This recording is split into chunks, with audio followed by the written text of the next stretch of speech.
Yes, good afternoon, good morning, good evening, wherever you are in the world. Tottenham are playing. It's match day, and after 2 long weeks of fans berating each other for different beliefs about men kicking a bit of a leather around a bit of grass, we're back, and Tottenham are playing. It's been a very interesting week. If any of you follow me, you'll have seen many things. I've been called a Fulham fan. I've been called a Fulham fan this week, which was interesting. Man City, get that a lot. Man City fan. I've been called an accountant. Look, AKA the accountant. That's what we're going to be known as now. And with the help of Ben Kaufman and Kuva, we're coming up with some new names for the channel based off being an accountant. Some of the names, I'm going to tell you what they were, and let's see whether you like any of them or not. And this was, let me give a bit of backstory. So I was called, somebody said, oh, you must be an accountant or something because you're risk averse. And what this means is for anybody that doesn't rate Ange Postecoglou, it means we don't like risks. So basically, if you don't like Ange's style of football, then you must not like risks. To dare is to do. Of course it is. The problem is no one told the chairman, the manager, and the scouting team that to dare is to do whilst buying loads of 18-year-old kids and then people telling me that I've got no daring or doing. So I wanted to get your steer on this. What would you call it? So this is between Kuva and Ben. Very funny, these two, if you get them in the chat room. We've got here Accountant Heritage TV, Chartered Heritage TV and Associates. Ben wants to do a show called VAT, Value Added Talk. Very clever there. Where the views are as balanced as the books. I mean, like I tell you what I do find funny, in all seriousness. Guys, listen, we don't all have to like the same thing. We don't all have to like the same players, the same manager. It doesn't make us any less of a fan. This kind of cult-like status that Ange has got is, I'm starting to find it really creepy now. That if anybody dares criticize Ange Postecoglou, it's you're not real, go and find another club. I'm finding it creepy at this stage. Like every manager there's ever been throughout the test of time of any football club gets critique. That's what happens when you are not performing in the league. That's what happens when you're in bad form. It's what happens when you capitulate in in games of football. It's what happens when you don't beat the better teams. But for some reason, this guy can't be critiqued. And I don't understand it. I don't understand. I've been watching shows this week where people are saying, it's not him, it's the players. These are the same fans that were telling me that we're going to finish second or third and we're going to be in a title race. So if the players are good enough on this side to achieve that, then when we lose, it's the players. When we win, it's Ange. I'm really confused. And look, for me, listen, I'm going to put it straight out there. We're playing West Ham today, as you all know. Actually, I'll tell you what, let me get rid of that AKA the accountant because it's eating into the screen, isn't it? It's eating into the screen massively. There we go. Just Savva will do. Look, we've got West Ham today. I think we're going to win. I do think we're going to win. I know a lot of people have been saying to me, oh, you're confident. Look, I look at Spurs. I look at trends. I look at evidence. And evidence tells me that Tottenham Hotspur, these are the games we win. I'm not saying West Ham per se, but Tottenham Hotspur playing teams in the bottom half of the table, especially at White Hart Lane, they're the games we tend to win. Now, I'm not saying that West Ham haven't got anything about them, and we'll talk about that. We've got a long time until kickoff, and hopefully I'll be joined at some point by Kuva. But look, I'm not saying they've got nothing about them and they can't hurt us, because I truly think they will be able to hurt us. But these are the games you've got to win. If you can't beat the Brightons or the Newcastles and the Arsenals, you've got to beat the West Hams. No offense to West Ham. I think West Ham are a decent team. I think they're a team that are trying to figure out what they are under their new manager. They're trying to figure out a way to get all their new players into the 11. Look, they've had a difficult start fixture-wise to the season, but look, let's put it out there. And big up to all of you. I'll come to you guys and girls in a minute. I'll come to you in a minute. Look, Mick, absolutely. Again, terrible. We should have won the game. This is my point. These are the games you've got to win. These are the listen. I'm not belittling anyone. I think everybody knows what I'm like. And look, talking about belittling people, no, I don't. There was no link there. I tried to use a link, Hoover. There was no link. There was no link. How are you? I missed the last bit, so you're lucky. I said, I'm not trying to belittle West Ham, and then I said, talking of belittling, and then you came. No, I didn't know. Why aren't you trying to belittle West Ham? You should be. Do you know what? It's one of those things I learned a long time ago on YouTube. Don't run your mouth when you're Tottenham. And what I mean, do you know what I mean? No, do it anyway, and then just lick your wounds afterwards while you run away with your tail between your legs. But welcome to Football Accountancy TV. How are you? Have you got your numbers ready to crunch? Oh, absolutely. 3 Spurs auditors is here and ready to rumble. 3 Spurs auditors. I love that. Did you think Bobby K will happily change the name of the channel to 3 Spurs auditors? No, definitely not. Definitely not. Okay, fair enough. It's worth a try. Hoover, let me ask you first and foremost. By the way, before I come to you, Hoover, let me just say big up and good morning to everyone in the chat. I kind of went straight into a rant about how we're accountants here at Tottenham Football Heritage TV. So big up to each and every one of you. For some of you, I know it's going to be ridiculously early in the morning, depending on where you live. I know for some of you, it'll probably be quite late at night. For us, for me, this is early. I'll be honest. Saturdays, I like to chill, walk the dogs, go to the shops. Nah, none of that today. Hoover, how do you feel about 12:30 kickoffs? Because it's one of those things where stats start getting made around 12:30 kickoffs, don't they? Like, oh, Fulham haven't won a 12:30 kickoff for 3 years when it's played on a Saturday. You know, crap like that. What do you feel about 12:30 Saturday kickoffs? Well, you can still taste the toothpaste at that time of day, can't you? Yeah.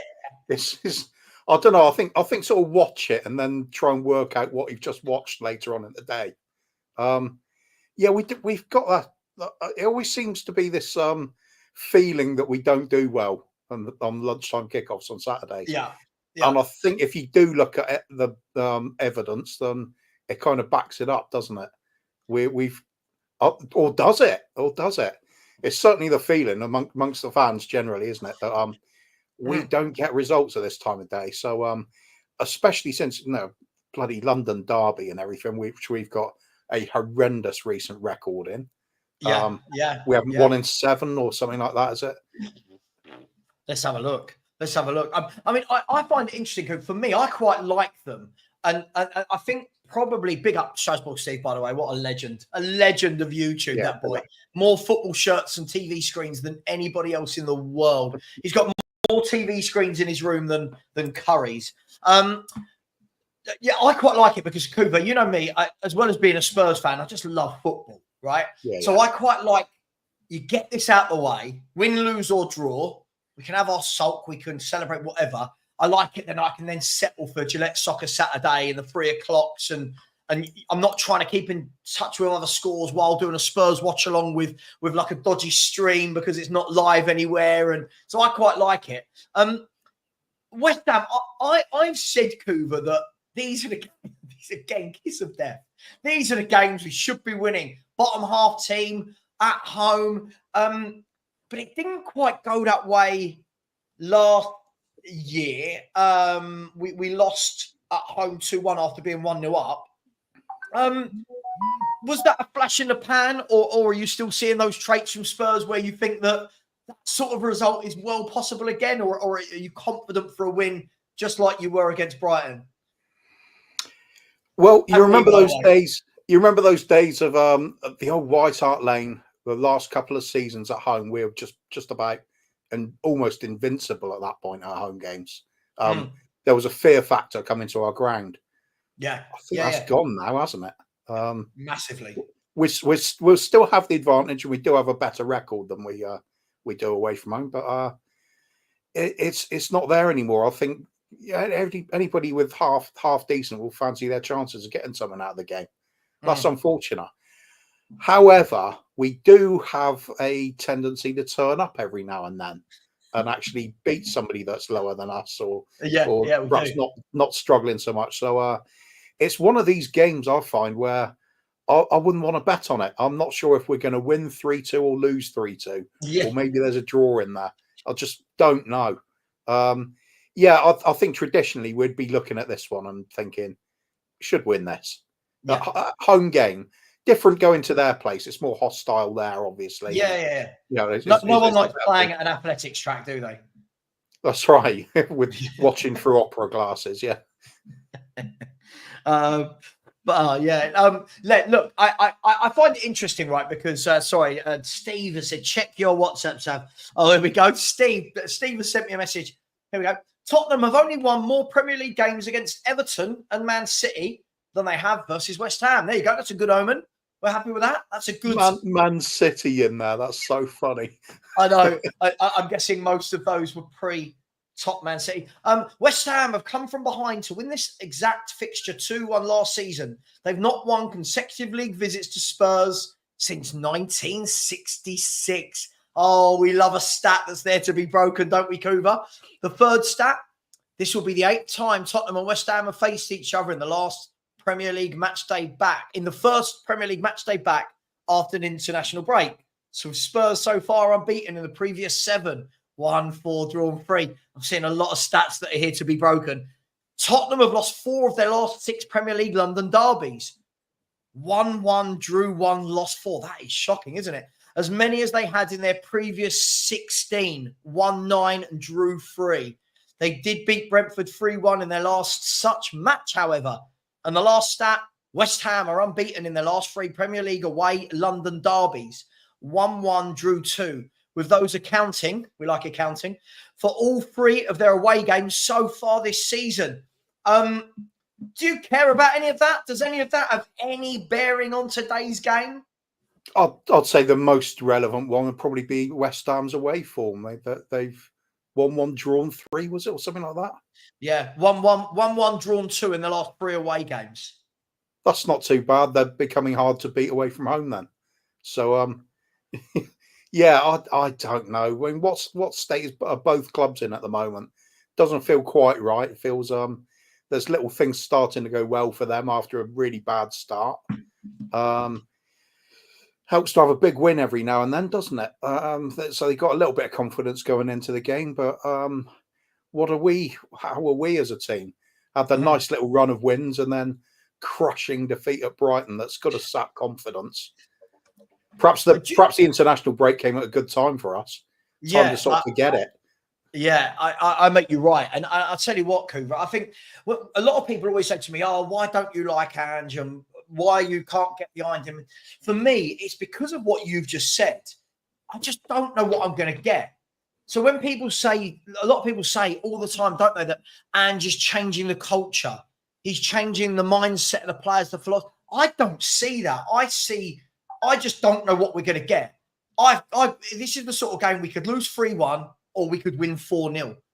And you made a really good point. It was poignant. Your point was very good, Kuva. I loved it. About that's not an accountancy term.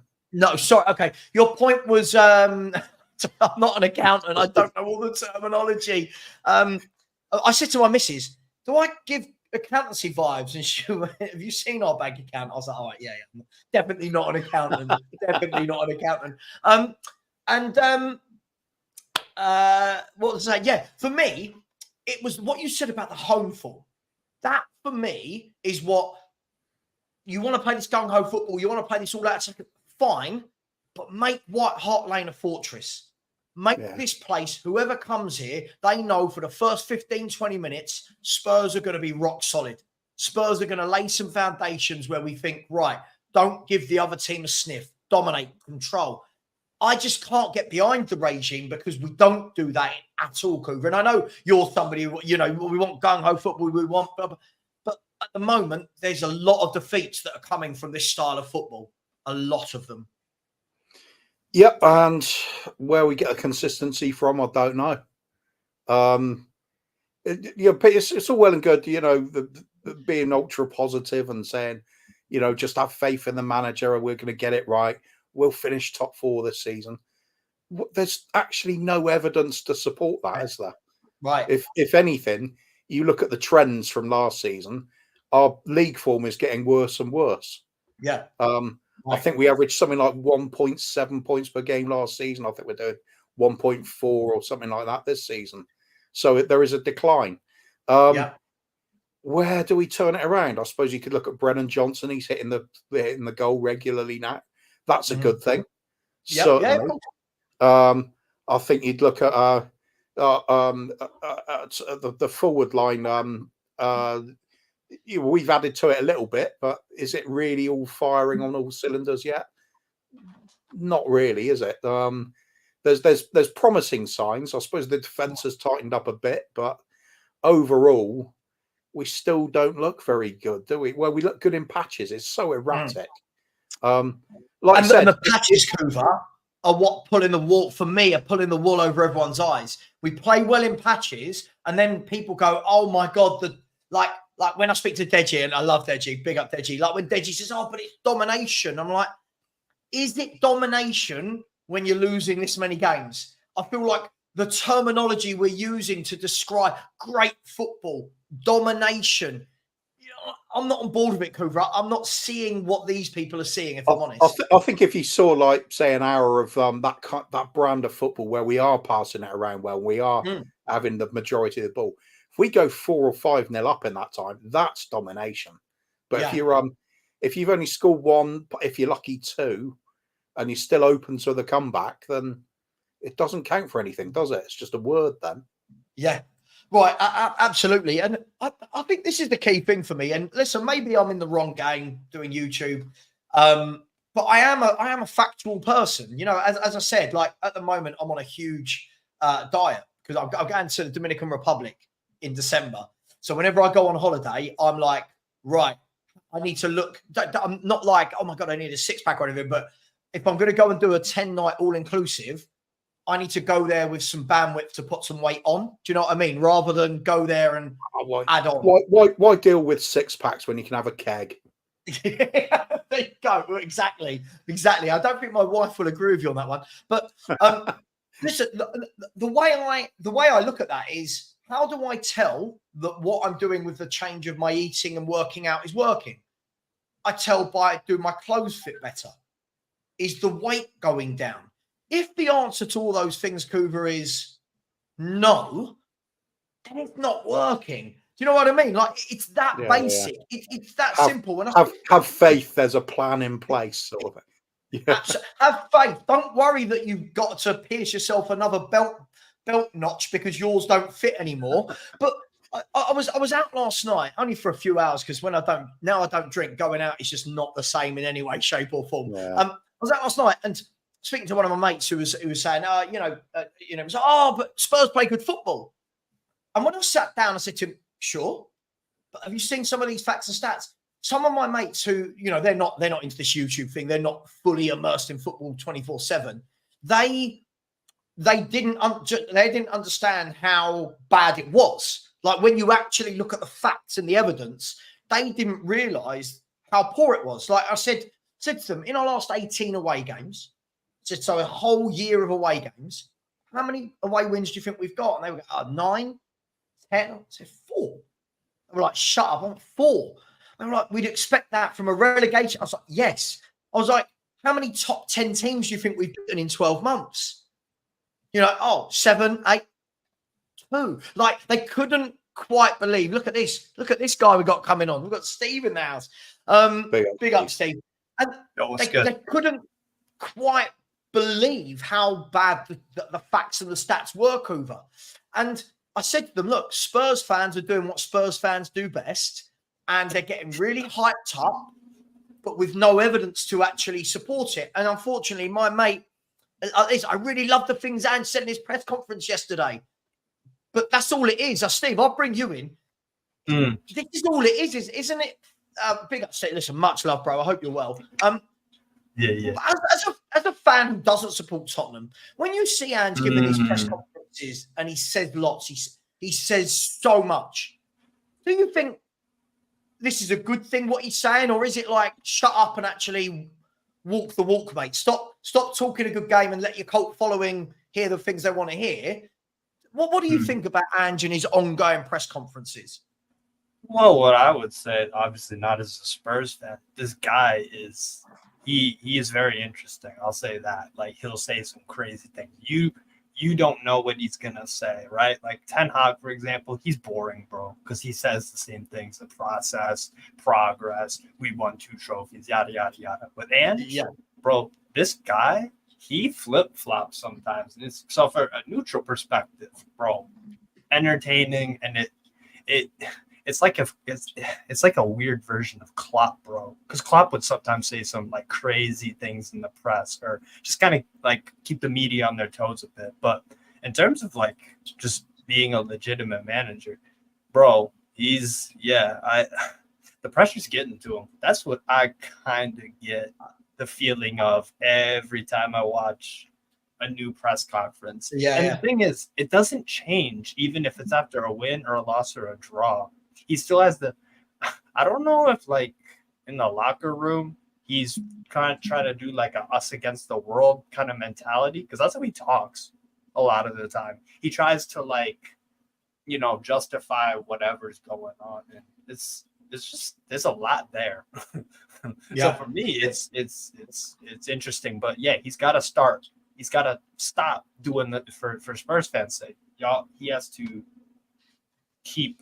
He has to get results, bro. He has to fix up style of play and all that. Otherwise, he's gonna be out of a job. It's as simple as that. Absolutely. And I mean, Kuva, let me ask you it. I mean, it is interesting with Ange, because for me, I've never known, and Kuva, you've seen more managers than I have, not in a horrible way, but you have, right? We've seen many managers down the years. Have you seen a manager before that took such a good game, right, without delivering? And by the way, when I say delivering, you guys, you know me. I'm not sitting here and saying he has to win a trophy or he's shit. I'm not doing that. But have you seen a manager talk such a good game, Kuva, have such a loyal following of fans that doesn't matter if we lose week in, week out? Have you ever seen a manager like this before? I can't think of one. No, absolutely not. I was going to say Steve Bruce, but then you said dozens of fans. But then, yeah, that's where it was. Yeah. I was going to say I haven't seen one that's sober anyway. Yeah, it's odd, isn't it? It's faith based on nothing. I suppose that's what faith is, really, isn't it?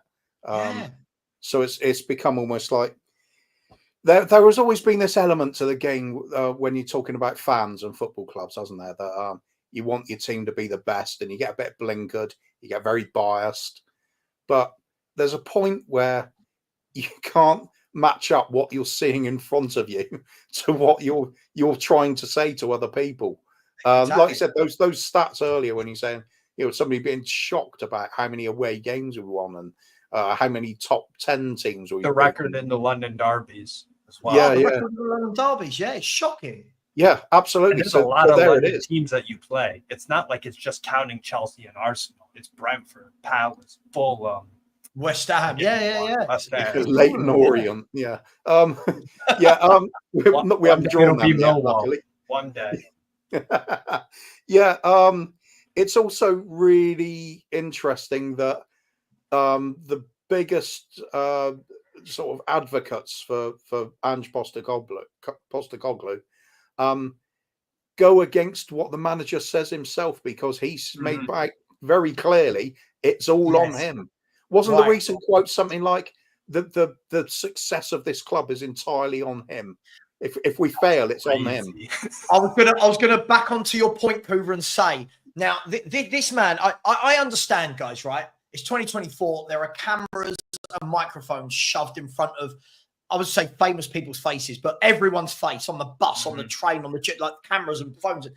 This guy, the moment a microphone turns on, first of all, it becomes about him. I'm so bored of hearing about him and what he's achieved. But the thing is, Coover, I'll start with you and then I'll come to Steve.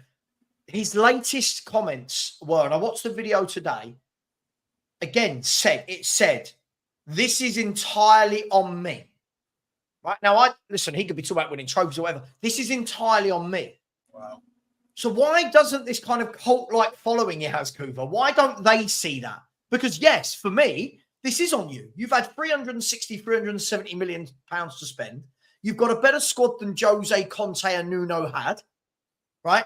And yet your results are worse, but you say nice things and everyone's rallying around this guy. It's on him. It's on him. He's got an extraordinarily long new manager bounce, as far as I'm concerned. He came in, said things that, oh my God, I was listening to every word he said. It was straight out of his mouth. I thought, brilliant. This manager's exactly what I wanted. And then we go on this great run at the beginning of last season on 10 games. You know, we're top of the league. Things are looking brilliant. And that feeling has sort of carried on. So now I think it's all back now down to hope. We want to get that back again. So is this manager there to do it? No, I don't think so. But there are going to be a lot of people that are still hoping that they're clinging on to what happened to start with and how things could be. We see occasional flashes. This is the problem, like I said earlier, is that inconsistency, the erratic team performances. When we do get a nice win or we do play well and get a deserved win, suddenly everything's back on the on the right track again. But it isn't really, is it? Because next week we go and lose it. That nice little run recently, when you analyse it, look at some of the teams we were playing. They're not great. Even like good results, you know, the Brentford game, for example, they had a massive injury list at the time. And it's Brentford, who are only a mid-table team anyway. But down, Cooper. Coventry, Ferencvaros, and Karabag. And then we played an injury hit Brentford and an injury hit Brighton. Didn't manage to win that one. And everyone was going, oh my God, look at the consistency. Look how good we're doing. It's like, sure, but shouldn't Tottenham, who are a top 6 club, be winning those games? Under the competition, and under crap Man United. You know what? I'd almost forgotten about that because it wasn't even a competition, was it? I don't even count them anymore. No, I know what you mean. I've got a theory about Ange, though, on interviews. I just thought of this one. Do you think he's got a series of USB ports on him? And somebody comes up for an interview, they plug the microphone in, and all the power goes from his neck, and he just, yeah, mate. Yeah, mate, I don't get it. But I'm even seeing Spurs fans now on YouTube channels trying to deflect as to why Ange does that. For me, put your head up, talk to the fans, right? And before I'm told that I need to go and support someone else because I'm an accountant, I hate to break it to you, and Kuva, you know this, and we were here before this, man. And you know what, Kuva? We're going to be here a long time after Ange Postecoglou's moved on. We were here before leaving. I'm not so sure now. Give or take a heart attack, we're going to be here after Ange Postecoglou. But I just listen. First of all, I'll bring you in one sec, Steve. Abdul Ghani Yusuf, this is a sweeping generalisation here. Yeah, that all Spurs fans said that they wanted Man City to beat Spurs. This is a sweeping generalisation. This isn't what happened at all.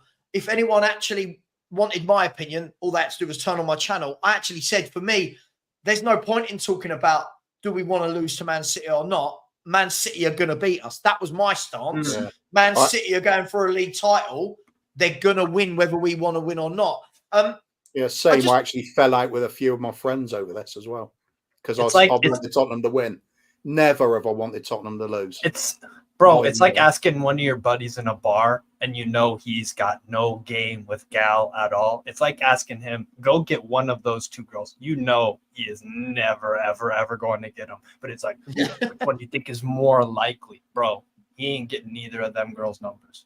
It's one of those. So it's like, he was just never going to probably beat them. And I think maybe the same could apply for that Carabao Cup final. Do I think if Jose stays for that game, you have a better chance of winning against Man City? Yes, you have a better chance. With Mason, though, you eliminated it to like 0.0001. That's the problem. So it's one of those where it's like Man City are here, Spurs are, who knows? There's actually, I'm reading a preview on the West Ham website, and they literally said this about you guys when they got on to the opposition. Tottenham Hotspur, and I quote the West Ham website, Tottenham Hotspur are the Premier League's great enigma. We have no idea what to expect of them. Yeah. It's true. It's true. It's so ever a word, well, I can think of other words. I think Spursy is the word you're looking for. But yeah, enigma. Enigma is what Tottenham are. And by the way, for anyone in the chat, I think we're going to win today. I've said it all week. I think we're going to win today. These are the games we tend to win. Bottom half club at home. And then what will happen? We'll win this. And then everyone will go, oh my God, see, it's amazing. I just want to get to some comments. First of all, big up to Bella for gifting out. Well, Bella's done 2, by the way, 2 Football Heritage TV memberships. Big up, Bella. Really appreciate you. Always in the chat. Always showing the love. And an Australian who likes me. It's very rare. It's very rare that the Australians like me because I go against their Lord and Saviour. Big up to you, Bella. Thank you so much for that. This comment, I'd love some context around this, please. Alex Ferguson, end of story. I think I'm just going to guess that this person is trying to say, well, look how long it took Alex Ferguson to work at Man United. And let's be truly, truly honest. If people can give me any other scenarios like the Alex Ferguson one, we're talking about a 1 in a million scenario here. It's like when people go, well, Leicester won the league.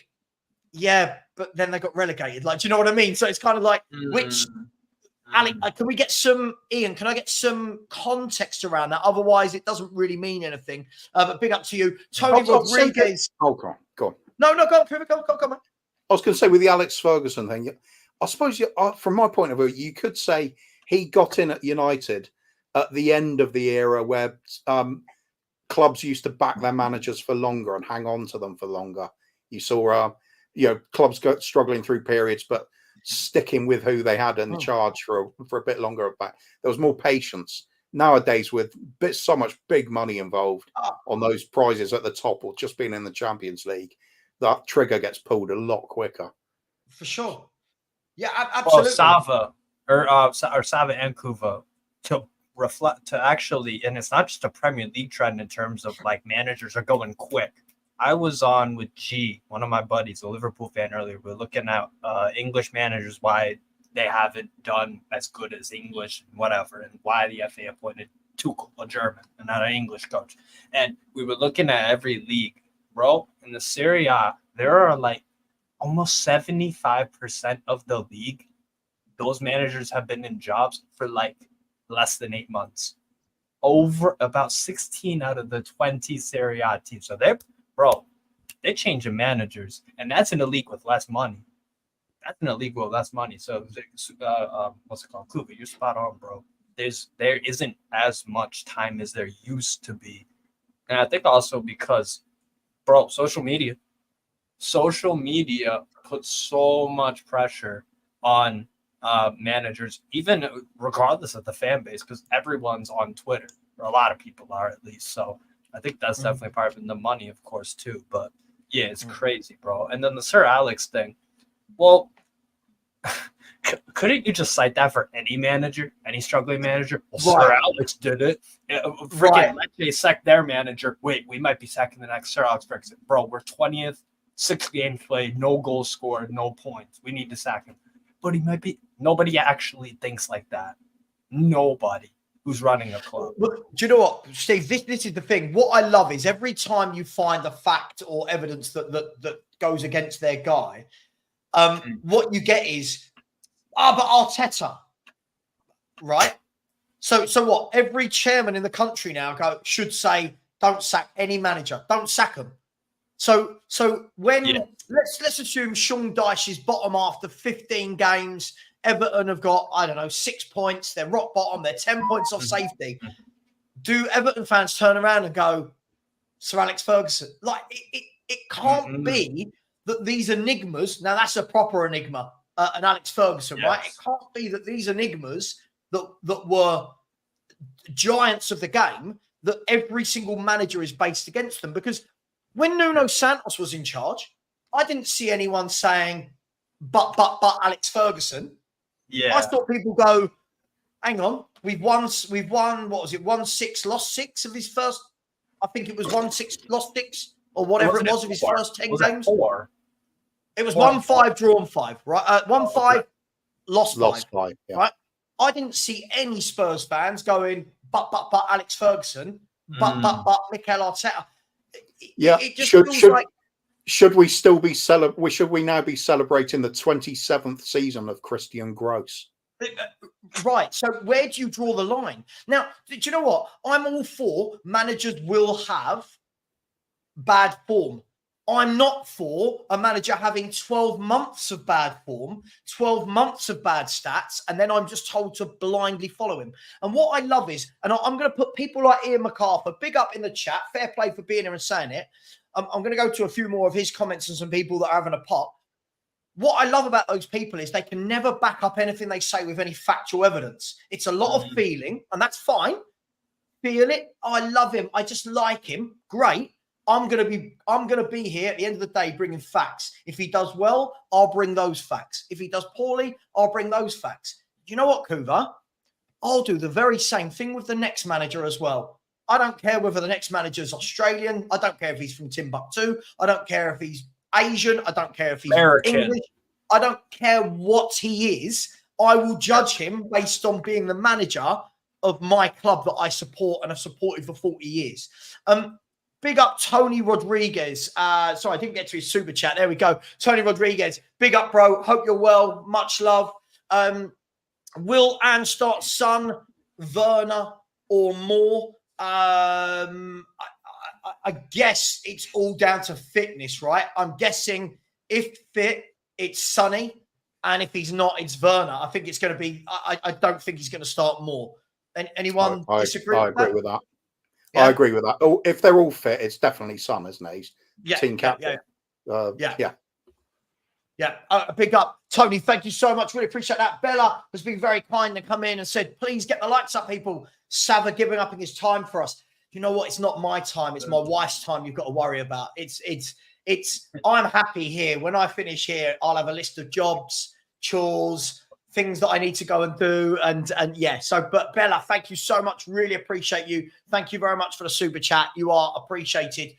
Just a few comments. I wanted to go back to be fair to Ian MacArthur. He's come back on and said, the guy's been around a while. He's no mug. Okay, I guess we're talking about Ange. He knows a lot, probably a lot more than you and I. Well, yeah, but that argument is a bit thin when football fans are debating football. That whole, why don't you go and work for the club? Right? He only arrived, however, he's only just arrived 1.2 seasons comparing to most Premier League managers in their first year. Okay, but Ian, this is the thing again. I've got no problem if I see that. And again, notice, guys, I just want a little increase.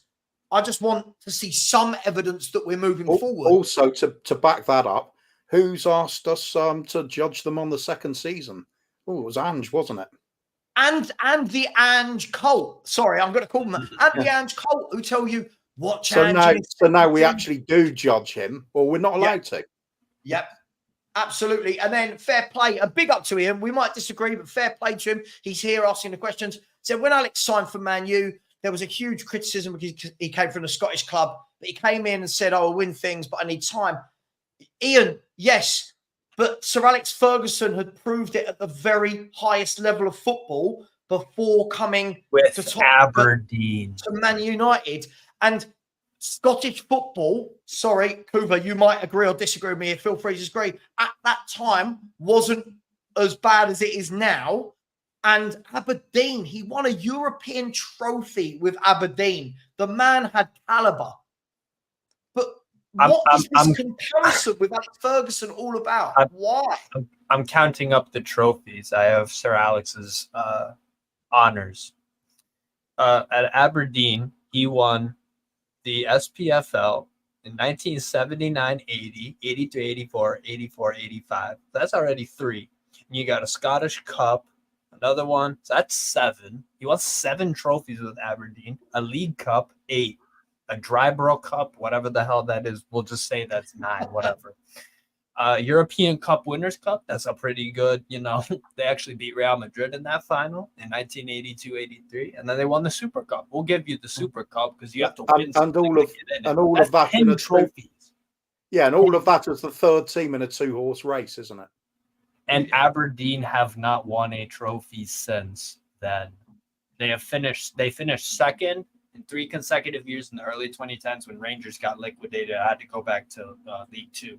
But other than that, bro, like, Ange is done. He done in the list of Celtic managers in their history. He's honestly like he's behind a Brendan Rodgers because Brendan Rodgers has achieved more at Celtic. Like, bro, he done a good job at Celtic, but like, do not compare it with Sir Alex.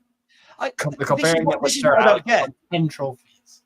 Where are these comparisons coming from? Like, again, it's hope. It's hope, isn't it? Because if I said, I tell you what, I've got a real live example, Kuva. When we were looking for a manager, I don't know if you remember this, but when Nagelsmann and Slot, they were the two favourites with the bookies to get the job. And I believe Slot turned us down, and I believe that Nagelsmann, it all broke, blah, blah, blah, blah, blah, blah. Brendan Rodgers, for a few weeks, was the favourite to land the Spurs job. And if I remember rightly, our fans went into meltdown. Oh, my God, Brendan Rodgers, this guy's terrible. Oh, my God, he's only done it at Celtic. And, oh, yeah, a lucky FA Cup with Leicester City. Right. Mm-hmm. The guy that's still now doing the job that Ange was doing at Celtic. If Spurs sacked Ange now and brought in Brendan Rodgers, are we now going to start talking about Brendan Rodgers like we do Alex Ferguson? Like, this for me is so motivated by his nationality with such a huge portion of these fans that it's starting to become less about his ability, Kuva, and more about where he was born or you know, his culture, where he's managed before. And I'm starting to find it a bit cringe, if I'm honest. I'm starting to find the newer fans in the I'm cringy. You could also sort of tie that in with what's happened about the England manager, couldn't you? You know, like, oh my God, we can't have a German as team coach, but yeah, you can. But yeah, how important is it to you? I mean, are we talking about the football or a bit of patriotism? And you remember when David Beckham went over to Real Madrid? Personally, I started following Real Madrid's matches a lot more, just because, it's interesting to see how one of your compatriots. And now this generation is watching Bellingham. Yeah, there you go. There you go. Same sort of thing. So you do get this happening. I'm not going to criticize people for, believing in Ange. If you're an Aussie and you've seen him before, you like the bloke, why not cheer for him a bit? But there's a point where you've got to say, this is based on hope at the moment rather than it's definitely happening. And anyone that uses facts and logic is now not a fact. Like, that's what I take exception to, Kuva. It's I saw somebody very prominent in this YouTube industry made a video the other day saying if Spurs fans weren't behind Ange, then Spurs aren't the club for them. And I'm sitting there thinking, that's a YouTuber telling fans that have supported this club, like me, whoever else that isn't particularly enamored with Ange, that Spurs aren't the club for us because we don't blindly get behind a manager that's not performing. Like, that for me blows my mind, guys. And just before we move on, the team is out. The team is out, and the Tottenham team is as follows. It's Vicario in goal, Porro, Romero, Van der Ven, and Udogie. So absolutely no one given a chance after that terrible defensive performance last week. Basuma is in for Bentancur. Maddison and Kulusevski continue in midfield together. Johnston on the right. Solanke up top. And Son is back on the left-hand side. So Sonny does start on the left. The bench is Forster, Dragoshin, Gray, Bentancur, Sarr, Bergvall, Moore, Richarlison, and Werner. So Richarlison back on the bench. Bentancur drops to the bench for Basuma, and Son is in for Timo Werner. Guys, I want to talk about, are we becoming a team? But by the way, sorry, before we move on, sorry, Ian, I need to ask this, and I'm gonna ask this in the nicest possible way. First of all, I've got two questions. One, are you Australian? That's my first question. Everything you're saying for me stinks of you not being a Spurs fan for long. Secondly, how long have you supported Tottenham Hotspur? Because impatience is the mother of failure. By your book, Ian, no manager should ever leave their job. by your book, What no happens Premier if he League manager dies? will happens ever if he- get sacked because of impatience. I'll ask you this. Please put it in the chat. Ian, you can come on. There you go. To show this isn't an echo chamber, you can come on and tell me, please, what is it I'm being impatient about? Yeah? What is it I'm being impatient about? Kuva, just whilst I go, actually, I'll tell you what, shall I read the West Ham lineup out? Would that be fair? Hell yeah. To do that as well. So West Ham, the team is, come on, get there quicker. The West Ham team is, they haven't put it in order. Areola in goal. There's a back four of Emerson left back, Kilman, Todibo, and Wan-Bissaka.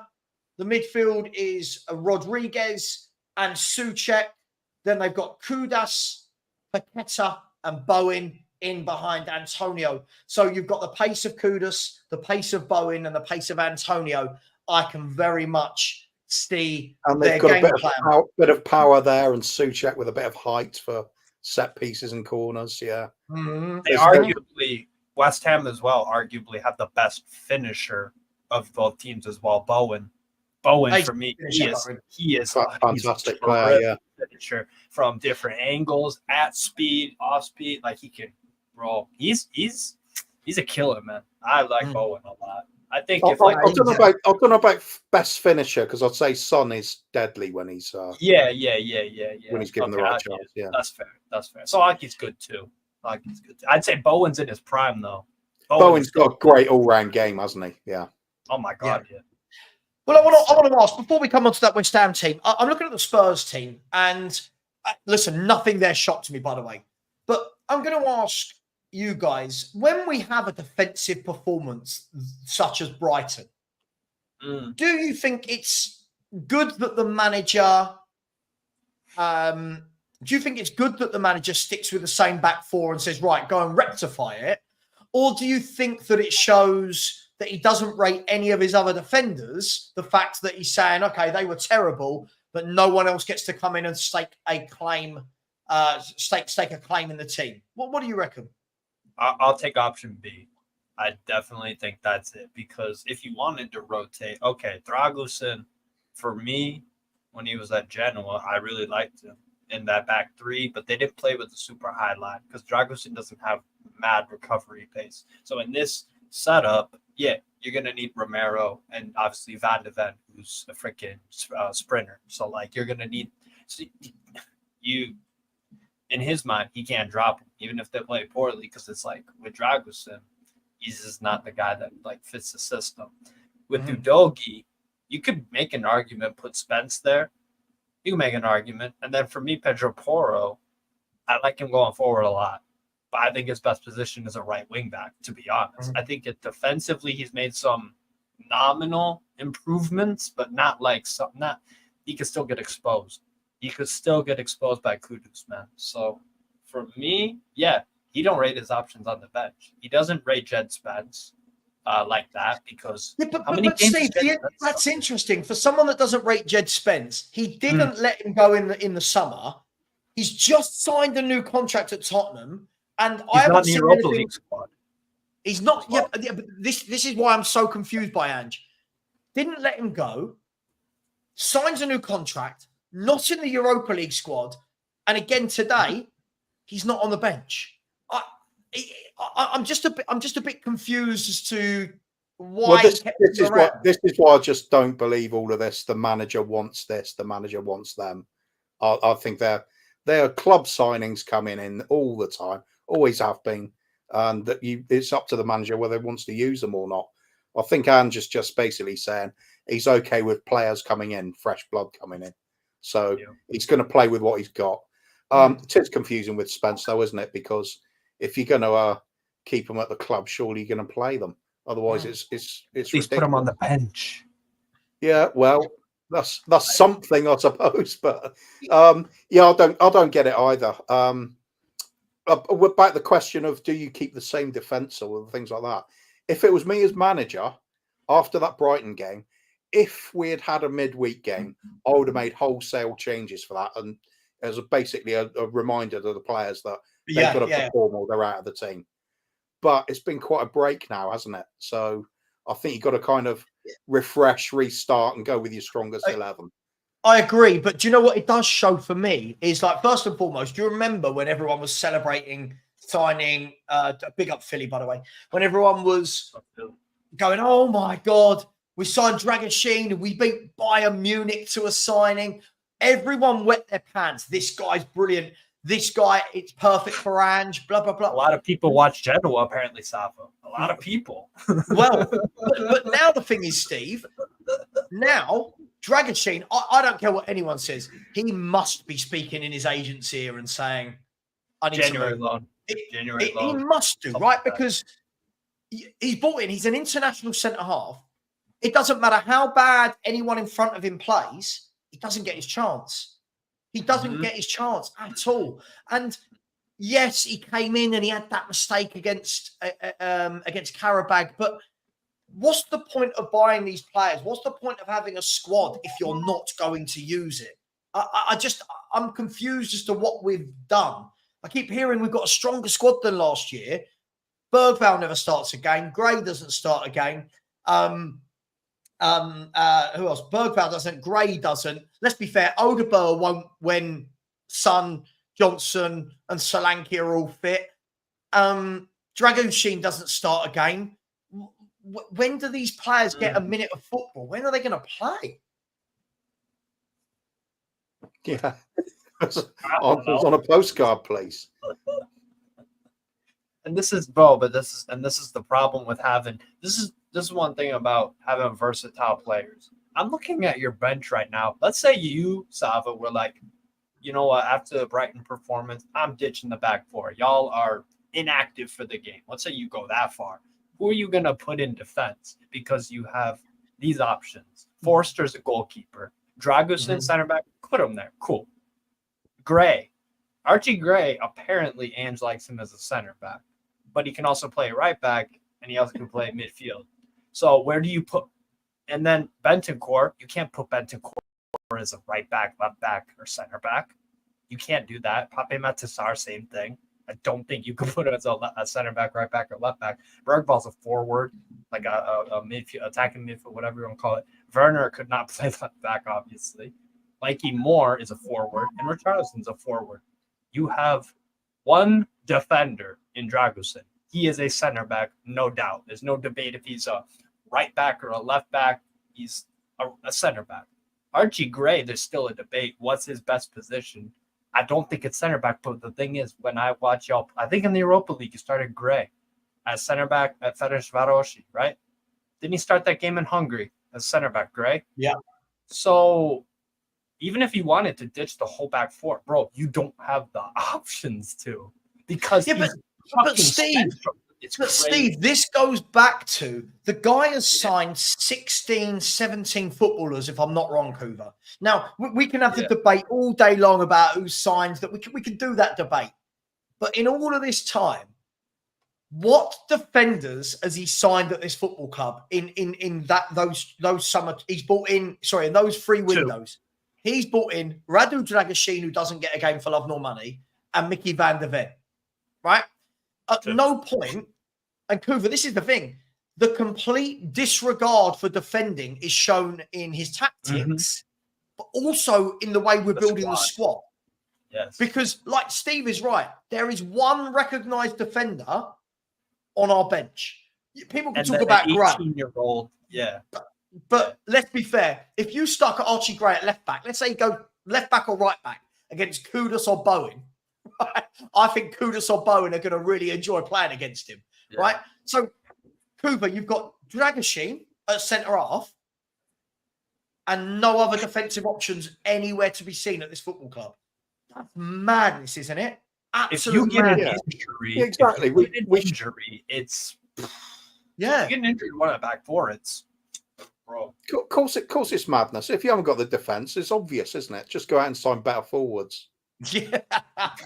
Score more. Yes. Just score more.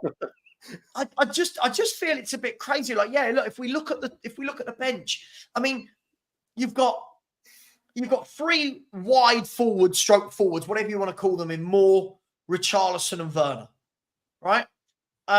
You've got 4 central midfielders: Gray, Bentancur, Sarr, and Bergvall, and Dragashin, and then a goalkeeper. And a goalkeeper. But again, and the goalkeeper that none of the homegrown players are getting in above Fraser Forster. Like, I just don't understand when people keep telling me that we're building in this youth project, Cooper. I can't see it. I don't see what other people are seeing. Well, the trouble is we've got at the moment as well is ideally it'll be great to have 4 really good top quality centre backs, wouldn't it? To pick from. Fantastic. The trouble is we don't win things. How many top quality centre backs are going to want to come here knowing that they might get a run out in the Europa League or the League Cup? That's a massive problem. So I think we are actually in that position where we're going to have established first team, and then we're going to have some promising youngsters who want to try and break into that. They got a little bit more patience, perhaps, to get their chances. But and Ange doesn't give those minutes to promising players. Exactly. So, I've said it right from last season. Things don't fit together at this club for me. No. I think we're going in different directions, and it's got to come down to the boardroom. They haven't. There's no clear direction coming from there, so that spreads to the rest of the club. But that's why, Cooper, all this talk of a project, it doesn't, like, people just keep going, oh, it's a project, it's this. I can't make the project work. Like, it feels like we've overloaded in midfield, but still with no real standout midfielder. We've got 3 centre half. What football club has 3 centre halves? What Premier League football? Look at West Ham, right? West Ham, right? So West Ham today have got Todibo and Kilman at centre half, right? And then they've got Mavropanos, and I can't think that the full centre back they've got has gone out of my head at the moment. Edson Alvarez can play there. Yeah, they've got options. Spurs have 3 centre halves for 4 competitions, and do you know what? I wouldn't mind, Cooper, right? If Romero and Van der Ven were rock solid as a centre half pairing, if they were rock solid, and like Saliba and Gabriel, let's be honest, as much as we hate it, Saliba and Gabriel are a bloody good centre back pairing. If our centre back pairing was rock solid, didn't make mistakes, marked their men properly, were always in position, I'd turn around and go, I get it why no one's getting a game. But they're not. And we're in danger, for me, Coover, do you remember, this is a lesser version for me, but do you remember under Poch when we had that 11, right? And every single window, people would go, oh, but who's going to sign and sit on a bench? Who's going to... We're kind of doing it again, but with a lesser team. And I think until we get out of this mindset, like Todibo on loan, should have been a no-brainer for a club like Tottenham Hotspur. That's a no-brainer. Todibo on loan with, what is it, a 30 million buyout or whatever it is? And we didn't buy anyone. We just went with Ben Davis and Archie Gray as our centre-back options. So I'm just a bit confused about the whole thing, Coover. I'm confused about it all. Bro, imagine if today, let's say you get a red card in the 7th minute, say it's Romero for whatever argument's sake, and then Van de Ven pulls his hamstring. Your 2 subs you're gonna put 18-year-old Archie Gray, who's not a center back, but Ange views him as that apparently, and then you're gonna bring on Dragusin. That's a problem, bro. Because never mind the fact that 2 good players, at least bare minimum, very good players in Romero and Van de Ven are out. Bro, Dragusin doesn't fit the way that Ange plays because Ange doesn't adapt. Bro, the way that Dragusin can't play in this team, straight up, he does not fit. And Archie Gray, same thing, bro, was not a center back. He's not a center. So this is the problem. If you pick up an injury or a suspension, or if life happens and they have to take a leave of absence for a game or 2, it's trouble, and you are even more vulnerable. You're even more. It's crazy squad building. It's so poor. I think with Archie Gray, if Ange genuinely sees him as a centre back, then he shouldn't be scared of playing him when we do have an injury, should he? Well, there you go. That's the thing. I'd be quite happy with that. You know what? I'd actually be quite happy with that. because if he did that and actually played these youngsters, Bergvall as well, Mikey Moore, I wouldn't have sky high expectations. I wouldn't be talking about Champions League spot. I'll be talking about just get them the experience in, just bed themselves into the team. By the end of the season, they've got a bit of experience, used to playing in the first team week in, week out. And then you've got something to build on for the summer and you can keep going with it. But we've bought them in and we're not playing them. So how's that going to be a benefit come the end of the season? How are we going to build on that? More on the bench? I just don't understand this club at all at the moment. It's been like it for years, really, hasn't it? The West Ham website don't understand Spurs. Y'all are enigma to them. I don't understand. Yeah, I don't talking Pochettino again as well. You know, what a great first 11 we did have. We did. But you look at the bench and there was nothing.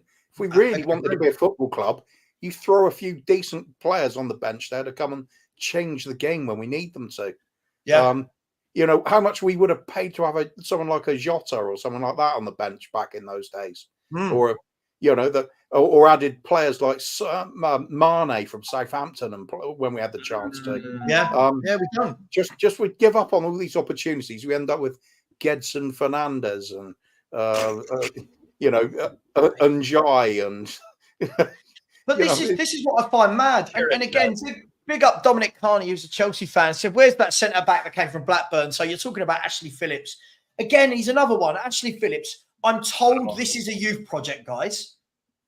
And then the young centre half that we've gone and bought, who's had a loan last year, he's a big physical lad. He's 18, 19.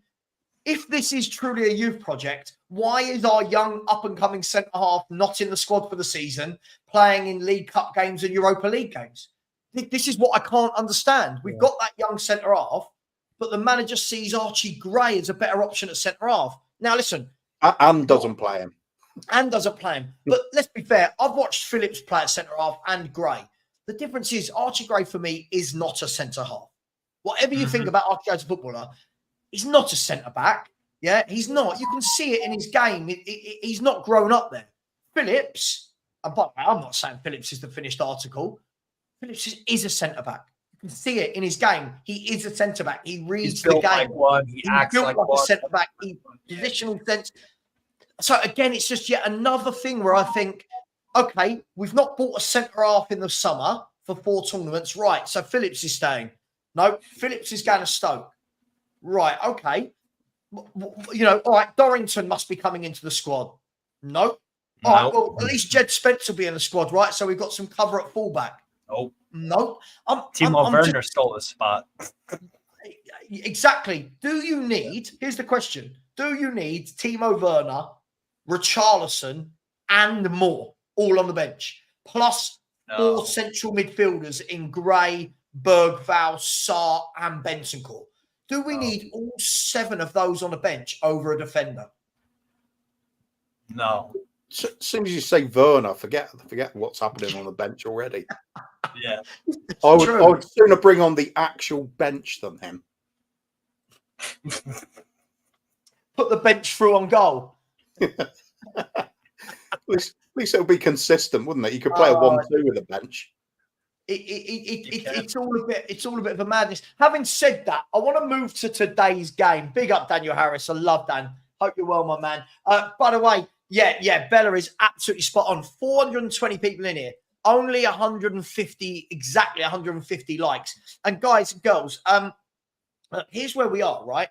Let me make sure my financials aren't in there, being the accountant that I am. 13,924. Now, being the good accountant that I am, and off the top of my head, I can tell you that is 76.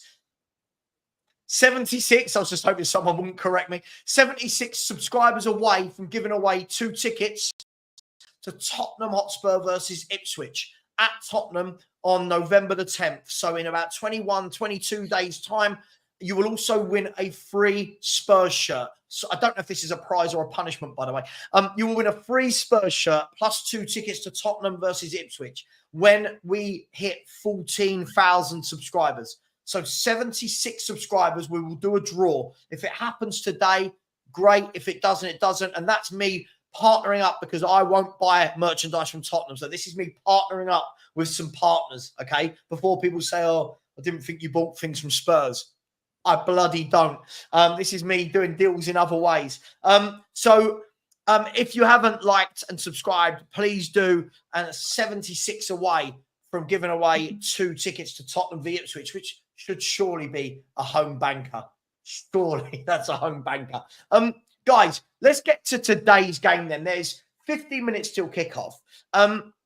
I've said all week, I think we'll win. I think this is the sort of game we'll win. I think lots of thinking here. I think we'll have all the ball. I don't think West Ham are going to be that team that have 50%, 60% possession. I think they're going to be happy for us to have 65%. My one concern, I'll start with you, Kuva. My one concern is the concern I have every single week about Tottenham is I look at the likes of Kudus, Bowen, Antonio. I look at our high line. I look at the one ball down the channels over the top, and I know exactly what I would do if I was West Ham. How do you see the game going? The teams are out. You've seen the lineups. What do you think this looks like as a tactical battle? Well, of course, I'd be hoping the same as everybody else for a performance like the first half against Brighton, which was good. They did show few little warning signs in the first half. Brighton showed us though what was likely to happen if we take our foot off the accelerator or eye off the ball as we did. What I'm actually expecting, though, is what we always do. I think we'll dominate the game to start with. 15 minutes. I think we'll have all of the ball, create some half chances, maybe a good one.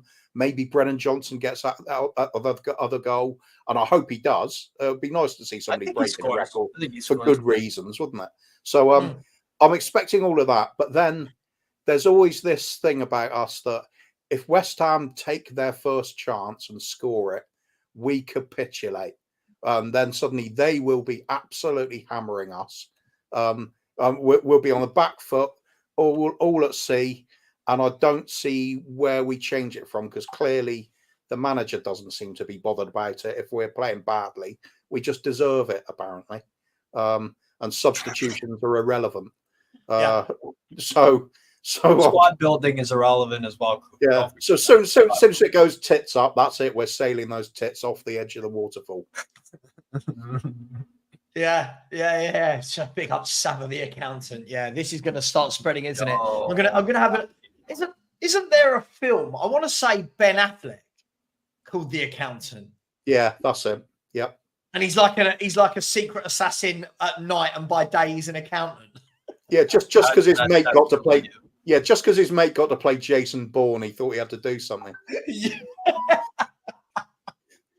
Yeah, him and Matt Damon going for dinner, going, God, right, Matt, you're Jason Bourne. What can I do? The accountant. Yes, go and be the accountant. It's almost like somebody sent me I was asking for film and TV recommendations, and someone sent me it was a Jason Statham film, I think, called like The Beekeeper or something. And I looked at it and I was like, oh God, the title just sounds so shit. Like The Beekeeper, you know. Don't worry about that. It's standard Jason Statham. Yeah. Of course. Sorry, I didn't think it was going to be like a romantic film where Jason Statham's reciting poetry. Do you know what I mean? It would have been better than The Meg, though, wouldn't it? Oh God, yeah. Oh God, yes, absolutely. Anything's better than that. But Steve, West Ham, they're a strange team, West Ham, because they did a lot in the summer. Having spoken to a lot of my mates at West Ham, the best man at my wedding was a West Ham fan and made me wear a West Ham shirt for the entire day of my stag do. Which was interesting, and there's a photo of me doing that, and irons, yeah, all that. And I was speaking to them, and I think the kind of the overriding feeling from those guys was what they were expecting was obviously Lopetegui's come in, so did 7 players, and the 7 players they signed weren't kids. The 7 players they signed were like Todibo, Wan-Bissaka, Fulkrog, Rodriguez. I think what they were expecting was those players to go in and to see a brand new West Ham from day one. Hasn't quite happened like that for varying different reasons. But in the last few games, Steve, you have seen Todibo now has settled in at centre half. Wan-Bissaka has now settled in at right back. Rodriguez is now playing it in midfield. Somerville's getting more minutes. What do you make of West Ham, and what would the danger be for Tottenham today? It's the fact that they're a counter-attacking team, so naturally they don't really want the ball too much. When they have the ball, they want to use it and they want to score pretty quickly. And with their high line, that's a problem. With a Bowen, Kudus, Paqueta is brilliant. And Antonio can physically, mix it up with the best, really. I mean, it depends on the Antonio that you get on the day in terms of finishing. But, like, physicality-wise and I would say, like, what's it called? Yeah, physicality-wise and, like, just making runs as a 9, he plays every center back real tough because he's always a problem. You always have to keep an eye on him. So, but yeah, I agree. Actually, Hotspur Hood, Dan just said it right there. The wings are where West Ham are strongest, for sure. Especially if you give Paqueta time on the ball. You cannot give Paqueta time on the ball because he can shoot, he can pass, he can make like good decisions. Like, bro, he's an excellent player. Really, really. He's a top player. He's awesome. But they're going to fit in, right, Steve? I mean, Steve, if I look at their midfield too, they've got Rodriguez and Souček, both power players, both defensive-minded midfielders. I know Souček likes to get in the box, but let's be fair, that it's all about the work rate, the physicality. You can almost see their game plan, right? It's almost going to be 2 banks and then try and counter-attack Tottenham. And that is exactly what I would have been doing in training all week, Steve. I would have just said, right, sit in, Kudus, Bowen, Antonio, be on your heels. The moment we win the ball, let's look for that ping over the top. That's all I do. That's worrying, right? 100%, bro. 100%. And I actually been watching a lot of West Ham for whatever reason. I watched them play Brentford, Ipswich. Obviously, the West Ham-Chelsea game was a few weeks back. That was at 12:30. The thing is with them, I think they're starting to find their feet a little bit in terms of, I think they're defensively looking a lot better since that Chelsea game. And then obviously they lost 5-1 to Liverpool in the Carabao Cup. I think defensively, they definitely look better these past 2 games, albeit it's Brentford and Ipswich. But at the same time, Brentford and Ipswich got an attacker here, attacker there, some decent managers as well. They can give them some problems. So I think it's a good test for both teams. It's a really good test for both teams because West Ham, I don't think are as bad as this some of their like beginning season form is showing. But again, we talk about all the time, Savva, like with Spurs, it's always, I just feel like some of your fans are just so easily impressed by mediocrity or just getting over the line or doing bare minimum stuff. And then when that doesn't happen, there's always an excuse for it. So I think it's a good test for both teams. And I think if there's a winner of this game, it could possibly change the fortunes of the season. Like, I was actually going to ask you, bro, in terms of how confident are you at a scale of 1 to 10, 10 being extremely confident, nailed on win, or 1 not confident at all. Like, how confident are you in terms of you'll win? 5, 6? I don't know. Look, Cooper will know my answer all too well. I think we'll win, but we're Spurs. Like, I think we will win. On paper, we should win this game. This is a game where we're going to have a lot of the ball. But I think this is going to be one of those games where it's going to be, right, break us down. If a team comes out and plays against Spurs, it's the worst thing they can do. When a team sits in Newcastle, you guys, it weren't pretty. It wasn't pretty. Hideous. But you sat in and said, go on, have 18 shots from outside the box, or, you know what I mean? Have all the ball. But it's about breaking them down. And for me, I mean, Kuva, how confident we were very confident, Kuva, about Brighton, and look how that stung us. So, how confident are you today, Kuva? On Steve's question, flip a coin. So a 5. I've got down any for predictions for this match. I was thinking to myself, what can I really see? Anywhere between Spurs winning, say 4-1, or losing 3-0, and anything in between. I really have no idea whatsoever. After about 10 minutes of the match is played, I'll probably have a pretty good idea. I'm expecting us to come out and have all the ball, though, Cooper, aren't you? I'm expecting we will have the ball. I expect us to do exactly that. And I'll say for 10 minutes, perhaps West Ham don't have a single attack. And then all of a sudden they have one attack, look really dangerous. And I'll think, I can see where this is going. It's going to carry on. We don't take chances. They score. That'll be a very familiar sort of thing for us, wouldn't it? Although some games we do take our chances. So if it's one of those, we could stuff them. Perhaps they'll be the demoralised team. But I wouldn't put money on it. No way. I think the simplest way. Just quickly, Frank J. On form, I mean, it depends what we're talking about. If you're talking about, he's finishing. Yes, who I want in my team all day, every day. I'm having Bowen and Kudus over Brennan Johnson all day, every day as footballers. All day, every day. I'm not going to be sucked into. He's in goal scoring form, but you ask a fullback who they'd rather play against. Do they want to play against Johnson or do they want to play against Bowen or Kudus? They want to play against Brennan Johnson. Sorry, Steve. Sorry, mate, go on. No. Ask West Ham if they would swap Bowen for Brennan Johnson. They would be devastated if they had to make that swap. It would never, ever happen. So, for me, I think maybe this game just comes down to simply like this. I think first goal wins, if there is a winner. I think first goal wins, especially early, because I could see, like I said, West Ham, I think organizationally the past two games, albeit Brentford and Ipswich, is not elite competition. They're all right.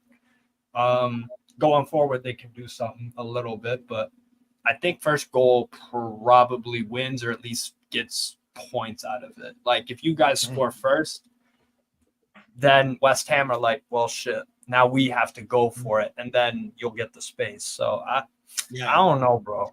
I don't know. I think first goal wins, and I'd probably lean more towards probably West Ham in all honesty, because let's be honest, I'm taking Bowen over Johnson. I'm taking Solanke over what's it called? Solanke over Antonio. And I'm taking what's it called? Kudus and Son. Kudus is on the rise and Son is still good, but we're going to talk about Son in a minute. Before we do, just quickly, big up. There's 463 of you in the chat. Only 191 likes. Please smash that button. We're now only 70 subscribers away from giving away from 14K subscribers and giving away 2 tickets to Tottenham versus Ipswich. So 70 subscribers away. I'll come to this in a minute because I'm seeing a lot of people saying they don't rate Paqueta, which I find a little bit baffling. I think he's a really good footballer. Blaine Dev in the chat. Big up, Blaine Dev. Hope you're well, my man. Said Savva, big up offering those tickets, but is that not a punishment rather than a prize at the moment? Jokes. Going 3-2 win today. Nervy end-to-end game. Sorry about the punishment. I just thought if I do it for the Ipswich game, at least surely that'll be a game that is guaranteed 3 points, lots of goals. Surely. But big up to you, Blade Dev. Really appreciate you. George has said, big up, Savva, Hoover. Hope Newcastle win for you, Steve. Thanks for bringing us the watch along. Delusional 3-0 Spurs. So we could quite easily, George, win 3-0. We could quite easily lose 3-0. And as Kudus said, it could be anywhere in between. And that is Tottenham Hotspur to a T. And George has also given away not one, but 2.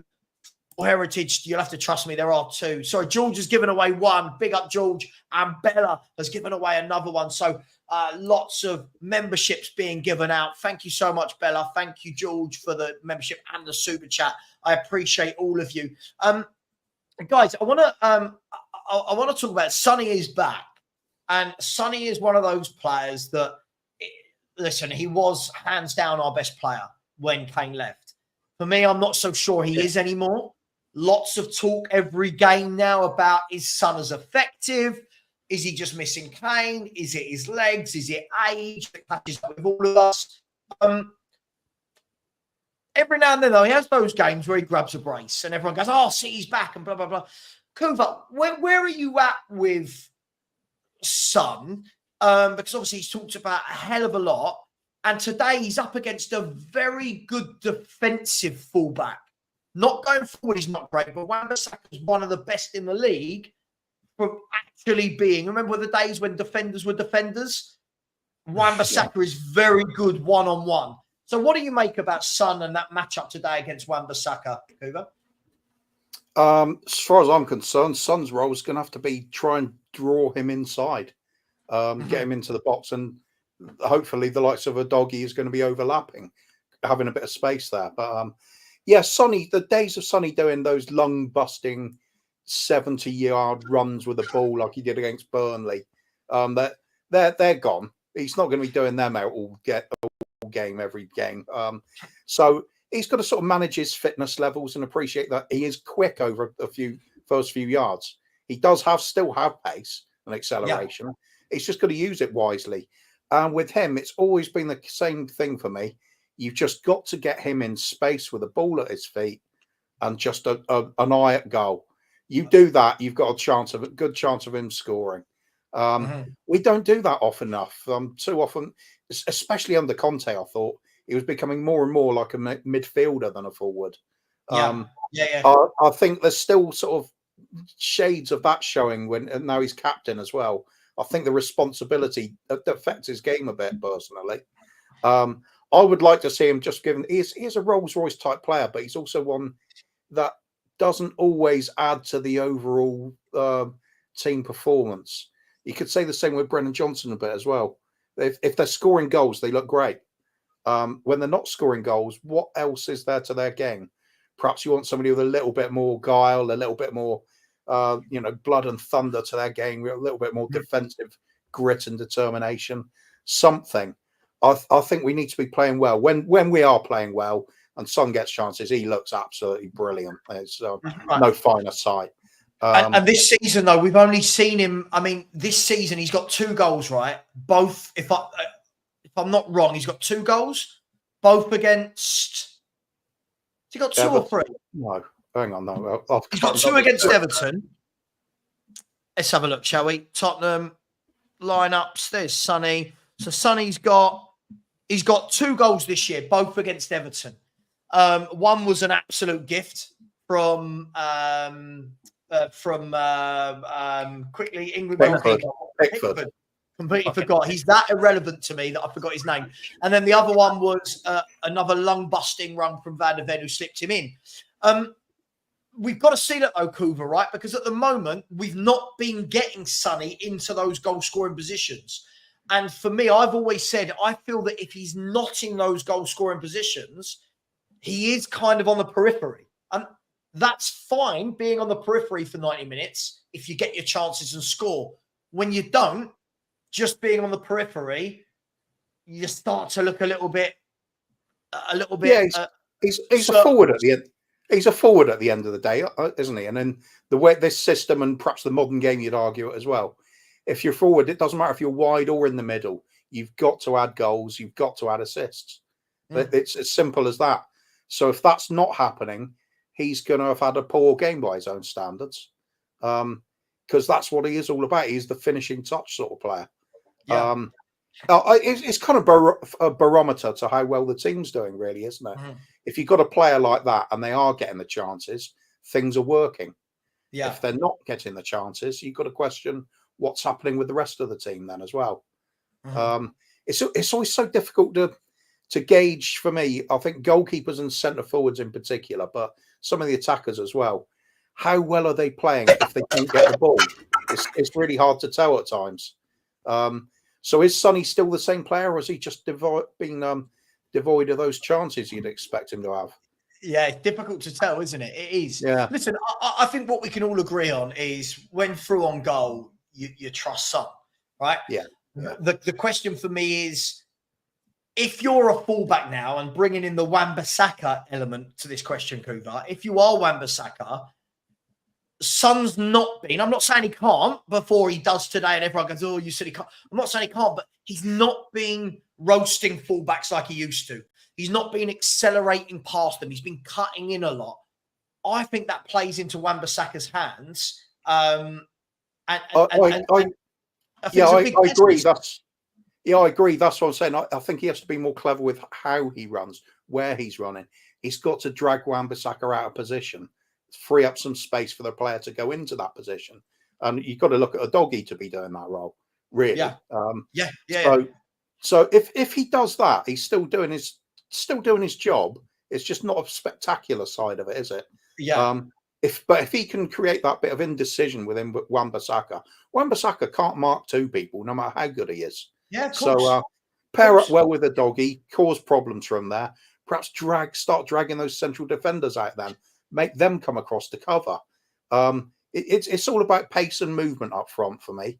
A bit of power when you're talking about the centre forward as well. But if you're clever with it and you're really stretching and overloading areas of the pitch, either the opposition has to react to it and get out of their comfort zone, or you've got free cross, haven't you? You can pinpoint somebody if you're good enough. So let's see a bit of that. I agree. I don't think he has that explosive all 90 minutes where it's like bam, end to end, Sonny with the ball, driving at players. Those days are gone, definitely. He said it himself. He don't expect it from him. But he's a clever player and he's a great finisher. I think even if Wan-Bissaka's given him one-on-one sticking to him like glue for the whole match, he can use that to create spaces for others. So I think it's how clever is he going to be? How clever is the setup going to be? Are we going to exploit the fact that Wan-Bissaka is very limited? He doesn't come forward. Surely that gives then a doggy license to go forward more. You would think so, but then the flip side to that is whoever plays on the right, which is probably going to be Bowen, right? Whoever plays on the right hand side, we've always got to watch out for that ball over the top, and this is where I think I do feel sorry for Porro and Udogie because of the role they're asked to play. It always looks like they're out of position. Do you know what I mean? Like fullbacks in days gone by, your Gary Nevilles, your Ashley Coles, their defensive ability and their positional sense was second to none. Or Aspilicueta. Nowadays, Aspilicueta as well, Chelsea. Aspilicueta. Yeah, absolutely.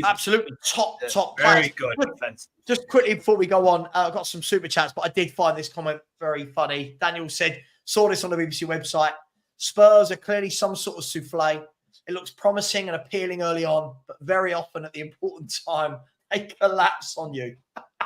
I love that. I love a bit of souffle as well. Love a little bit of collapsing souffle. Don't West Ham have a player called Souffle? They have souffle. Yeah, souffle. Yeah. Just quickly, again, lots of Savva. I might have to debate you on why I don't think Paqueta is not. I mean, listen, I don't feel passionate enough about Paqueta that I need to debate it. I just think he's a good footballer. I'm not sitting here saying he's brilliant, but just listen to the way Pep talks about him. You know, the player's got something there.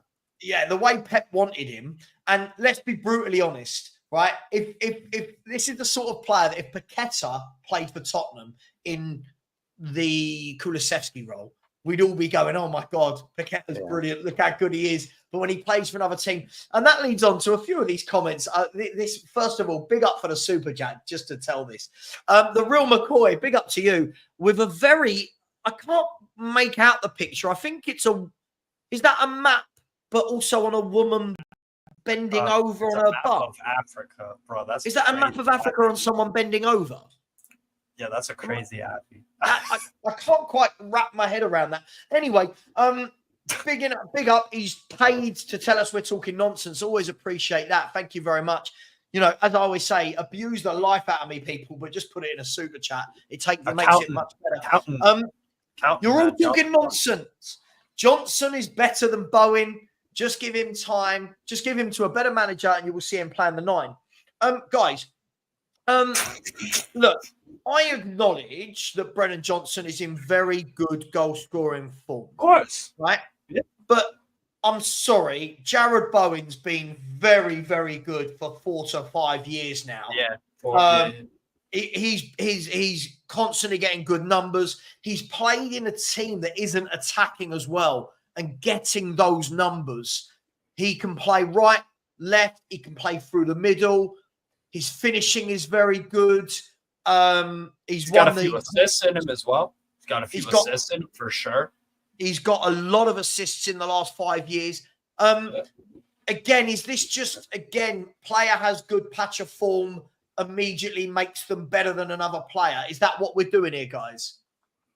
Well, remember Richarlison last season? He scored quite a few in a row. Best striker on the planet all of a sudden. Yes. Yeah. It's like we don't learn, right? We go, I think everyone, I always say there's a huge difference between a player being in good form and a player being good in general. And again, I'm not going to sit here and knock Brennan Johnson. The guy's paid to score goals. He's scoring goals. No one can knock that. Now, whether or not that means I have to rate him on I think it's Ian that always talks about a micro level and a macro level. On a micro level, Brennan Johnson at the moment is doing brilliant. On a macro level, do I think that he's if you said to me right now, who do you want? Do you want Kudus or Johnson? I love watching Kudus as a footballer. I think he's a proper, talented, skillful, technical player that can beat a man on the outside, the inside, can dribble with a ball, scores goals. But again, how can you compare them when one plays for West Ham and the other doesn't? Same with Bowen. But for me, I just think we're all going a bit crazy. George has said, always enjoy the channel. Hope you get to 14K soon. Big up, George. Me too, mate. It's been a long time coming getting to the 14K, and we're still 67 away from hitting that target. So please do smash the like button. Please do subscribe. 25 minutes till kickoff. And big up to Blaine Dev, who's always very, very generous in the Tottenham community. Thank you very much for your generosity and your support. And said, Savva, thanks for talking about Son. He doesn't suit an Ange system. He's a man to run through on the break. His finishing is still top notch, but he ain't a player who gets to a byline. Tricky future. Again, guys. Who suits an Ange system? Well, the Ange system is very much the. Kuva, what's an Ange system? Oh, no, Ange system, you want 11 Shane Longs. I guess Kulusevski's playing well, but people that run constantly at sprinting speed for 90 minutes. Yeah, that would suit an Ange system. Yeah. I mean, it's difficult, Blaine Dev, when we're talking about what an Ange system is. I find it quite funny because when a player is signed and works out, I keep hearing that he's the perfect Ange player. Ange signed him for his system. When a player doesn't work out, I hear, oh, he's not an Ange signing. He's not good in an Ange system. For me, first of all, I don't think Ange made football systems. I don't think he's doing anything that I think he's going a bit more. How dare you? I know, it's mad, Steve. I don't worship at the altar of Ange. Disgusting. But yeah, listen, I agree that the problem is you've got Son, who's not an out-and-out winger that wants to be played through the middle, Kuva. Brennan Johnson's not a winger. He wants to be in that space through the middle as well. And then you've got Solanke, who's a centre forward. You've got Maddison, who's drifting into those forward areas as well. It's kind of like everyone wants to do the same thing. And that, for me, is the downfall. I don't think there's enough variation in the attack. I don't think we've got wide men that scare fullbacks. Yeah, and of course, we're playing in the opponent's half as much as possible. Yet our wide men, Sonny and Brennan Johnson, will favour being on the counter-attack with lots of space to run into. So it's not a natural game for him, in my opinion. I'd say, well, the very fact we are managing to see Johnson get some goals at the moment is kind of out of the norm, isn't it? Because he was struggling certainly for scoring goals last season. But there's promising things, but I just don't see, when there's talk about comparing him to Bowen, I just don't buy into it. Mind you, I particularly loved the comment earlier about, subjectively haters will always criticise him. So that means if you hate, are you subjective? If you don't hate, you're objective. Are you all of a sudden? That's a strange one, but there's an opinion for you. That is very much on the same level that every single day, what I get is if anybody disagrees on my opinion, I get, your narrative, your agenda. And I always say the same thing, Kuva. My narrative and my agenda is for Spurs to be better. That's the only narrative and agenda I've got. I've got no narrative or agenda again. If I don't rate a footballer, people go, oh, an agenda. What? As a grown human being, what would I get out of having an agenda against X, Y, or Z player? What good would that do me? Like, oh, Also, you you don't have to like look on Ange the because flip he's side. Australian. Really? What's that got to do with what are we doing here? I You like have to Kylie look on the Minogue. flip Does that count? Like, I don't know what do we do? Like, I don't get it. I don't get what we're doing here. Savva, stop trying. We need to stop. YouTube in one of my New Year's resolutions in YouTube 2025. I'm just gonna stop trying to make sense of the madness. I'm being so Wow. I feel like because I want to talk about the game, not about you have an agenda here or you think this because of that. Like I just feel like bro, I want to talk about the game of football. How about we talk about one-on-one matchups? How about we talk about subs on the bench who could make an impact in this game? You know, what happens if West Ham score in the first 15 or Spurs do? How much does that change the game? That's what I like, and you guys do too, because we're trying to do it, but like, bro, some of these people are just saying madnesses, and just like, I've come to a point again. I'm just gonna stop trying to make sense of the madness. And do you know what, Steve? I think you're spot on. I think you're spot on, and I think no more so than Kuva. You know this one. If down the years, 11 Forrest Gumps, yeah. Big up, Daryl. I love Daryl. We've got one. What, Werner? Yeah. Frank, by the way, my prediction for today's game is 2 or 3-1 Spurs. These are the games where I think we will win. And what will happen is, if we win, I'll have a whole hour after the show of, oh, you're in the mud, as though I said we were going to lose. If we lose, it will be give Ange time. It's just the merry-go-round. But Kuva, when people are, talking about agendas on players, this is what it's been for years. Whenever anyone critiques a Son performance, it's because he's Asian. If he was English, I don't care. I could not give a monkeys whether someone was born in a hospital in London or Asia, or I don't give a monkeys. You're putting on the Spurs shirt. I'm judging you on that. Remember a certain player we had called I think it was Harry Kane, something like that. Yeah, I certainly remember him getting criticised a lot when he went through patches where he wasn't scoring or he didn't turn up in a big game, and yet he's idolised. So what's the problem? It's pretty consistent. If players don't perform, they get criticised. Even if you don't perform for 1 week, you get criticised. That's the nature of football. That's what being a fan is. As Ben always points out, one of my favourite things is that, every meal's a banquet. Every missed meal is a famine. That's what football is. It's highs and lows. Players experience that, and form experience it. All players form. It's highs and lows again. The greatest players are the ones that have the very, very few dips throughout their career.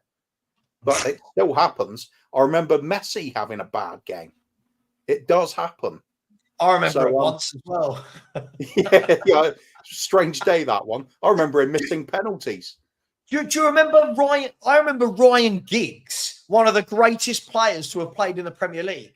I remember there was a year where the Man United fans wanted him out. And before anyone says I'm talking pre-scandal, pre-all of that, I'm talking about when he was a Premiership great, people were getting frustrated.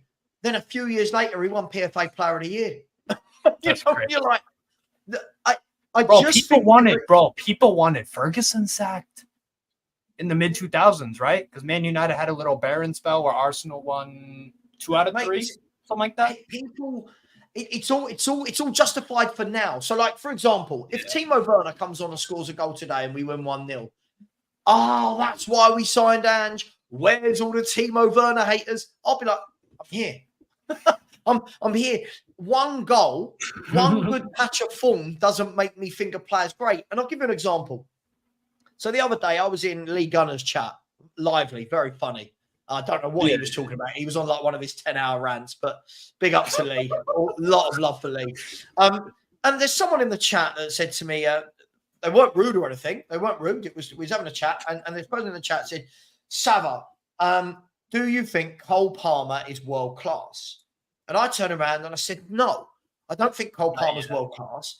I think Cole Palmer's a phenomenal talent that is on the right path, that is doing the right things, but has only done it for a year. Like, he's young. He's done it for a year. And I said, before we christen Cole Palmer world class, can we wait for him to do it for 2 or 3 years? Can we wait for this to be a consistent thing? And this person was like, oh, but look at his numbers over that year. Yes, but down the years, there's been many footballers that have had an outstanding year, get a big money move, never hear from them again. And that's the problem, Coover. Everyone wants instant. Oh, Brennan Johnson, he scored 7 games in a row for club and country. He's amazing. But what if he now goes 7 without scoring? Does that mean he's not amazing? Exactly. Like, there are a few players that come along every now and then that you'll say on the very first season, wow, this kid's world class. And I'm thinking the Messis, comes onto the pitch and half a dozen times that coming on as substitute. They beat 3 or 4 people and smack it in the top corner. Yeah. And you're like, wow. And you don't need the stats then. You've seen something incredible. Mm-hmm. But is that with Cole Palmer? Yeah, he had a hell of a season last season. Looks like he's carrying on this season. I agree with Savva. He's not world class yet, but he's ticking the right boxes so far. He's on the road. Yeah, he certainly is. Yeah. Too. And I think the same could be said about Lamine Yamal. What I will say about Lamine Yamal, though, if you say he's world class, can't really be like, that's outrageous or no, because think about it. Yes, with Barcelona, he got introduced 22-23 season towards the back end. 23-24 season, very good. Euros, I almost count that as, I give that some weight. In the Euros with Spain, you're a 17-year-old starting, and you are just you're excellent most of the guys. I think one that alone. Just that alone. How big is that? How big is that starting for Spain, age 17? And being a catalyst in winning a Euros, being a catalyst, not a fringe player, not a guy that comes off with 20 minutes and has an impact moment here and there. No. He's starting the game. He's playing outstanding, like, bro. So you can make the case for Lamine Yamal. Palmer, for whatever reason, with England, he just didn't have that impact. Scored in the final. That's big. That is big. But he just didn't have that impact of Lamine Yamal. But yeah, both of those guys, no doubt about it, they're on the way to being world class. It wouldn't surprise there's quite a few players that can be brilliant for club form and they never make it at international level. We've seen that quite often. Back in the 80s, English player John Barnes, a fantastic winger for Watford and then Liverpool.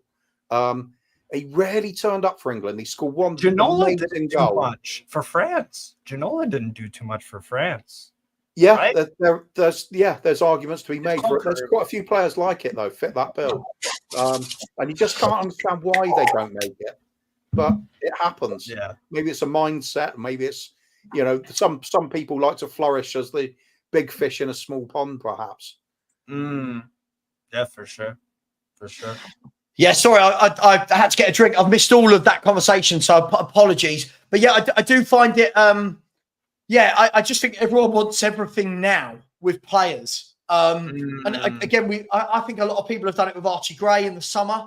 It was like, oh my God, you want to see this kid, 40 million, he's amazing.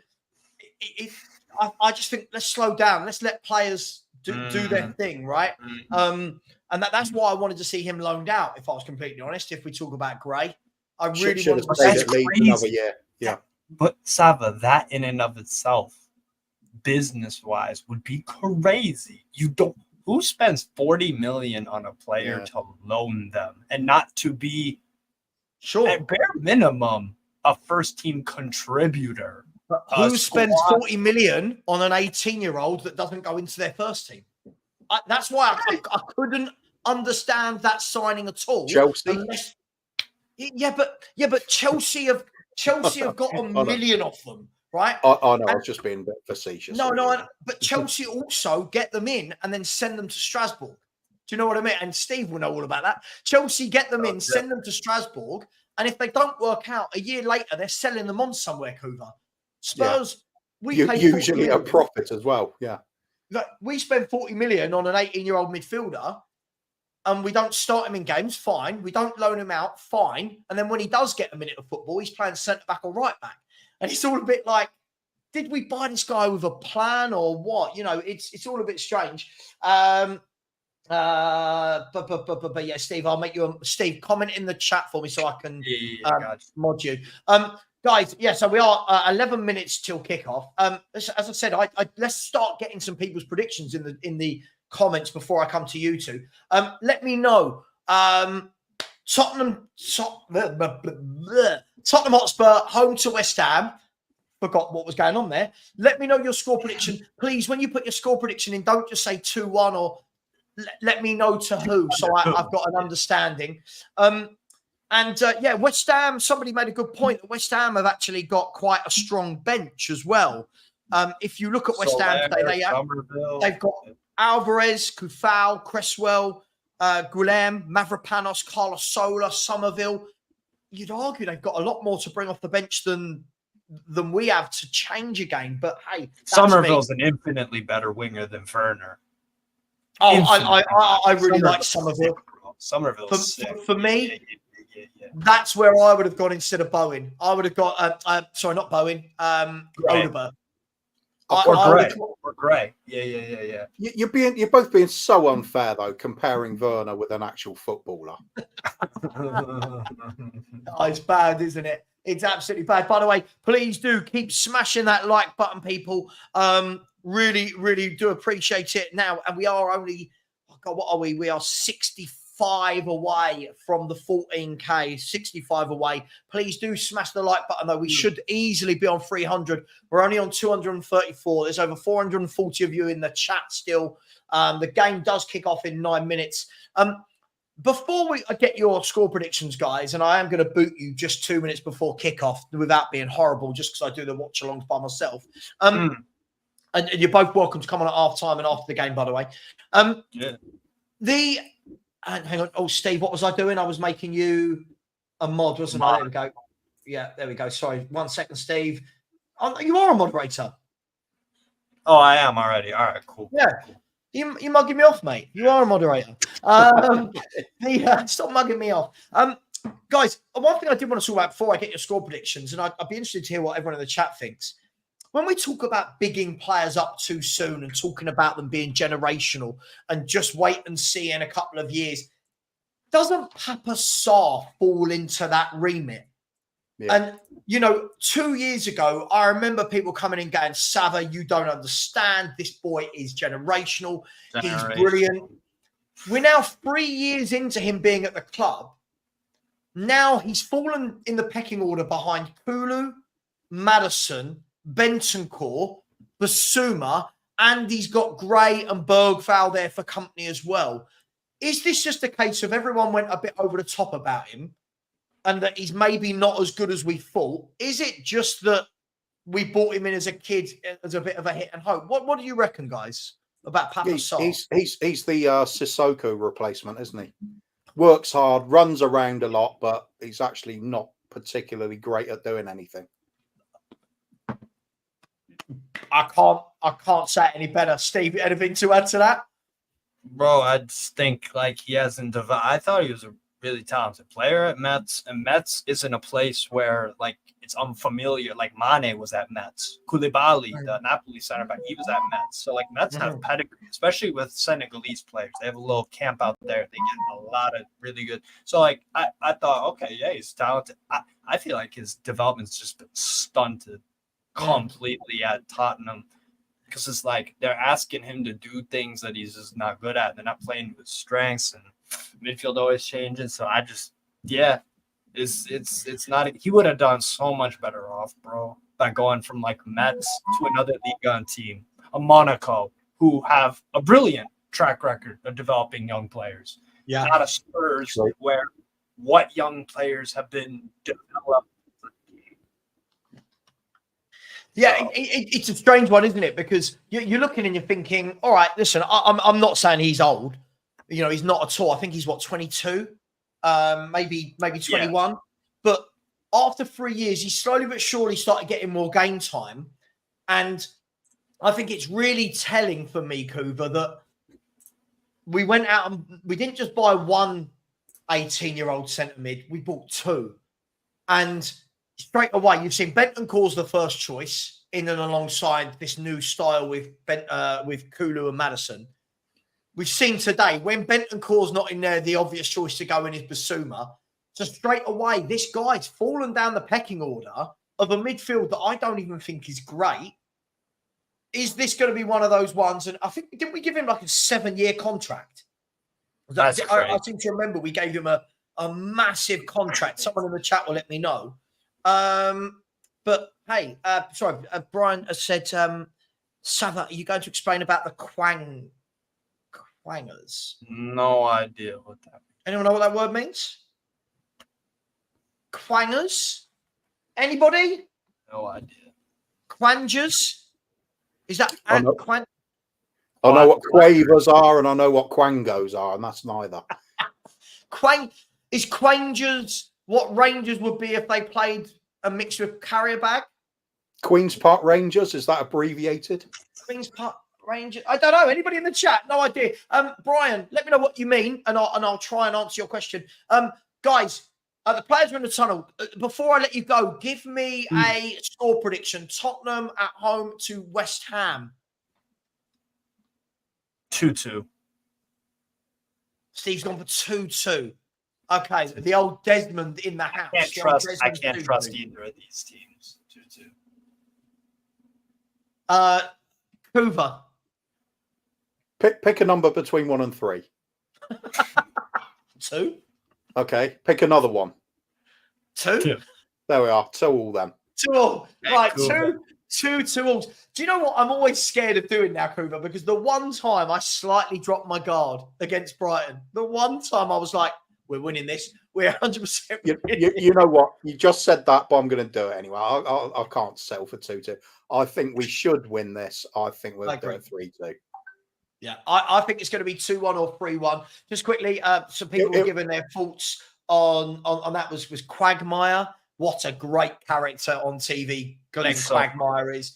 A despicable human being, but a wonderful TV character. Foxy has said Quanger comes from the French for quince, apparently. No idea, but it was nice. Hoover, There you go. Steve, you're more than welcome. Half-time, full-time, whatever. You're more than welcome. You've got the link. Jump back on. Thank you for everything. Love both of you. And when we're 4-0 down at half-time, I'll see you then and we can talk about and leaving. No, just kidding. Take care. If we're having a horror show, I don't think I'll bother half-time. Yeah. Yeah. Cooper only wants to drive the good train, right? Absolutely. Listen, Absolutely. I love you, bro, so mate. much. Thank you so much. I'll speak to you later. Take care, man. So, guys and girls, the team: Vicario, Porro, Romero, Van der Ven, Adogi, Basuma, Kulusevski, and Madison, with Johnson, Solanke, and Son up top. Moore, Bentancur, Sarr, Werner, Bergvall, Gray, Richarlison, Dragoshin, and Forster is the bench for Tottenham. So that means that Yves Basuma has come in to replace Rodrigo Bentancur.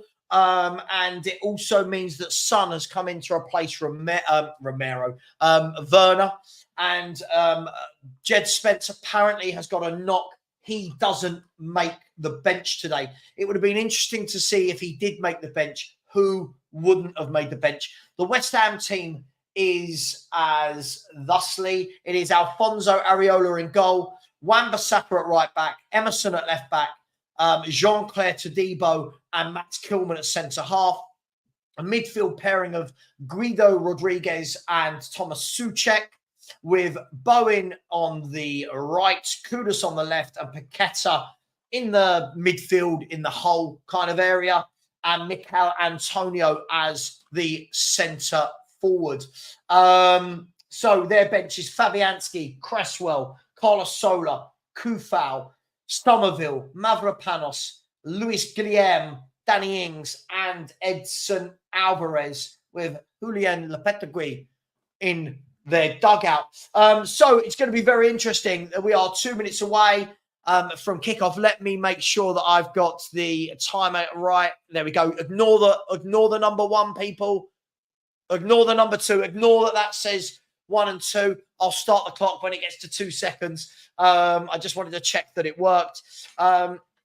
Miss Bunny has said, Areola, isn't that part of a nipple? Yes, he does have an unfortunate name, but yes, I'm guessing in France, it probably means something else. Smash the like button, people. Please do subscribe before the game starts. Jamie Allen, big up to you, said, only one natural defender on the bench. Hashtag drop Werner. Yes, Jamie, big up. Thanks for the super chat.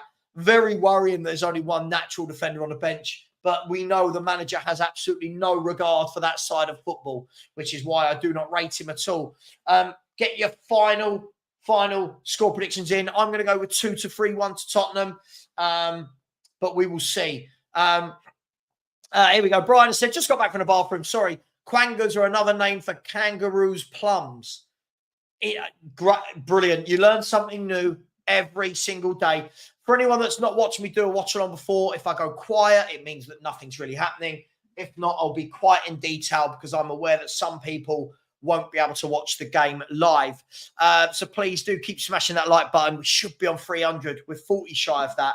And we're only 65 subscribers away from 14K and giving away the 2 tickets. The players are now lined up. Tottenham are going to kick off. All the players are taking a knee. Kudus is the only one who's not. No, now he is. And we're going to kick off. Tottenham have kicked off. And there we go. The clock is running down. Tottenham Hotspur versus West Ham. And let's see what happens. Going to be interesting. A free kick to West Ham. A foul there by Kulusevski on Lucas Paqueta, who's down, writhing around in pain. Looks like he's been a bit winded there. Let's have a look. Oh, I think he took a little... he landed quite awkwardly. I don't think it was the tackle itself. But big up to each and every one of you. Hope you are enjoying your Saturday so far. And please bear in mind, anything that is said on the commentary, when people say it to me, I can't hear it because I'm talking to you, good people. The ball's launched down the line. Christian Romero heads it away only as far as... It's very scrappy in there at the moment. It's very scrappy, but here's Mohamed Kudus. I really like him. He's a good player. He pings the ball round to Todibo to Wan-Bissaka. Wan-Bissaka, he had Son closing him down, but he actually did well. West Ham living dangerously, but they've come out with a ball and then given it away. And a foul by Paqueta on Kulusevski. So that's one foul for each of them. So Tottenham have the ball. It's Christian Romero on the edge. Sorry, on the halfway line. He goes out to Porro. Porro plays a ball through the middle to Solanke, but there was too much on it. And Areola can clear the ball for a Tottenham Hotspur throw. Good idea there from Porro. Through ball to Solanke, but it just had a little bit too much pace on it. Here's Christian Romero, plays the ball into Maddison. He pings it out wide. Here's Porro again. Porro whips the ball in, and it's put out for a corner. It's put out for a corner by, I want to say, Rodriguez. I want to say that was Rodriguez, but I might be wrong. So, first corner to Tottenham, 2 minutes gone. On the right-hand side, Kulu's going to whip this in with his left foot. He's gone short instead, and then Tottenham have made a mess of that, and West Ham can clear the ball, and it's a throw into West Ham. Tottenham made a right meal of that. Instead of whipping the ball in, tried to be clever, went to Maddison short. Maddison's pass back, didn't have enough weight on it, and West Ham got the ball. So an interesting matchup. Not a lot has really happened so far. We're waiting for the game to settle into a pattern. Here's Kudus, and he's tackled by Pedro Porro, and it's a throw-in just by the halfway line to West Ham. So just coming up to the 3-minute mark. And there's a ball by Kilman, swept all the way across to Wan-Bissaka. His pass to Todibo wasn't the greatest, but Todibo rescued it, and then the ball's given away. Both teams very sloppy with the football at the moment. Both teams very sloppy indeed at the moment. Here's Kulusevski. No, the ball's deflected wide for a Tottenham Hotspur throw deep on the left-hand side. Adogi gives it to Son. Son slows it down, gets it over to Basuma, to Van de Ven, and back to Romero. Yes, Double D, how are you? Good. morning, afternoon, evening to you, wherever you are in the world, my friend. Maddison to Basuma. West Ham have got everyone back in their own half at the moment. And here's Christian Romero, plays it into Basuma, whose touch lets him down, but then West Ham give it away. It's all very congested in that midfield area. It's very congested. Kulu now, good ball, dribbles across the middle of the pitch, out to Udogie, whose ball to Son was poor, and it's a throw into West Ham. So we're starting to see a bit of pattern. Spurs are starting to have the ball, but not doing anything with it at all at the moment. And big up to each and every one of you. If you just joined, please do smash that like button. West Ham now can clear it. Wan-Bissaka puts the ball long, but West Ham haven't really got anybody up top. It's very much as we were talking about before. West Ham look like they're going to be happy to sit in.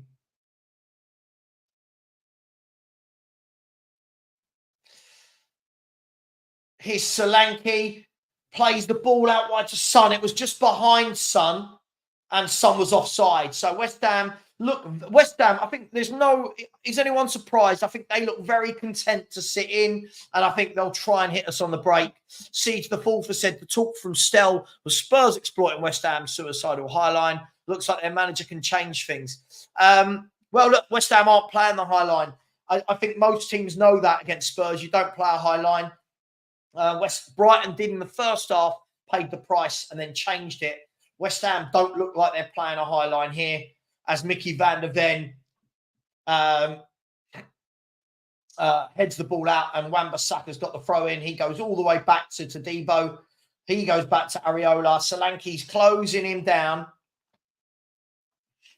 And West Ham bring the ball down in midfield. There's the ball out wide, cut out by Udogie. Udogie's a very interesting player. He gives the ball away a lot. He wins it a lot and then gives it away a lot.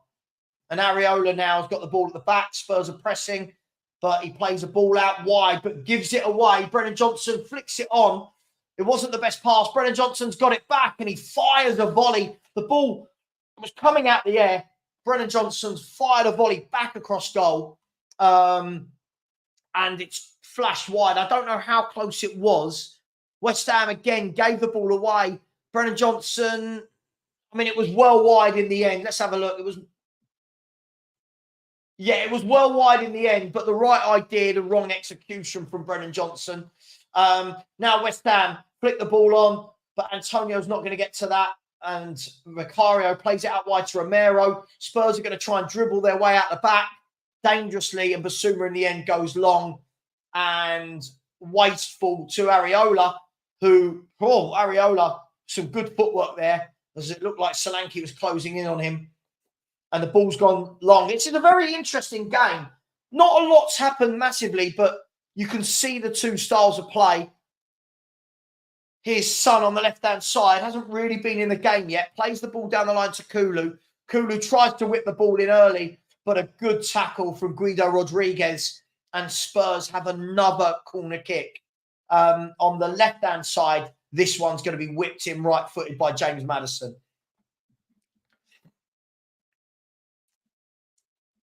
Yeah, I just think any team like West Ham, they'd be crazy to not play like that against us. Here's Kulu, edge of the box.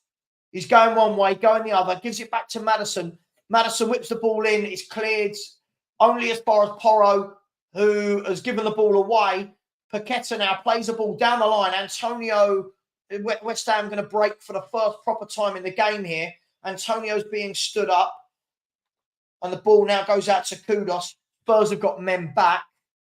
And the ball's spread wide to Wan-Bissaka, who's got a bit of space. Wan-Bissaka to Bowen. We haven't really seen West Ham in an attacking threat yet. And Todibo goes back. I just think they're going to frustrate us as Todibo goes back to Areola.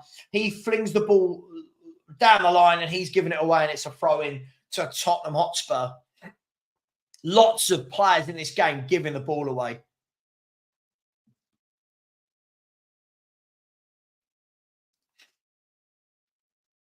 Guys and girls in the chat, everyone, let's just keep it respectful, eh? It's a game of football at the end of the day. Just keep it respectful, please. Thank you very much. Here's Mickey van der Ven. going to bring the ball out. He's played the ball down the line to Son. Son's got Maddison and Udogie. He's gone into Udogie. Udogie crosses the ball and again blocked by Guido Rodriguez. He's done very well so far. Almost in that kind of number 6 defensive midfield role. He's cutting out any balls into the box. And Spurs have wasted their 2 corners so far, both short. Will we go more direct this time? Maddison on the left-hand side, right-footed. Is he going to go short or is he going to go long? He's going to whip this one in this time. And that's gone deep to the back post. And a really good header won there by Lucas Paqueta. And then Kudus tackles Porro and it's a throw into Spurs. So no real chances in this game so far. A half volley from Brennan Johnson.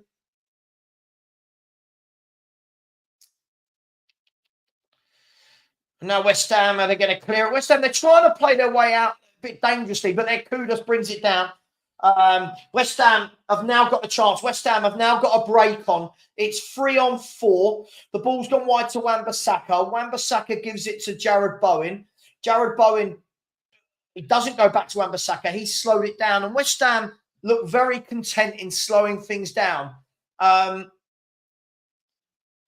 there's the ball out to Wan-Bissaka again. He's gone into Bowen. Bowen is going to run at Van der Ven, is he? He's running at Van der Ven. He's whipped the ball back. It's gone all the way through to Kudus. And that's a great save. That is the first big chance of the game. West Ham had it. That's a huge, huge opportunity and a great save. Bowen ran at Van der Ven, pulled it back with his right foot. There was Kudus about 15 yards out. He slipped as he took the shot. And it was a good save, but it was straight at Vicario. But again, Jared Bowen, fullbacks do not like playing against him. That's what I want to see our wingers do. Here's Jared Bowen with a corner off from the right-hand side. He's going to whip it in left-footed. He's whipped it in, and it's cleared. And Paqueta volleys it back, but that's gone all the way across the goal. And now a volley back in, and it's gone out for a goal kick. The volley from Emerson, just wide, to be honest with you. Tottenham take the goal kick quickly. Yeah, there's no... God, it's very rushed, this game. It is Kulu, though. Spurs have now got a chance to counter, but West Ham have got 7 bodies back there. Here's Brennan Johnson, and again, that's where Brennan Johnson lets himself down. When he has to run at a player, he's not quite got the ability and lost the ball. He ran straight into the fullback, and West Ham can bring it out. Poor defending from Van der Ven, that was, by the way. And West Ham now, it's an interesting game. It's an interesting game. 2 very different styles, but Spurs are not dominating at all. We're not really doing a lot when we get the ball. West Ham, they do. I don't know about West Ham looking better, but they look calm. They look calm. Here's Jared Bowen. Plays the ball over the top to Wan-Bissaka. Bowen gets it again. He plays it into Antonio. Back to Bowen. Bowen's the danger man. He takes on Van der Ven again. And then luckily Basuma came out and helped Van der Ven, who has not started this game well from a defensive standpoint. Van der Ven is not enjoying Bowen running at him. And Bowen again, the danger man. 2 very good moments in the last 2 minutes from Jared Bowen. A really good winger. I really like him. That's my type of player. So the ball goes back to Mickey Van der Ven. Here's Romero. Plays it out wide to Porro. Spurs don't really have a lot of space to operate in as there's a foul by Rodriguez on Kulu. Rodriguez is everywhere at the moment. Rodriguez is everywhere. Sorry, let me just have a quick drink. I hate these lids. You know, the lids that won't come off. Oh, that's nice. Oh. So Spurs have the ball. Oh, it's actually a bit sharp. Spurs have the ball. Here's Mickey Van der Ven. West Ham again. Everyone's in their own half behind the ball. You can see the game plan. You can see the pattern. You can see what they've worked on. VCats said West Ham. Savva. You could argue that West Ham are in control of the game. They're happy to give us possession. I agree. I think it's when we talk about controlling games, and it depends how you look at it, doesn't it? We've had a lot of the ball, but done nothing with it. West Ham are happy to sit in and break. So it's going to be a real chess match, this one.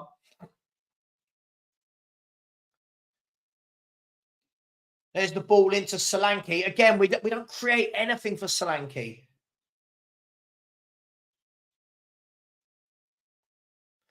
And there's a shot blocked. No, I'd say a half shot from Kudus blocked. He's a Dogie. Is this a real question? I'm a Spurs fan. A Dogie again gives the ball away. One back this time by Maddison. And Bowen tackles him but wins the throw. Yeah, I do worry. Listen, I'm sure we might in this game, but lots of the games I see, we don't tend to get Solanke into the game a lot, do we? Like in terms of being a centre forward. Yeah, Bowen's a very good player. But, you know, I think he's an excellent footballer.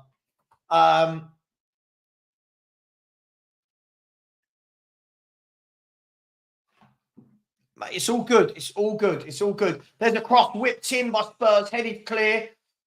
And West Ham look very well organised. They look very well organised defensively. They've done their homework. Son, though, lays it off to Adogi. It's gone back to Basuma to Son. Son feints, has a shot, and it curls just wide. That's the first proper chance for Tottenham. That's better from Son. Again, he's not getting any draw on the left-hand side from beating a man. He's cut inside. He faked twice, cut inside, whipped it across goal, and just had just a bit too much bend on it. But that's the first proper chance for Tottenham in this game, you would say.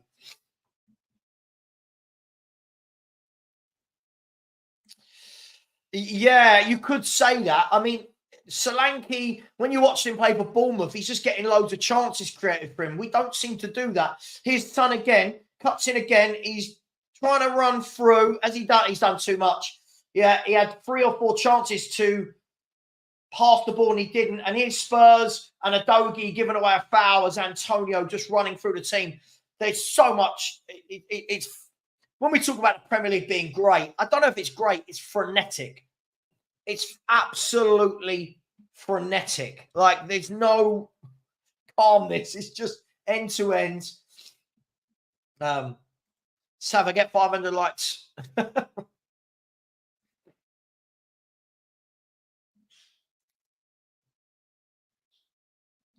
So it's a free kick to West Ham. They're taking it short. They're happy to keep the ball in their own half. Antonio, he's dispossessed this time by Van der Ven. Van der Ven's running down the left, plays a good ball into Solanke and a good tackle. But again, Guido Rodriguez is having an excellent game. He is putting out fires left, right and centre.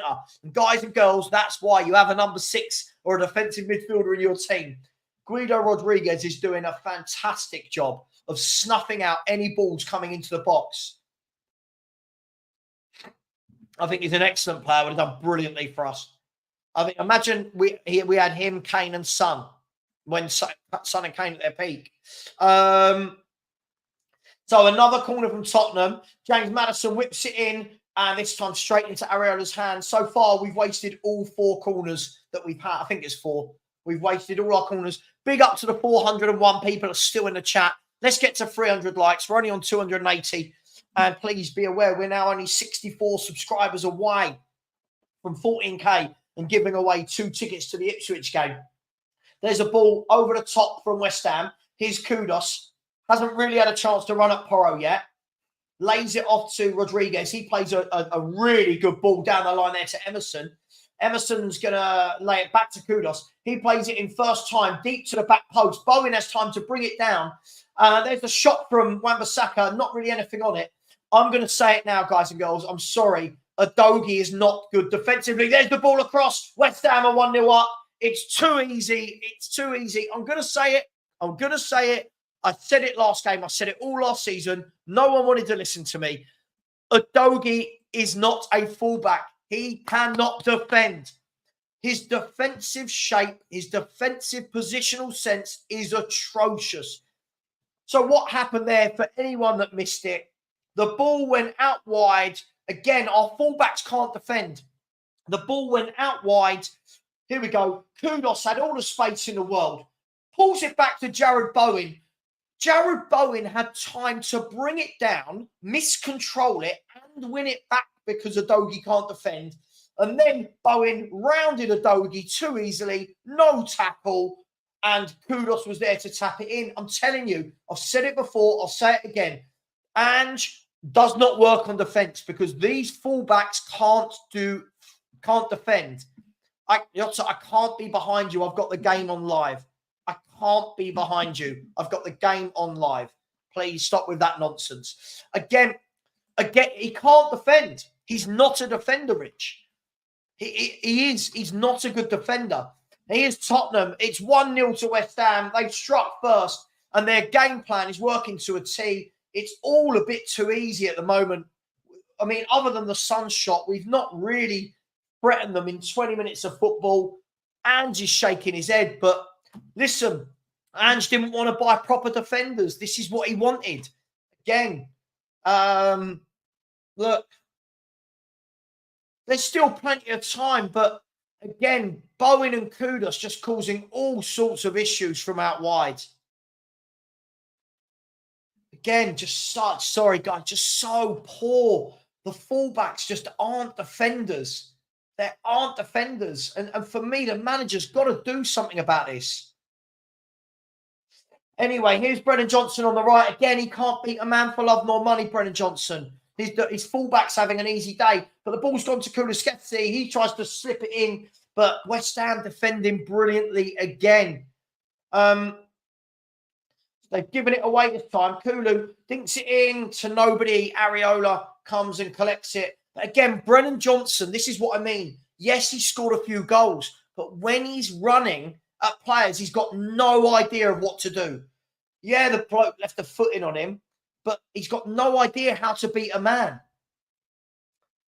There's Antonio winning the ball. And Udogie's got it back. But again, West Ham, I said it all week. If you're West Ham, you know what you've got to do here. Sit in, hit on the counter, play down the channels.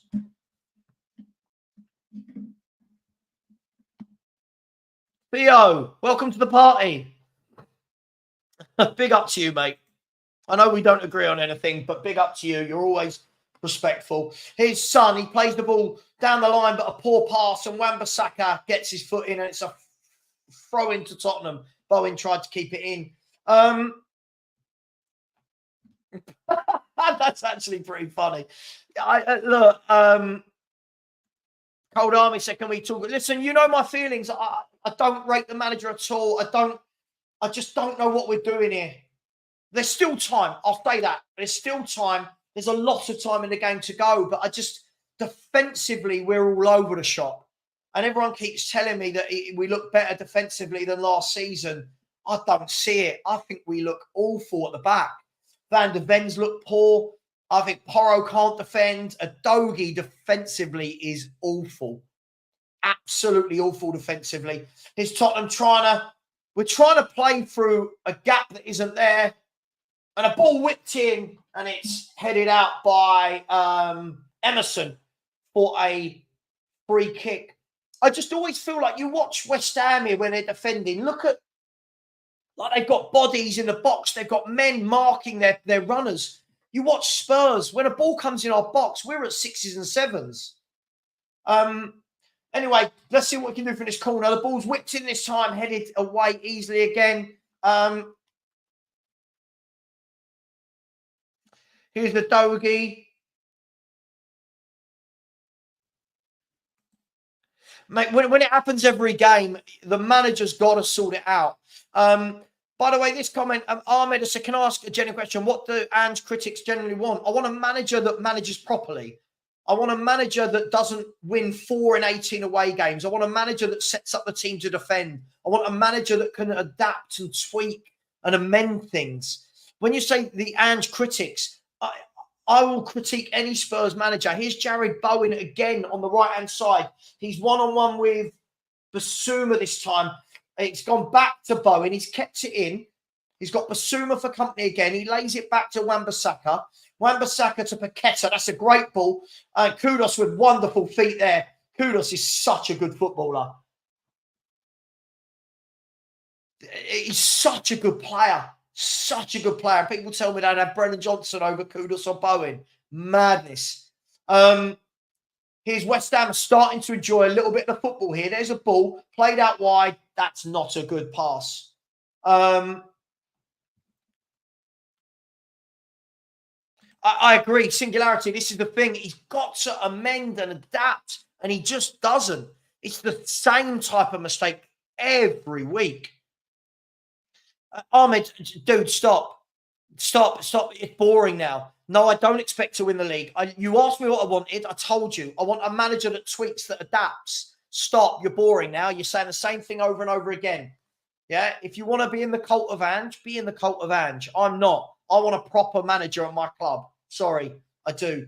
Here is Mickey van der Ven. Listen, Spurs can still come back and win this, but we look like we've got no clue. Here's Basuma to Romero. People will go, oh, but we had 70% of the ball and blah, blah, blah. Here's Porro back to Mickey van der Ven. There's still plenty of time. There's loads of time. And this is it. This is it, Ryan. This is it. Hang on. Here's Porro. Porro's resorted to a shot from about 40 yards. It's hit a West Ham defender and gone out for a corner. Said, yeah, every time we face a team with good winnings, we are 1-0 down before a ball is kicked. Minte Matoma last game. Kudus and Bowen. I agree. There's the ball whipped in from Spurs. West Ham clear it. Sonny's going to run it. His man, is he? And again, great defending between Kilman and Wan-Bissaka. Again, look at that. Look at that. That is how you defend. Look how Wan-Bissaka and Kilman put their bodies on the line to defend. That is what you want from a setup. Ahmed, you're boring now. No, Ahmed, sorry, you've shown from this comment you don't understand football, right? There's a cross in from James Maddison, and again, poor. All our crosses have been poor today. Conte set up to defend and you call for his head. Sorry, why does it have to be gung-ho or all-out defence? Ahmed, tell me what you would change if you were a Tottenham manager. Show me that you've got a little bit of non-bias to you because you keep sticking up for him, even though you keep seeing us play poorly. If he loses 4 of the first 8, he can't stay. He's just poor. Here's Kudus. And it's a throw into Tottenham Hotspur. I was so happy with Redknapp. I was so happy with Redknapp. And Poch, Poch stayed too long for me, but I was so happy with Harry Redknapp, a proper manager. Didn't say ridiculous things in the press. Sorted out the defence, made them defend as a unit. This is just not for me. Ahmed, one more stupid comment, you're gone. Please, you're boring me now. You're boring me. Go away. You're boring me. There's the ball in from Adogi. He dinks it across. Headed over and wide. Headed wide. Brennan Johnson. You've got to score those. You've got to score those, Brennan. The ball comes over. The ball came over from Adogi and Brennan, he's leaning back. I'll give him that. He had to wrap his head around it and he missed it. It just hit his shoulder. He didn't even get his head on it. Yeah, sure, but it was some very good years under Redknapp. It wasn't just a few days, was it? It was some very good years and we played some great football. We played some great football under Harry Redknapp as well. Some great football. And he set us up properly. Proper midfielders, proper wingers, a defence that wanted to defend. This all-out gung-ho nonsense is just mad.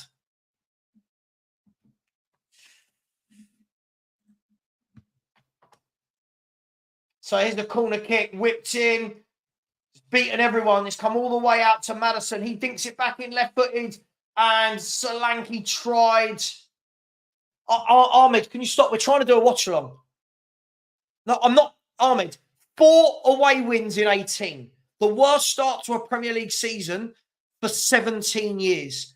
2 wins against the top half in 12 months. Awful form in London derbies. What do you mean moaning for nothing? You don't know Spurs. You're not a proper Spurs fan. You don't understand Spurs. It's very clear to see. Here's Mohamed Kudus running at Tottenham again. He's checked back, played the ball, lovely ball to Wan-Bissaka. Wan-Bissaka's checked back. He's going to cross it in, and it's a corner to West Ham. Yeah, but Michael, do you know what? He willed and he dealed and he bought those players for very cheap and made them a team, didn't he? Do you know what I mean? He went and got Chorluka on the cheap. Yeah, Palacios on the cheap. Defoe on the cheap. Like, he done some great things, did Harry. Proper manager for me. Dog biscuit. Basuma first touch like a trampoline. I can't anymore. Yeah, I can't. It's just a cult at this stage. They can't see the truth. I can't see the truth. Listen, there's still time to come back and win this game, but we should be winning this game. We should be. Corner to West Ham. We cannot go 2-0 down here. That's a poor corner from West Ham. DBE, see yourself out, mate. No, it's the fans. It's the fans that only back Ange. You can see them a mile off. They're not proper Spurs fans. You can see it. You can see it a mile off. You don't have to be here, by the way.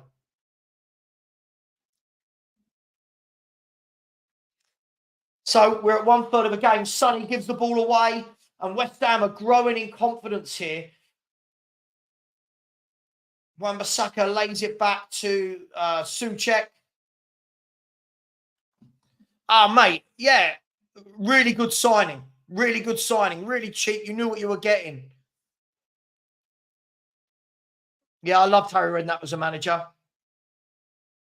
I loved what he did with Spurs. I loved what he did with Spurs.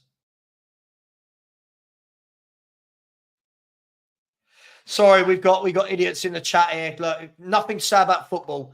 Talk football or leave. It's really simple. Here's James Maddison. Plays the ball down the line. Brennan Johnson. Brennan Johnson lays it off again. Brennan Johnson's had a stinker this half. He's been terrible. Keeps giving the ball away in attacking areas. When he's not scoring, he just doesn't do anything as a footballer. Foxy, can't agree with you more. I think he's a brilliant fullback. I think he's an excellent fullback. Watch him defend and watch our fullbacks defend. It is night and day. One who's been brought up learning how to defend, learning the art, and ours just aren't fullbacks.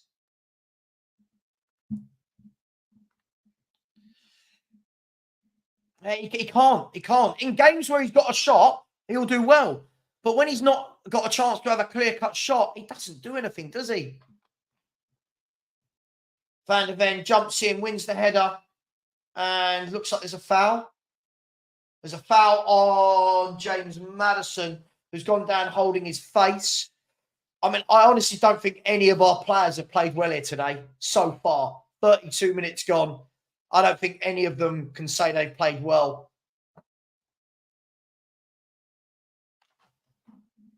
Alexander Johnson, I haven't. Alexander, I haven't. Just stop, I haven't. All week, all I get is attacks from people that have followed Ange from Australia. It's very boring. I want a football channel. I want people to discuss football.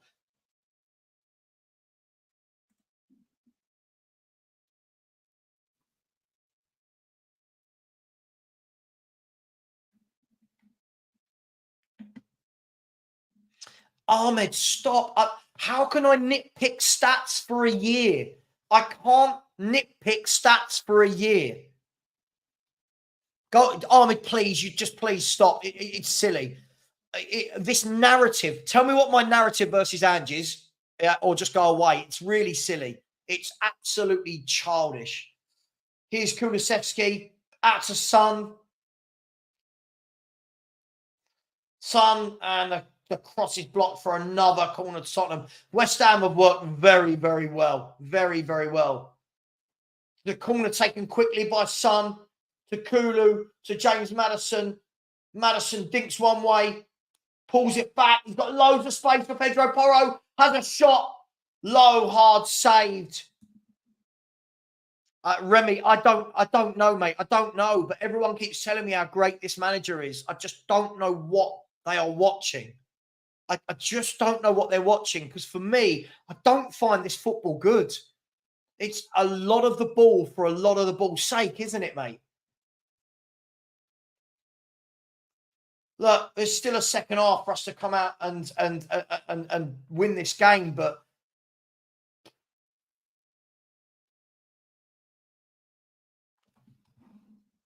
this. There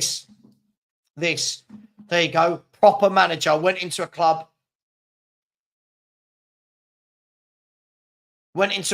Turned it around immediately.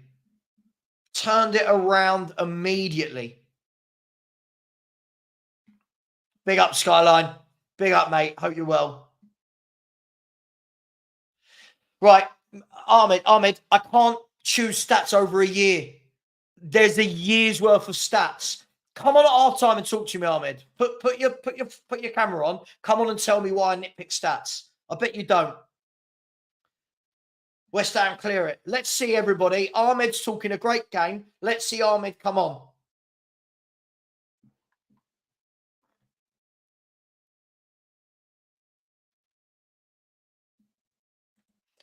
Big up, EPAC football scene. Big up to you. Let's see, everybody. I want to see this guy talks a great game.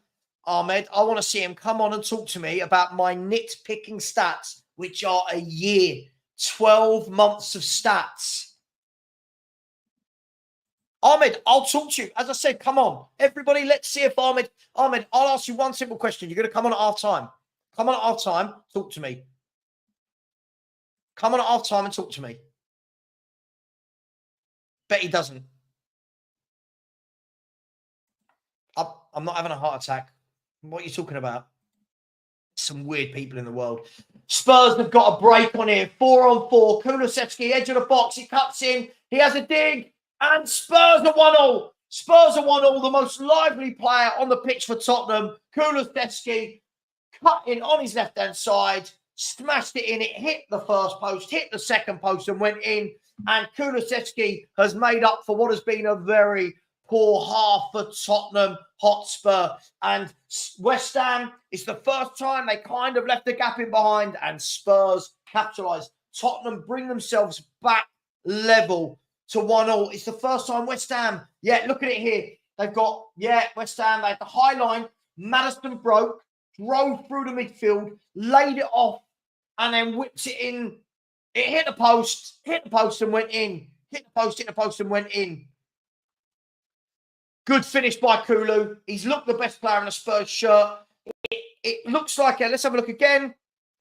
Yeah, it hit Areola, then hit the post, then comes back. And then comes back in.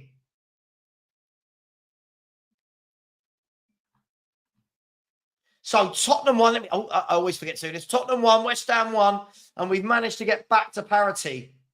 Again, look. So all the people in the chat saying to me, just let this guy have his say. That's why. Look at it. Savva in the mud. He wants us to lose so badly. So when you tell me that, and I say not proper fans, this is what I deal with. Look at the state of this. Because Tottenham Hotspur equalised at home to a team in the bottom half of the table. Look at the state of this idiot. Look at the state of him. Unbelievable. I used to love being a Spurs fan. And now we've got idiots like this in our fan base. I'll say it as it is. He won't come on. Bet you he don't come on at half time. Mate, he won't come on. He won't come on.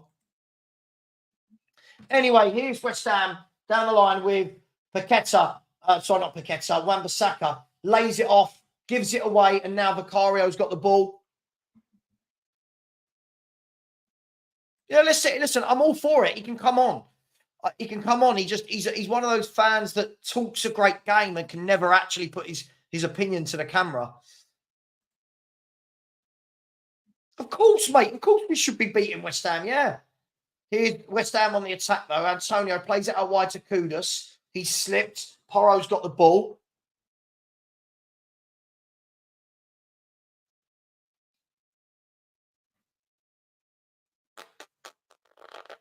And James Maddison's got the ball deep in our half, leaves it for Van der Ven.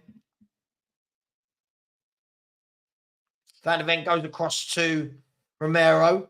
Can Spurs for the last 7 minutes put some pressure on? Go in at half time, 2-1 up. There's the ball played down the line. That's a good ball. Porro whips it across goal. Cleared by Wan-Bissaka. He's had a good half as Wan-Bissaka. He's had a good half.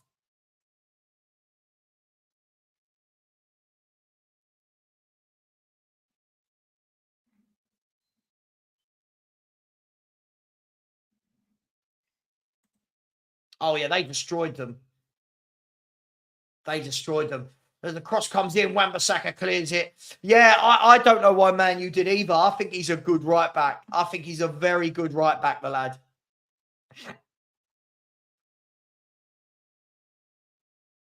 So here's Tottenham with the ball. West Ham have got everybody behind the ball again. You could see it as soon as West Ham, it was the first time. It was the first time that West Ham, hang on, here's Kulu has a shot blocked. It's gone to Son. I mean, I think that's a bit of a stretch, but okay. I mean, he's been here 3 years.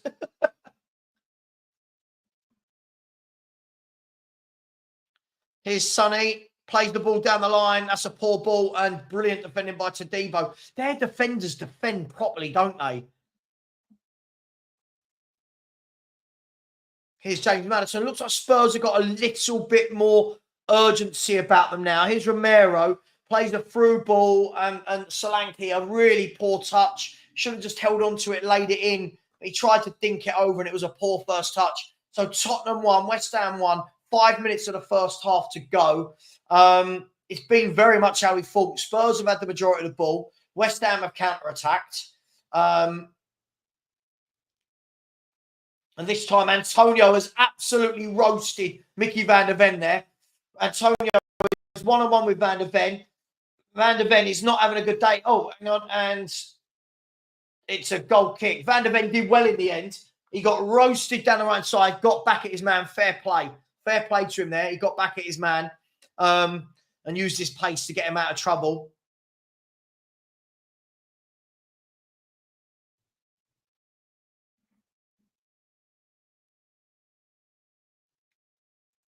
I agree. I absolutely agree. Absolutely agree. So can Spurs find a second goal before half-time? There's Solanke. Good turn. He's running from the midfield because we're not creating for him. And again, Wan-Bissaka, I think, has been absolutely superb. Here's Jared Bowen. Jared Bowen scraped past his man. He's still got the ball. He's done brilliantly there, Jared Bowen. Lays it off to Emerson.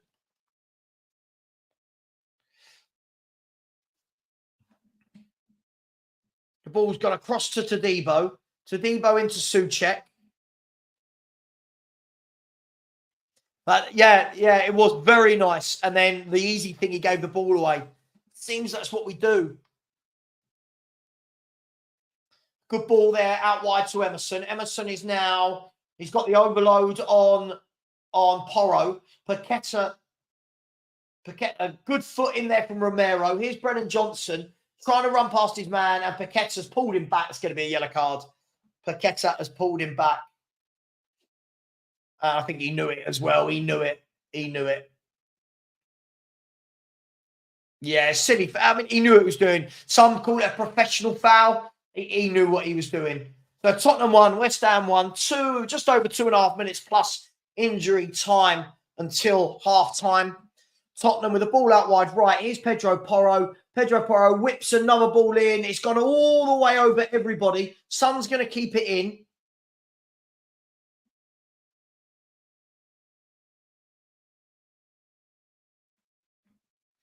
Well, yeah, but we don't need to talk about mental issues, Lena. That's the point. Listen, I think Kulusevski's a good footballer. I think he's a good footballer. There's a shot over the bar by Porro. I think he's a good player. I think he's in and out of games. I think he's a good player. For me, it's games like last week against Brighton. When the going's going badly, you don't see him. I think in games where we have a lot of the ball, he looks very good. But listen, I think he's a good player. He's not a winger. That is what he is not.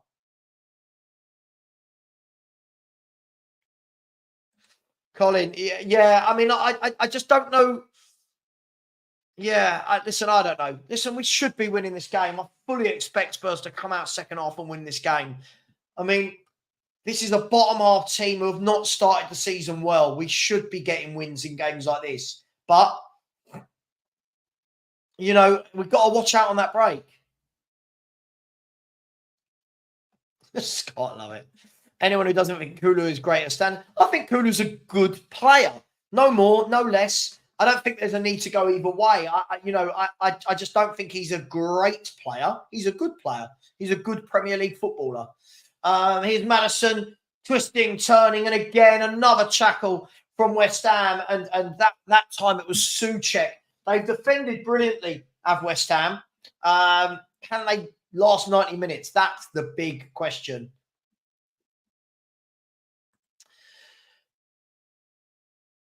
Here's Kulu again.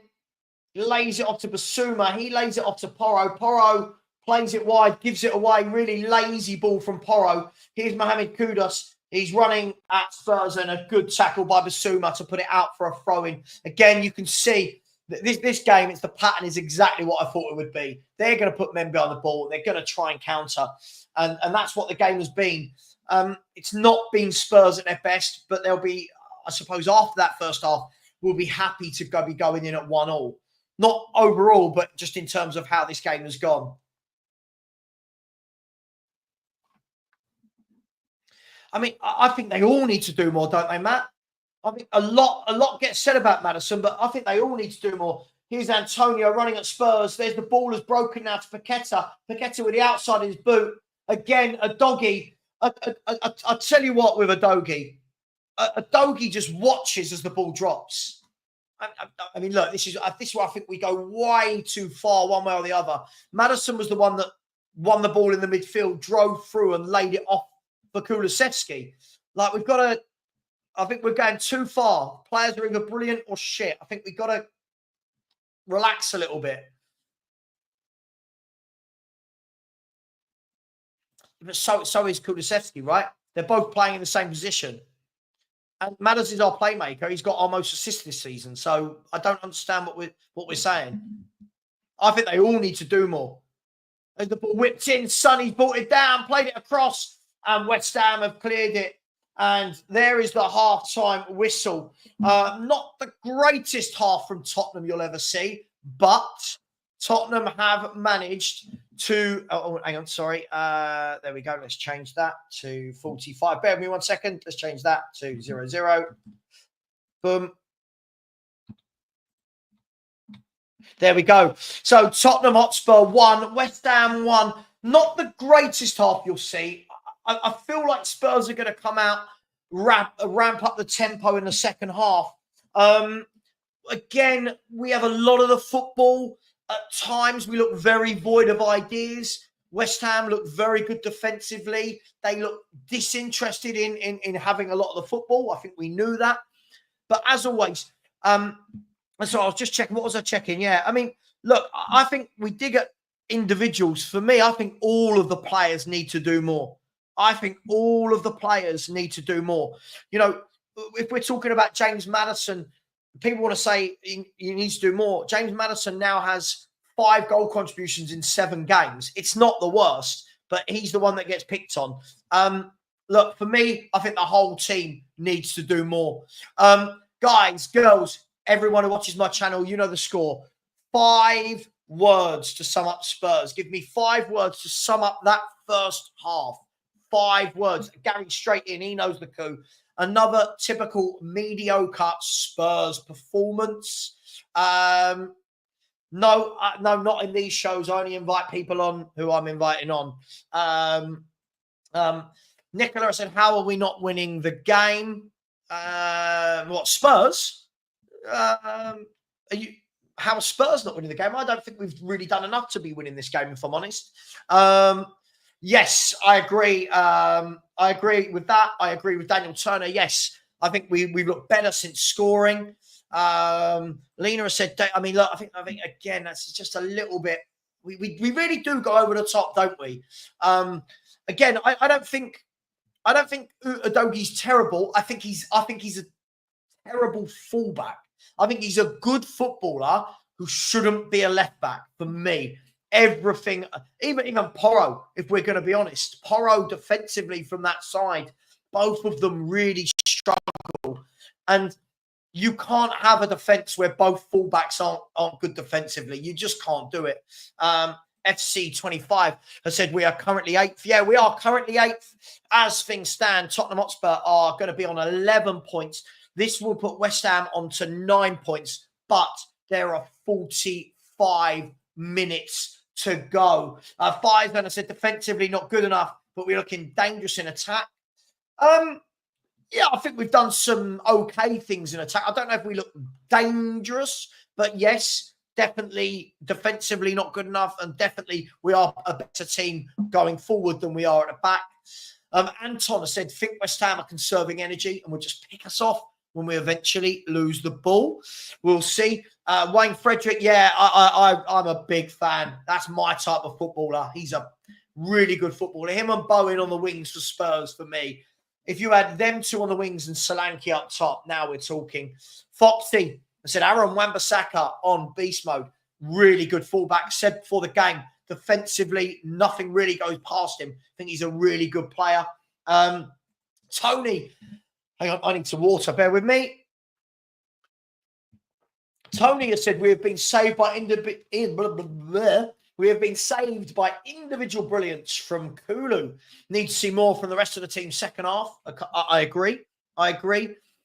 Tin 61 has said defending worse than dog shit. Fair enough. I like that. Yeah, it would have been a stunner, but it didn't. Lee has said our fullbacks have an impossible task, though. Yeah, but when that ball came across from Kudus, that was nothing to do with a high line. That is a defender that doesn't know how to defend at the back post. Any time a cross comes in, watch Porro and Adogi. They're nowhere near their man. They don't know how to defend. Watch Wan-Bissaka at the other end. He knows how to defend his man. By the way, guys, we are 56 subscribers away from 14K. If we could make that happen on this show, I'd be forever grateful. And we will give away 2 tickets to Tottenham versus Ipswich on the 10th of November. But we are 56 subscribers away. There's 599 of you in the chat. We need 56 people. And then we can give away 2 tickets to Tottenham Hotspur versus Ipswich Town. That winner will also win a Spurs shirt as well. And this is all thanks to Tix2 Tottenham on X. My man, Tix, you can call him. Please go and visit his page on X. It's Tix2 Tottenham. Tix, the number 2 and Tottenham. And he will, they do tickets for football, boxing, MMA, basketball, rugby, corporate events. Please go and find them. But yeah, 56 subscribers away from giving away 2 tickets. If we can do it today, that would be great. Missed a bit. I said so many corners, can't score from set pieces. Yeah, what if we scored set pieces this season? I remember Romero against Everton. Any more? Anyone think of any more? But we can't say Kudus is improving under Ange. He's simply being played in his native position, as he said several years ago. Look, for me, as I said, I'm not impressed when I see Kulu out wide. I don't think he's a winger. I think he's playing better in the middle. I think he's a good footballer. I do think people go well overboard, but that's what fans do. But a good footballer. Clement has said, we are not good enough today. It's like the players and coaches are tired. Well, look, second half, they've got to come out and change that. Colin, abso-bloody-lutely, mate. Abso-bloody-lutely. Adogi and Porro are not full. They're not fullbacks. They should be wing backs. Arkis, big up to you, my man. I said, we rarely score good, well-worked team goals. It's always an individual moment of skill bailing us out. Interesting. Let me know what you think about that, people. At times, it very much does seem like that. By the way, only 54 subscribers now. We've gone down to 54 subscribers away from 14K. Can we do that and make Savva happy today and make somebody happy by winning 2 tickets to Tottenham Hotspur. Obviously, you will need to be in the UK for that day, and you will need to be comfortable with me having your email address so that I can hook you up and get you the tickets sent. Alex Senna said, bring on Spence and Sarr. It's going to be a real problem because Spence isn't on the bench today. Barbaric Disdain has said, let's get these likes and subs up, people. 5 words. Savva's channel is free content. Big up to you, my man. Phil Coyes has said, I think the game's there for the taking. West Ham do look threatening on the break. Yeah, listen, the game's there for the taking. Again, Phil, I'm sure you'll agree with me. We've got to win these games. This is a bottom half team, not starting the season well. We've got to win these games at home. If you don't beat Brighton, then you fail to win this game. Questions for me need to be asked massively. Sid has said Adogi and Porro would have been better under Conte. Both were bought for Conte, right? That both were bought for Conte, and I think we can see why. Barbaric Disdain, I've done that one. Sorry, Wayne Francois, 23. What a great name. I said, Savva, I long for the day when we actually score a goal from a free kick this season. Yeah, it would be nice, wouldn't it, to see someone whip that in.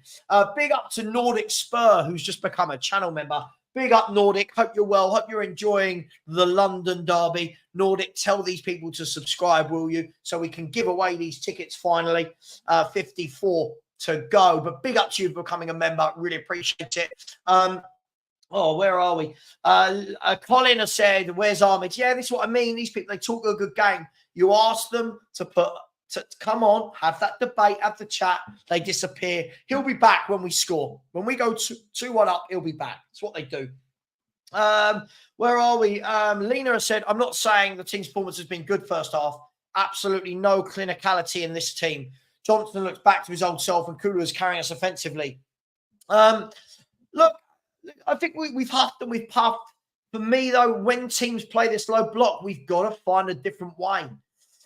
Rums Cully, I said, if we lose today, surely Ange got to go.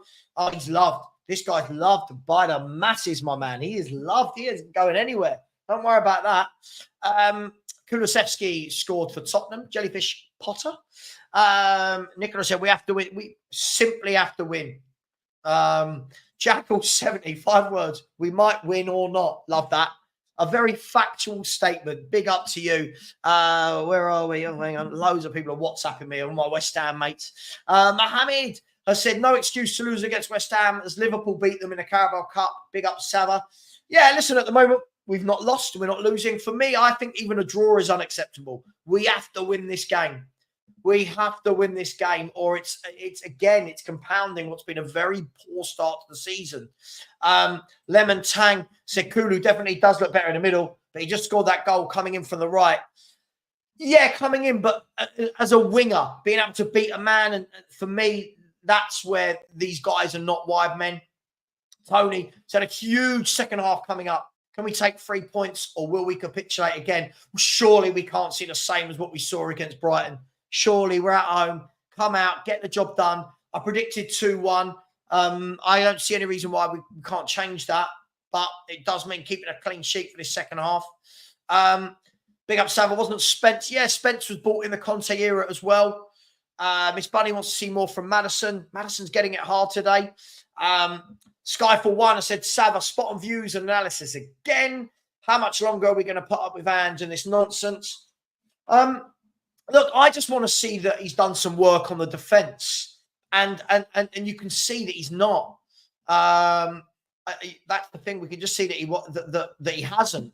The defensive mistakes, time and time again, it's the same goals we're conceding.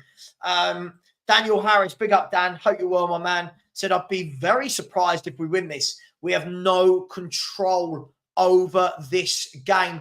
Guys and girls, there's only 356 likes. There's 600 of you in here. Smash that like button. It's free content. Show some love. It's free. And please do subscribe. We are 53 away from giving away the tickets. 53.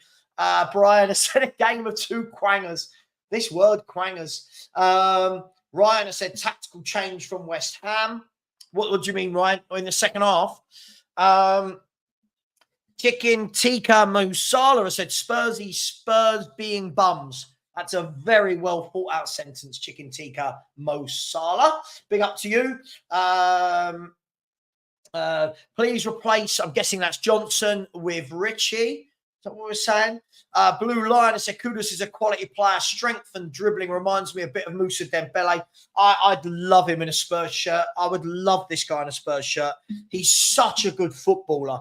His control, his dribbling, his technique, he scores goals. I really like this guy. I really do. Bella has said if West Ham change at half time, we could be in trouble. Well, look, let's hope that it doesn't come to that. Let's hope that we make the changes this time. And my three girls said hello all the way from a hot Kenya. Big up to you out there in Kenya. What is the time in Kenya? What's the time difference? Big up to you. Clement, I'm Ange out even if he wins this game. Look, I've just given up on being Angie and Angie. I just don't rate the manager. What will be, will be. The results will dictate it in the end. And at the moment, I don't know. There's just something I can't get to grips with about this guy. Well, there's lots of things.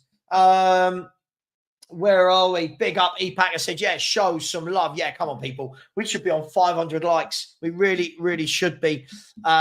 It's funny, when Spurs play, people are always WhatsApping me a lot, right? And they know I'm streaming. So I don't know how they expect me to respond. Rich has said Solanke isn't having an impact, invisible. I'll tell you what, Rich, I'm surprised that we've gone out and spent 65 million on a striker, and we're a team that don't really use him as a focal point. All of his goals have been tap-ins, and that's fine. I'm not knocking him for that. But surely we use him more. Big up one of the old ones. I don't mean from age, but Pipes has been here for years. Big up to you, my man. I said we are absolutely clueless without the ball, as the manager simply doesn't work on that side of the game. Can't agree more. Can't agree more. Spurs forever. I said Adogi defending for that goal was so basic. Just get goal side. West Ham will score again. Think we will win this. And Ange's bring it on. Papa Sarr. Don't know who for at the moment. I will let you know in a minute. Big up Phil Coys, who said 100% we need to win these games if we want to have a top four finish. If we don't win this game, the gap to the top four just grows and grows. But Papa Sarr is coming on. Big up DMB forever with a super sticker. Much love, my friend. You're always very generous, always in the chat. Much love. James Madison, apparently people are messaging me saying he's got a knock. Apparently, James Madison has got a knock, and Papa Sarr is coming on. Papa Sarr on for James Madison. I'll find out more information about the knock or whatever. Morton Barley, big up, Gary. How you doing, mate? Said, been out mowing the lawn, so listening to this watch along on my earpods. Sorry about that. You have to hear my rustic voice. Great way to do the gardening. Cheers, Savva. Big up, my man. Hope you're well out there. Yes. So big up to you. So look, hopefully we can still go on and win this. Ahmed, we waited all our time for you to come on and you flopped. So sorry, mate. I've answered this question a million times. So you're out of here, mate. See you later. And Tottenham, West Ham is about to kick off second half. And we're underway. Tottenham Hotspur kicking from left to right in this half. The ball goes up in the air from West Ham. Ball brought down by Emerson. He dinks it in. And Papa Sarr can have his first touch of the ball. I'm guessing to make the midfield a little bit more solid. I don't know. And why not Bergvall? Well, we know why not Bergvall. He don't want to play the kids, does he? Let's be brutally honest. This youth project. Anyway, here's Kulusevski running down the right-hand side. Lays it off to Johnson, who's even further right. He knocks it onto Kulu. Kulu's at the byline. Lays it back. Really poor ball. Laid it back straight to the West Ham defender. And then the ball is fired back towards the goal by Romero, and it's out for a goal kick. Yeah, Matt, yeah, he definitely does get injuries. And this is why you need a squad, right? This is why we need him and Madison and Kulu fighting for those positions. But you're spot on, mate. You're spot on. Mate, listen, we all saw him. Everyone in here, over 500, 600 at half time, saw Ahmed absolutely bottle it. There's a ball over the top by West Ham, straight into the arms of Vicario, and Todibo is down injured. Todibo is down injured. So a tactical sub, not an injury. Yeah, listen, I can't hear what anyone's saying. I've just seen a few messages saying it was a knock. I don't know. But listen, managers live and die by their substitutions. They do. At least this week he's made one earlier on. So West Ham launch the ball forward, and Porro can clear that as far as Kulu, who couldn't keep it in, and it's a throw-in for West Ham, who take it quickly. Here's Max Kilman, spreads play all the way out to Bowen. A really good ball, actually. Bowen lays it back to Wan-Bissaka, who's one of my man of the matches so far. Lays it off to Antonio. Here's Bowen again. Bowen's going to run at Spurs. He's running at Spurs. He's cutting on his left. He played a ball through, and Van der Ven with an important defensive touch there. And here's Kulusevski, and he's given a free kick against Kulu for a handball.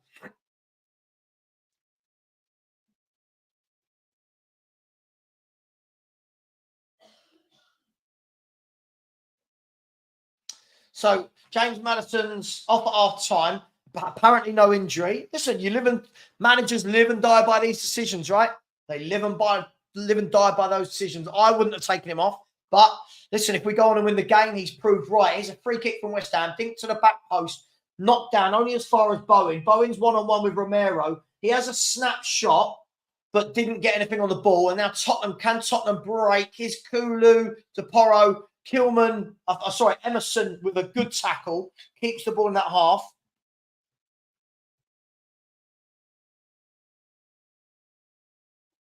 John Bird, big up. Couldn't have said it about myself. Hi, Savva, been a Spurs fan for 60 years, and the last 24 has not been a real build. It's being dismantled. I completely agree with you.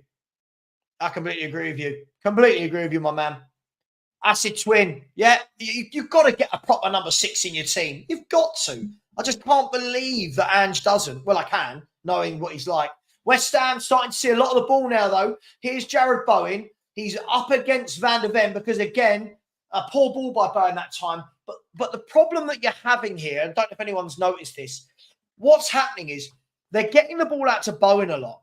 And when Bowen is going one-on-one, because the Dogie is so out of position, Van der Ven's having to come over and do all the defensive work on the left, which is a risky strategy because you lose bodies in the box.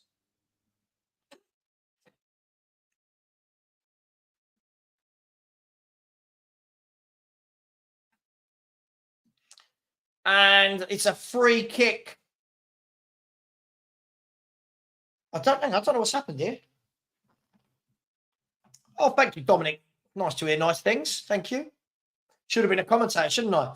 I would have loved that job. Should have got into the media and training when I was younger. By the way, we're only 50 subscribers away from 14K, 50.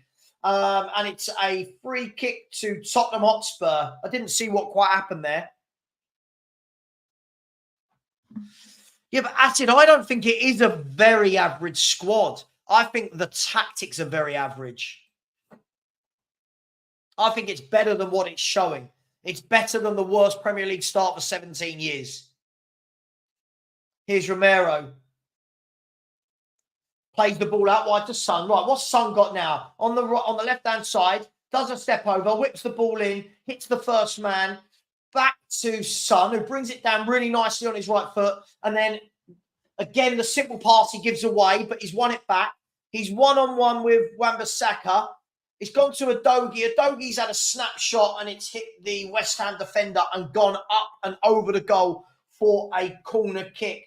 And West Ham, they have defended really well. All 4 of them, Emerson, Todibo, Kilman, and Wan-Bissaka, have defended excellently.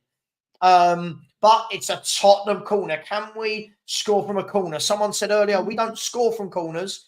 Can we this time? Here's the corner, whipped in by Son. It's cleared at the near post. Kulu can bring it down. No, he can't. He's lost the ball. And Jared Bowen can clear the ball to safety, and it's back on the halfway line. So Papasan. By the way, I don't think West Ham have had to do a lot here to nullify. I think they just sit. That's all I would do with Spurs. Sit in, make it difficult for Spurs. Here's Son. He's got a Dogie on the overlap. He's not used him. He's slowed the game down. He's gone to Papasan. He's gone all the way across to Christian Romero. Romero's come out wide to Porro. Hi. Oh, that is freezing since you opened that. Hello, Pug. And the dog's joined us for the second half. Here's the Dogie in the box. Lays it back to Basuma, and Spurs are winning 2-1. Much better from Spurs. The ball went down the left-hand side. It was pulled back by a Dogie. This is where a Dogie has got his strengths. The ball was pulled back into the path of Basuma. No one marking him. And from about 10 yards out, puts it in, and Tottenham have the lead. Now, much better play from Tottenham there. Down the left-hand side. West Ham were undone. Let's have a look at the ball again. Mickey van der Ven played the ball to Sarr. Sarr played it down the line to Son. Son dinked the ball, great ball, into a Dogie. A Dogie held his man up, laid it back, and then Basuma was running in from the edge of the box. All the West Ham defenders were sucked into the 6-yard box. And Basuma, his shot, looks like it went through. Let's have a look. It looks like it might have gone through the legs or just to the side of Max Kilman. Let's have a look. It went through the legs of Max Kilman, and Tottenham Hotspur have the lead. And surely Tottenham will see this one out, won't they? Surely. We've come back from 1-0 down to 1 in the West London. What am I talking about? 2-1 to Tottenham in the London derby. Here's West Ham, though, and they're asking for a penalty. The ref's having none of it. I don't think it was a penalty. The ref didn't think it was a penalty either. And now West Ham have got a bit of a spring in a step. Here's Mohamed Kudus. He's fantastic. He is dribbling through Spurs like they're not there. He's still dribbling through Spurs like they're not there. He's had a shot and Van der Ven blocked it. He is a wonderful footballer, Mohamed Kudus. He just dribbled through our team like they weren't there. And West Ham are making a double substitution. It looks like, don't start all that. What do you know? Stop, grow up, or you will be blocked. You will be blocked. Just grow up. I'm not doing idiots on my channel anymore. There's the ball from West Ham. Looks like they're bringing on Somerville, and I think it was Edson Alvarez. So they've knocked the ball long.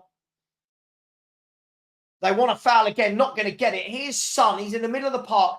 Plays a really good ball out wide to Kulu. Kulu going to cut in. Kulu cuts in. Lays it off to Son. Son with a shot, and it's an own goal. Son's shot. Unbelievably bad luck for the West Ham player, but that's the game. Wraps up. Spurs have come out much better second half. Much better second half. And at the end of the day, we don't care how the goal goes in. Sonny, the shot wasn't good. It hit the defender, kind of bounced around, and the defender went like that. He could see it. And Tottenham Hotspur with a quick double salvo. Really poor from Paqueta. The ball from Son. Played out wide. Kulusevski was one-on-one with the defender. Played it to Son. Son's shot dribbled. It was a poor shot. It dribbled at goal. Hit Areola. Then hit Todibo. It's funny because when you watch it, Todibo's face like that, he couldn't believe it. Like he's like, oh no. So Tottenham 3-1 up. Much better start to this second half. West Ham making a double substitution. Tottenham Hotspur are 3-1 up. Surely Tottenham are home and dry in this one. Lopetegui looks disappointed. Ange looks nonplussed. And a team we should be beating, we are beating. So nothing silly now. Let's have 10, 15 minutes. Nothing silly. Why has he stopped the game? And the ref has booked. Who did he book? The ref has booked Souček, I think. Has he booked Souček or has he booked Lopetegui? I don't know. The game started, then the ref stopped it all to come over. But look, the headline is Tottenham Hotspur are 3-1 up. Surely we're going to hold on to this now. Surely Spurs will see this out. What happened? Let's have a look. So Brennan Johnson and... for me, there's nothing in it. For me, two players wrestling for the ball. for me. Anyway, it's a free kick to Tottenham Hotspur. Romero on the right-hand side. Again, like Brighton last week, with 2 goals up, nothing silly. Nothing silly. Nothing silly. God, why do I get so many kids in this chat? Like, just grow up. Just grow up. What is wrong with people? Oh, Luke, I know.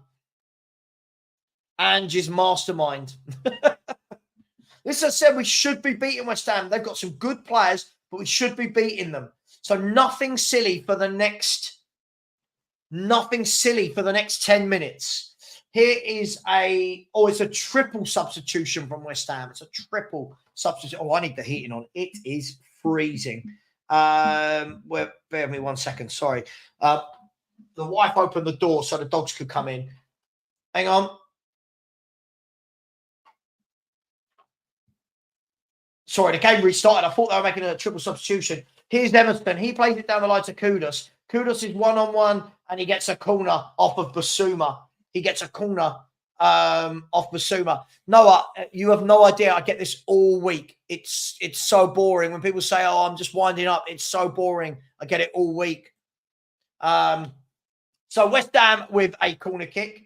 They haven't made the substitutions yet, but here is Emerson. Come on, I was putting the heat in them, wasn't I? So the corner comes in all the way across. Just cleared easily. The ball back in by West Ham. That's a poor ball all the way through, straight into the arms of Vicario. So it said 2 or 3-1. Is 3-1? Surely. There's nothing silly. There's nothing silly now. Just keep the ball. Don't do it. Don't do anything ridiculous. Don't go into a mega high line. Just nothing silly. Steve, exactly. Nothing silly. Let them tire themselves out and then nick another one. But here's Kudus. He's a fantastic player, isn't he? He's a brilliant footballer. Kudus lays it off he gets the ball back. Here is Souček. He sweeps the ball out wide. Wan-Bissaka's got the ball. West Ham trying for an immediate response, but Tottenham are in a good shape at the moment.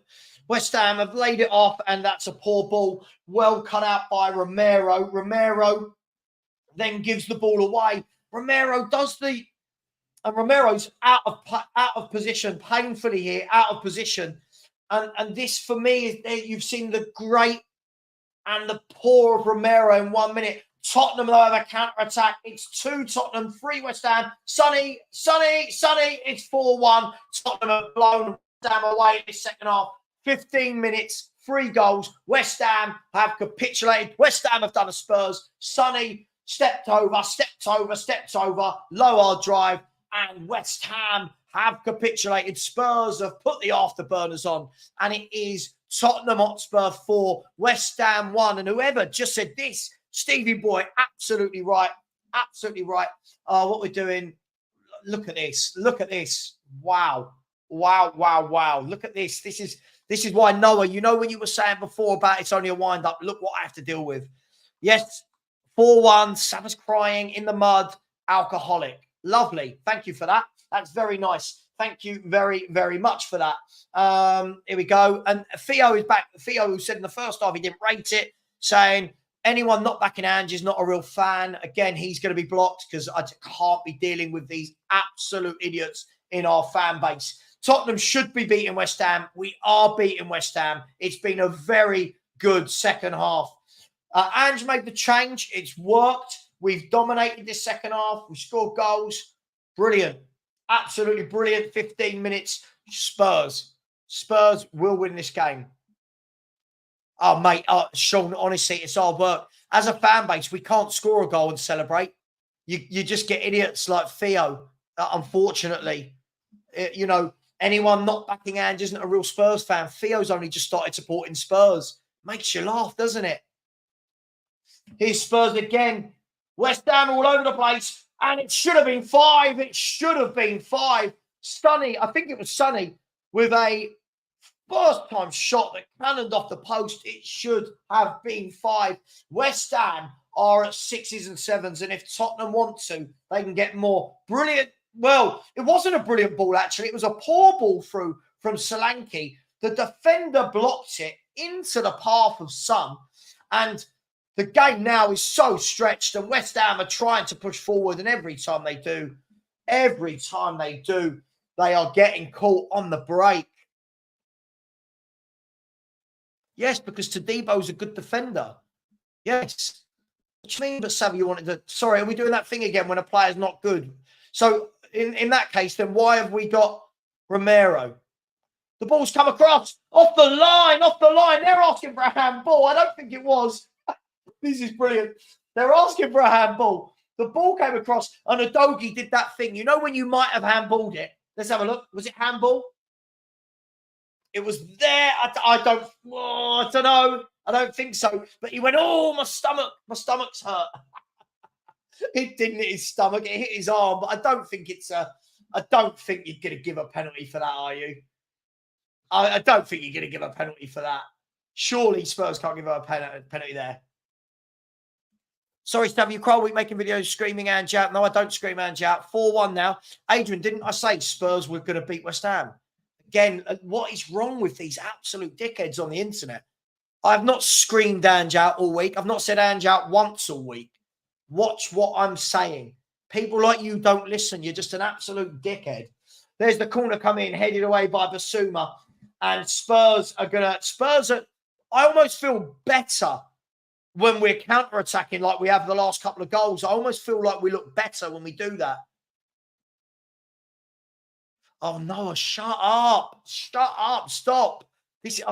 Why is it we can never enjoy Spurs when they're scoring goals because of these idiots? Because of absolute, I'm going to call it. Yeah? No, again, Onus, I don't say any of our players. No, this isn't true. Guys, I tell you what, guys, from next week, I'm not going to do watch-alongs if I keep getting this. This is getting really, really stupid. I've not said all our players are shit. I said our players should be doing better than they are. I don't like the tactics. I also said we should beat West Ham. It's getting absolutely ridiculous. Look, this is just getting ridiculous. Look at this. It's getting absolutely ridiculous. Absolutely ridiculous. What are we doing here? This is why I stopped my channel the first time around. The Spurs so-called fans are just horrible. Absolutely disgusting human beings. Dickheads like that. Absolute dickheads like this twat. It's just got absolutely disgusting in our fan base. Anyway, here's Pedro Porro. A ball in. Deflected into the path of Kulu, who whips one, and it's just wide of the post. It's just so... Oh, God, honestly, I might start the watch-alongs. It's just, I can't enjoy Spurs. I can never enjoy Spurs anymore. I just can't do it. I just can't do it. It's just so silly. It's got really, really silly how many of them start coming in when we're winning a game. Like, we're beating West Ham at home. Yes, we should be beating West Ham at home. No? What? Why is this amazing? Like, anyway, West Ham now sprung the ball wide. Here is Somerville. Somerville running at his man, falls over. The ball's then played. Oh, I thought the rest stopped the game. He hadn't. Here's Kudus, but a good tackle on him by Rodriguez. And I noticed my West Ham mates have not messaged me this half. Not messaging me this half. Oh, see, look, it's just getting ridiculous. You are nasty, man, and absolutely mudding you. What?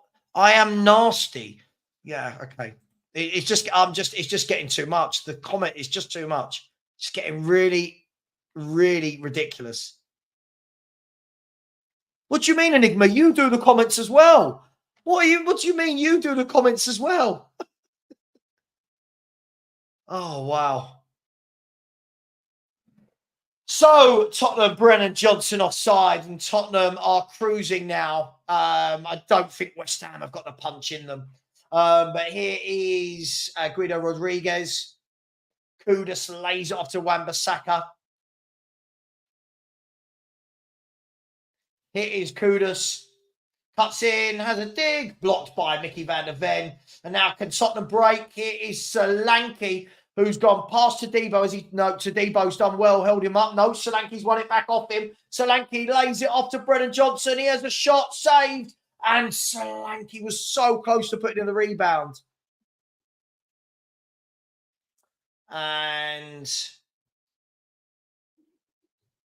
yeah, it'd be nice to see Mikey Moore come on now, wouldn't it? Again, look at this. It's just, oh God, what is going on? Hang on, I'm just going to block a lot of people. Hang on. What is going on? I predicted we'd win 2-3-1, didn't I? What is going on? What's going on? There's the ball over the top. Van der Ven clears it. It just takes the sting out of it for me. It just takes the sting out of it for me. Can never enjoy a win that I said we were going to win. I can't enjoy it because of just how many idiots there are on the internet. Yeah, Pete, they're starting to get blocked. Pete, they're starting to get blocked. Sorry, Pete. They're starting to get blocked. They are.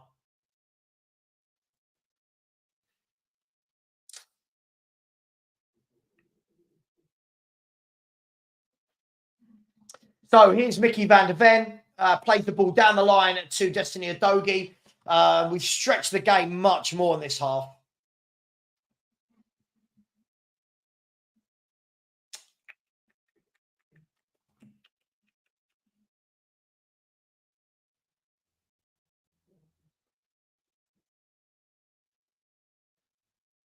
So Mickey van der Ven plays the ball down the line.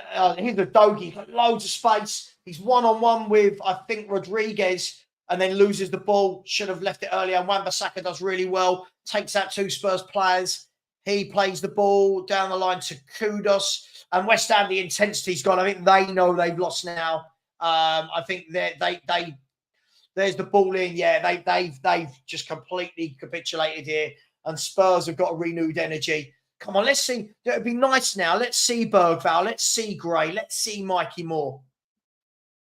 Oh, God. I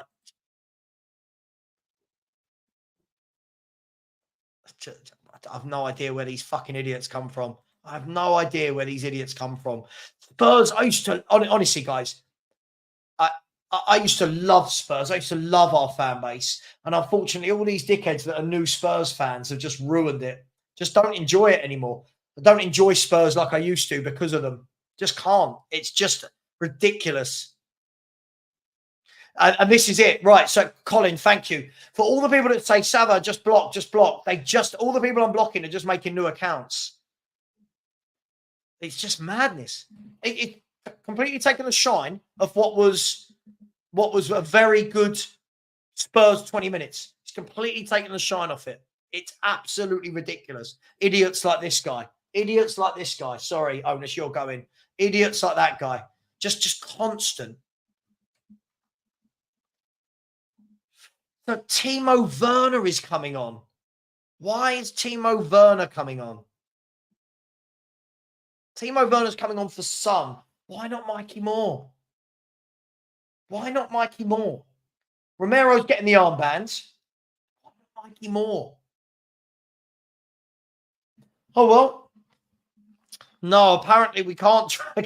Can we cancel the transfer team? Well, the thing is, Andy's still playing him.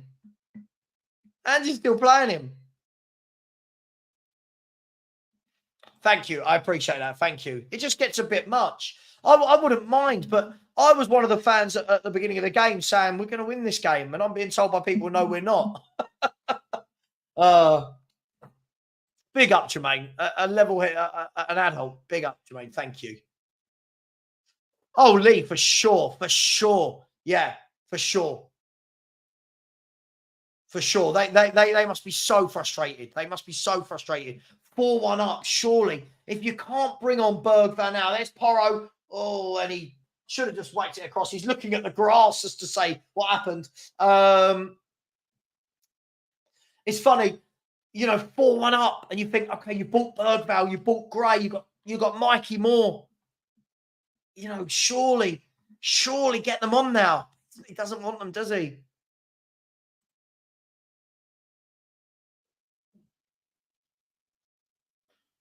This. Absolutely, Greg. Absolutely. 40 years. I've got a bloody YouTube channel which takes me away from my wife right, at the weekends about Spurs, and these people repay with just abuse and stupid comments. It's madness. Madness. Anyway, here's Papa Sarr out to Timo Werner. Timo Werner cuts in on his right, lays it back, and gives the ball away. Oh, no. Here's Mohamed Kudus. He's gone past. West Ham have got 3 players, 3 on 3. Spurs have got bodies coming back. Somerville allows it to run. Here's Jared Bowen. Jared Bowen. West Ham have run out of ideas a little bit here. The ball goes out wide to Kudus. His control for the first time in the game isn't great. He skips past Timo Werner, though.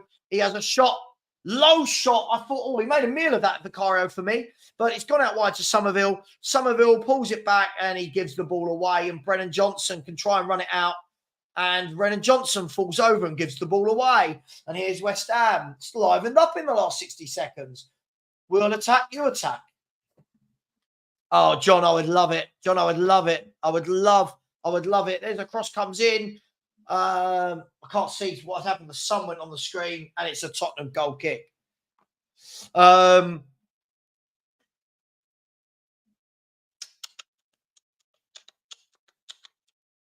showing the Todibo and yeah, Son's shot. I mean, it wasn't a good shot, but it hit Areola. He made the save, and then it just hit Todibo and went in, and they're both looking really downtrodden for it. Tottenham have won the ball back with Timo Werner. He stopped thinking he was getting a free kick. He didn't get it.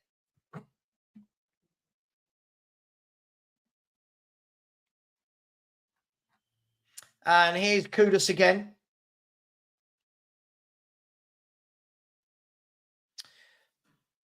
And the ball switched out wide. I think that they've the energy's gone out of them. We've sucked it out of them now, haven't we? The energy. They're huffing and they're puffing, but they're like that 20 minutes. That 20 minutes at the start of the first half was almost like the Brighton first 20 minutes, right? It's that spell in a game again, isn't it?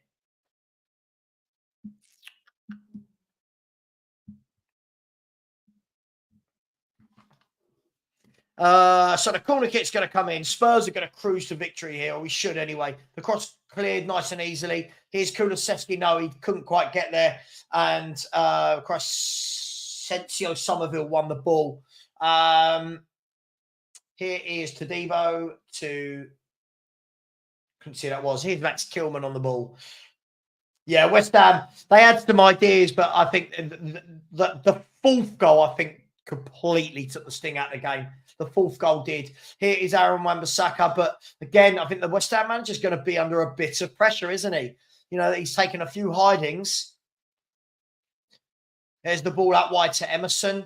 Spurs are sitting in. Spurs are doing a sensible thing here. No need to go gung-ho. No need to play a high line. And there's the ball cleared by Porro. And it's come off the defender. What do I think of West Ham? I think West Ham are a team that have clearly got good players. I think it's a team that, yeah, of course, they're going to need some time. But, I mean, is the manager the right manager for these players? I think they've got a lot of attacking players, but a manager that isn't so attacking. I don't know, to be honest. I don't know. We've got enough things to worry about our own club than what they're going to do.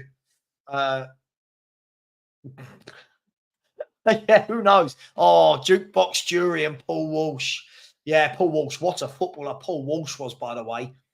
If anyone remembers him, he was a fantastic player. Jury was just your battering ram, wasn't he? Jury, you knew what you were getting with Jukebox Jury.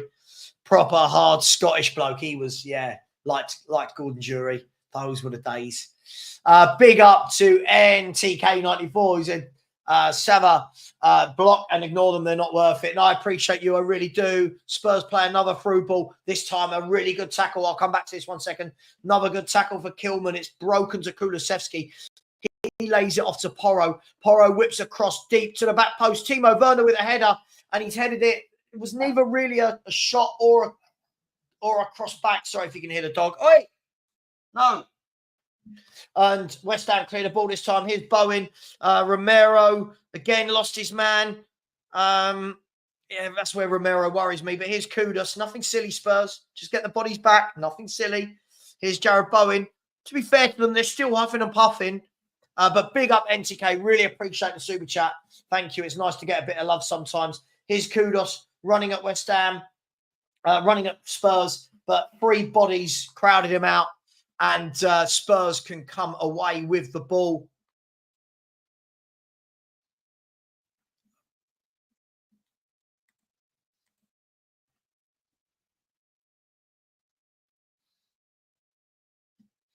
Well, no, Cam, that's not particularly true, is it? They've struggled all season.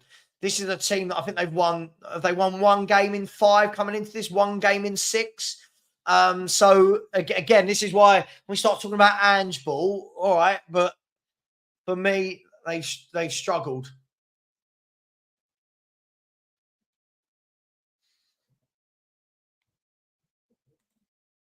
So, by the way, people, I am deleting these people as we go because it's just getting silly. Some of the names they use are quite inventive, but like literally, if I sit here as a fan and say, I think we're going to win today, then we win. It's Savva's in the mud. I literally cannot win. If we lose, it's, you deserve this.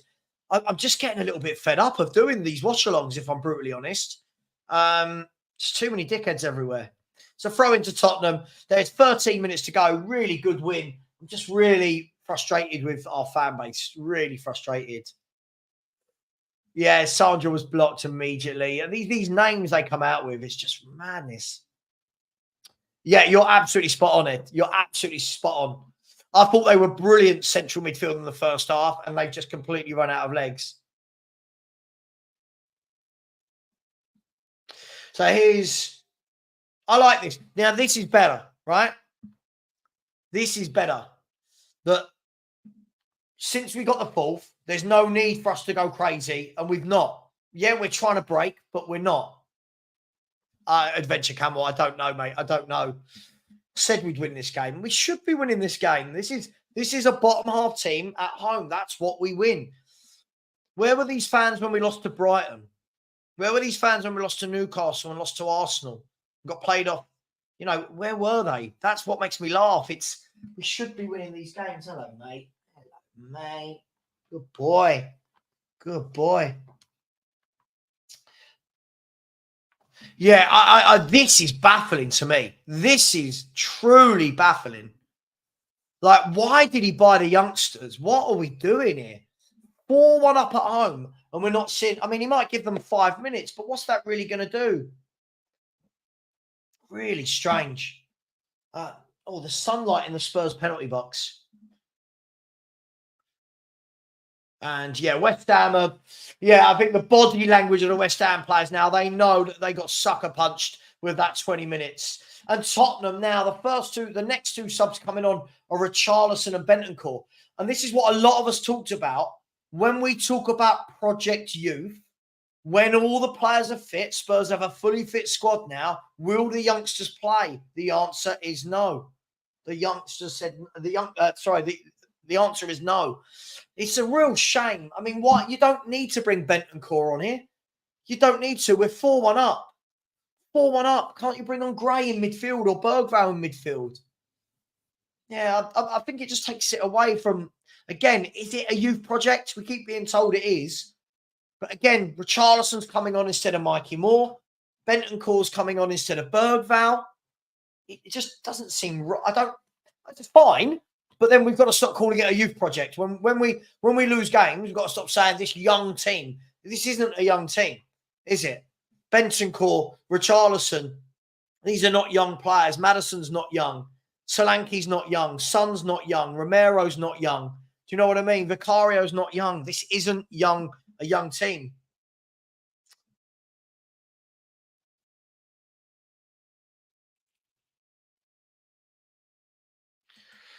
Let me block this person. Sorry, I didn't mean to click on that and block them. Bit young, wanting to watch 17-year-olds.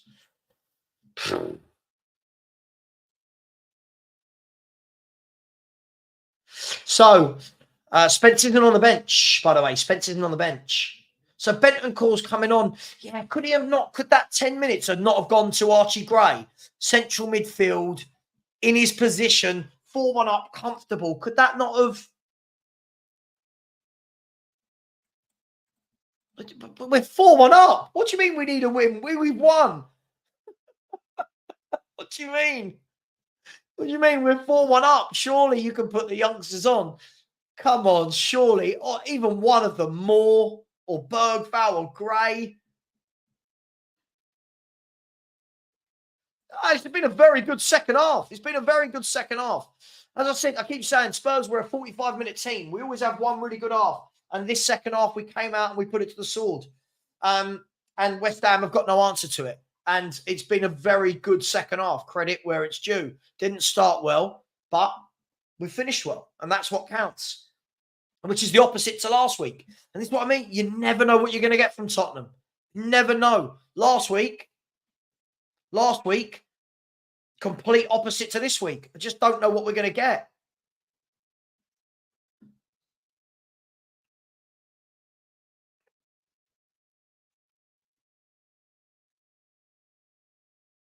Oh, it's all kicking off. It's all kicking off. 2 Spurs players down holding their face. It's all kicking off. It's got very childish. It's got very, very childish. The players, they're all going after Brennan Johnson, the West Ham players. The Spurs players are all going after Mohamed Kudus. 2 Spurs players are down holding their face. Oh, it's all got silly. Of course, Richarlison's. I bet Richarlison was flicked in his face. Let's have a look. It's all got very silly. Handbags at dawn. Look, Van der Ven wasn't happy with something Kudus did. Right, so Kudus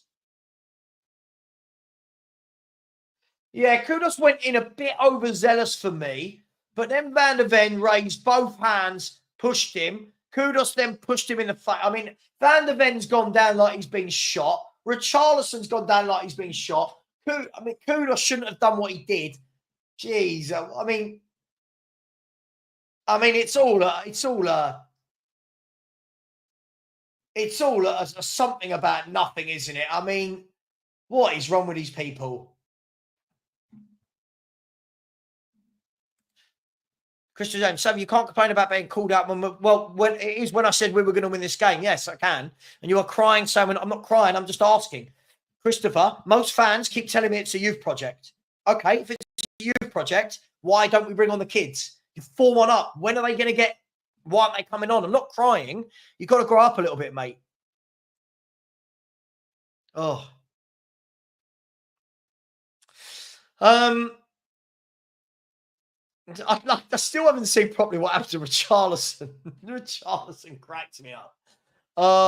Yeah, I mean, it should have been a red realistically for Kudus for his hand in the face. But isn't the rule if the ref gives it a yellow, then they can't intervene? VAR, no.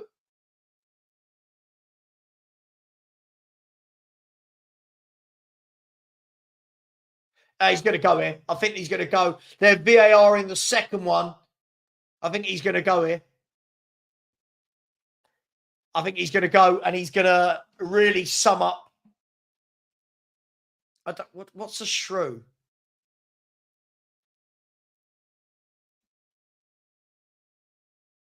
Savva, you look like a shrew. I don't know what that means. Sorry, I don't know what shrew. Anyone know in the chat what a shrew means? That's got to be a red card. He's going to go, isn't he? He's going to get sent off. The ref's going to look at it. Yeah, he'll be sent off. I mean, I think the first one was just a lash out. The second one was purposeful. He lost his head completely there. So childish from all of these men. All of these men. I think he's going to go. Yeah, he's going to go. He's going to go. He's going to go. A Shakespeare play. Yeah, I don't know what he meant. Shrew is a small garden rodent. Okay. He's going to go. He's going to get sent off for this. I don't know why they need to look at this for so long. I don't even know why. I mean, yeah, he's going. He's going. He's going. He's going. He's blocking the yellow, and it's a red card. Mohamed Kudus. Listen, for as great a footballer as he is, that was just damn right silliness. It's damn right silliness. Isn't it funny? The guy who just called me a shrew was the same one asking to come on. He wanted to talk football at half time. Like, aren't people weird? Like, it's really weird.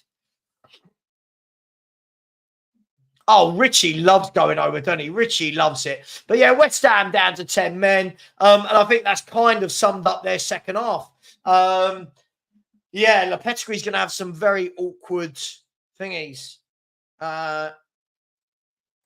AK, Alex the Great. I've seen your videos when you moan at Berg Van Graag coming on 5 minutes. Now that you moan they're not coming on just because Ange is mudding you. You're not a real Spurs fan. Oh, Jesus Christ. I thought that was going to be a sensible comment. No, there's a difference between giving them 5 minutes and when we've got 25 minutes and you're 4-1 up, giving them time. How has Ange mudded me? Ange wins the games. I think Ange is going to win. Ange is making me spot on. These kids everywhere. Honestly, people like this, their parents have got a lot to answer for. I truly believe it. Their parents have brought them up to act like this. It is so weird. If I would do anything like this, my mum, God rest her soul, would have knocked sense into me. My mum would have knocked sense into me. I don't understand that comment. I don't understand that comment. What do you mean Ange can only put 11 on the field? So, yeah, look, Archie Gray's coming on the 87th minute. Yotta, you've been a horrible bloke all the way through this show. We gave you a chance after your faux pas. You're out, mate. You're out. I've blocked 27 people.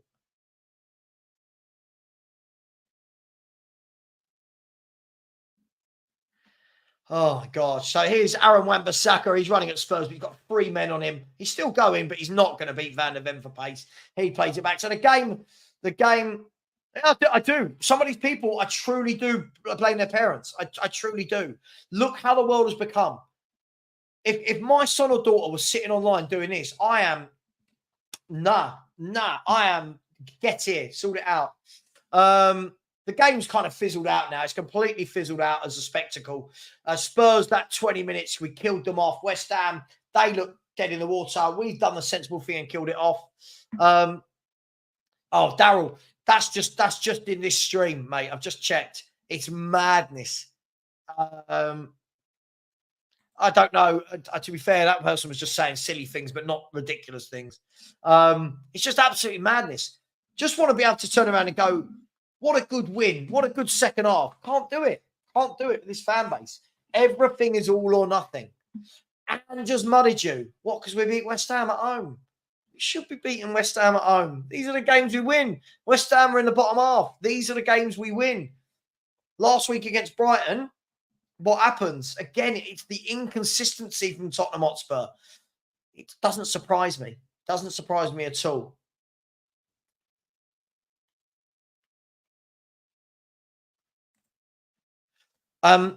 So, by the way, the people that I patronize don't help me. I probably beat my wife. Wow. I probably beat my wife. Wow. Should we get... I probably beat my wife. What is going on here? What is going on? I probably beat my wife. Savva is angry as always because we won. What? What? No, this isn't what I said.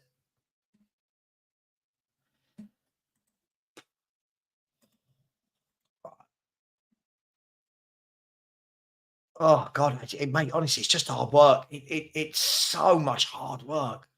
It's so much hard work. Can't even... I literally said we're going to win this game. You all heard me say it before the game. We're going to win this game. You're in the mud. Ange mudded you. Why did Ange mud me? Because yet again, he beat... it's just going to get to the point where I stop making videos and doing content. It's just got so dumb. I'm not enjoying it. I don't enjoy it. I don't enjoy it anymore. I really don't enjoy it. These people ruin everything. Here's Richarlison.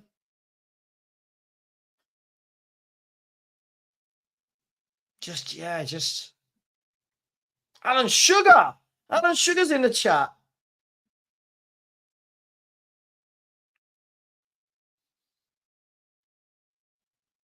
Wilson's another idiot. No, this is a game we should be winning, Wilson, isn't it not? I'll ask you this. Let's see if you can have a sensible conversation. Should we be beating West Ham? Yes or no? Mate, honestly, I'm a bit embarrassed, if I'm honest, that my channel has become this, if I'm honest. I'm really embarrassed, Rom Scully, that my channel has become this with so many horrible people. And it just makes me feel, I'm not really very proud of what I've created, to be honest, because so many people just flood here, just horrible, horrible humans flood here. It's just, yeah, I'm a bit embarrassed, to be honest. Bit embarrassed. What is that? Oh,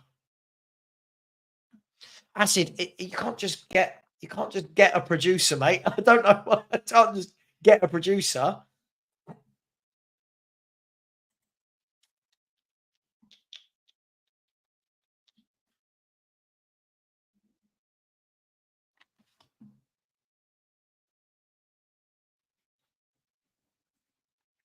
Yeah. Yeah, it's just, listen, people say, listen, I just get this all week. All week. It's just got to the stage now where I'm just so bored of it. I just got to the stage where I'm so bored of it. Now, all night tonight, the messages I receive on my YouTube community section is just going to be mud when I said we were going to win. I just don't understand. These people can't listen.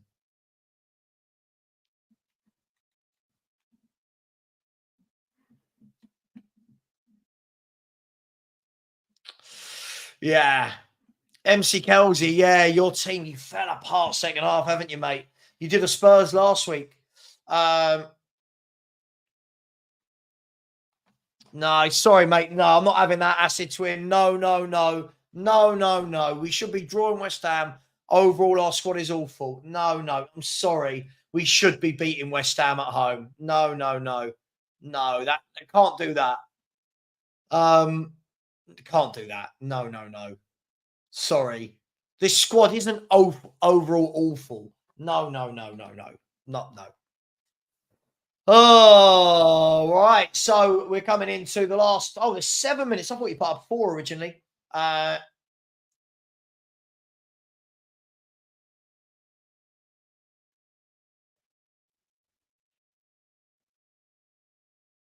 thought you put up 4, but anyway, 7 minutes. And it's a foul on Porro. Another player going down, holding his face. Yusuf, I said we can finish. I think we'll finish 7th. Anywhere between 5th and 7th wouldn't shock me. I just don't see us finishing higher than that. And the reason being is we're too erratic. You see last week, then you see this week. We're too erratic. We can't ever do this consistently. And that's why I don't think that we'll finish higher than we did last year. It's only my opinion. If we do, great. If we don't, then we don't. But yeah, I don't think it's the greatest squad I've ever seen, but it's definitely better than what we've been seeing so far this season.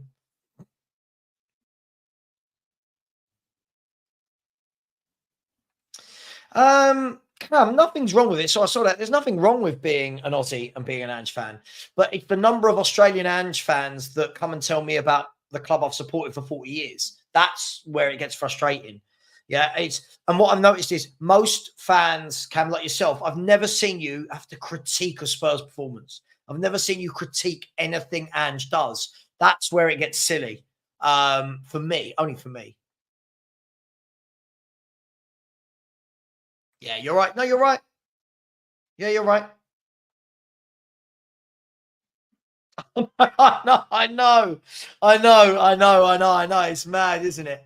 I know. Honestly, though, I just used to, being a football fan used to be so good. I really enjoyed it. I used to enjoy it. And yeah, it's just kind of, yeah, it just kind of got a bit silly, hasn't it? Anyway, there's Richarlison trying to flick, gives it away, and then Archie Gray gives it away. Again, I find it hard. I'm not going to judge someone like Archie Gray. I mean, when you're bringing on players with 5 minutes to go, I don't know how they're meant to get game time and how they're meant to learn and grow. I really don't. but Cam, it's not about pretending to know more than Ange. We're football fans of opinions. Through the test of time, Cam, fans have judged managers. Fans have judged players. Fans have got opinions. It's not about pretending to know more than Ange. By your opinion, Cam, no YouTuber should have a channel that talks about football.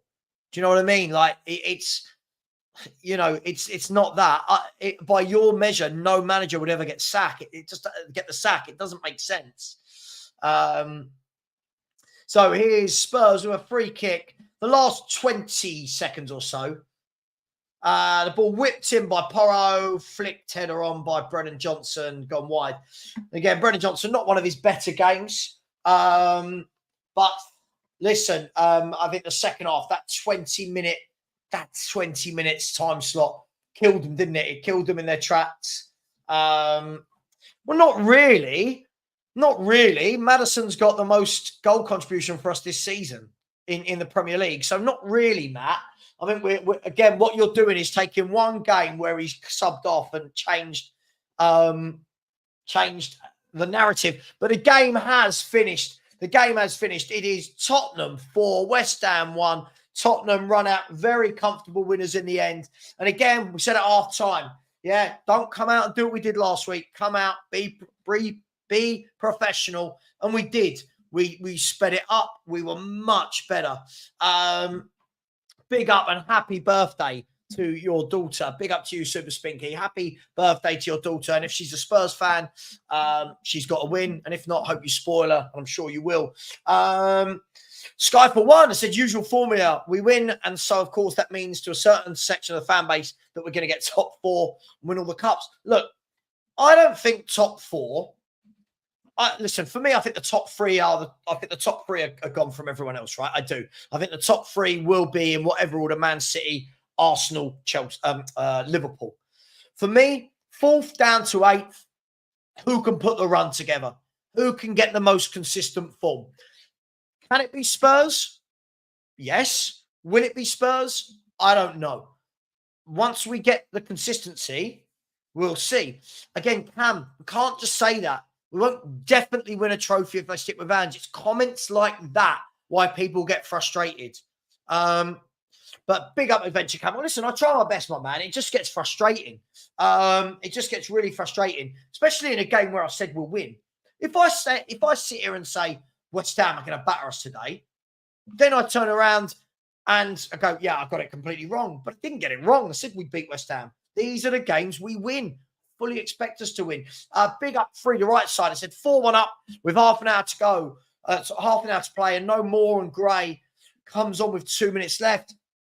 Yeah, look, I think it just shows that for a lot of people that kept talking about the youth project, it's not a youth project, is it?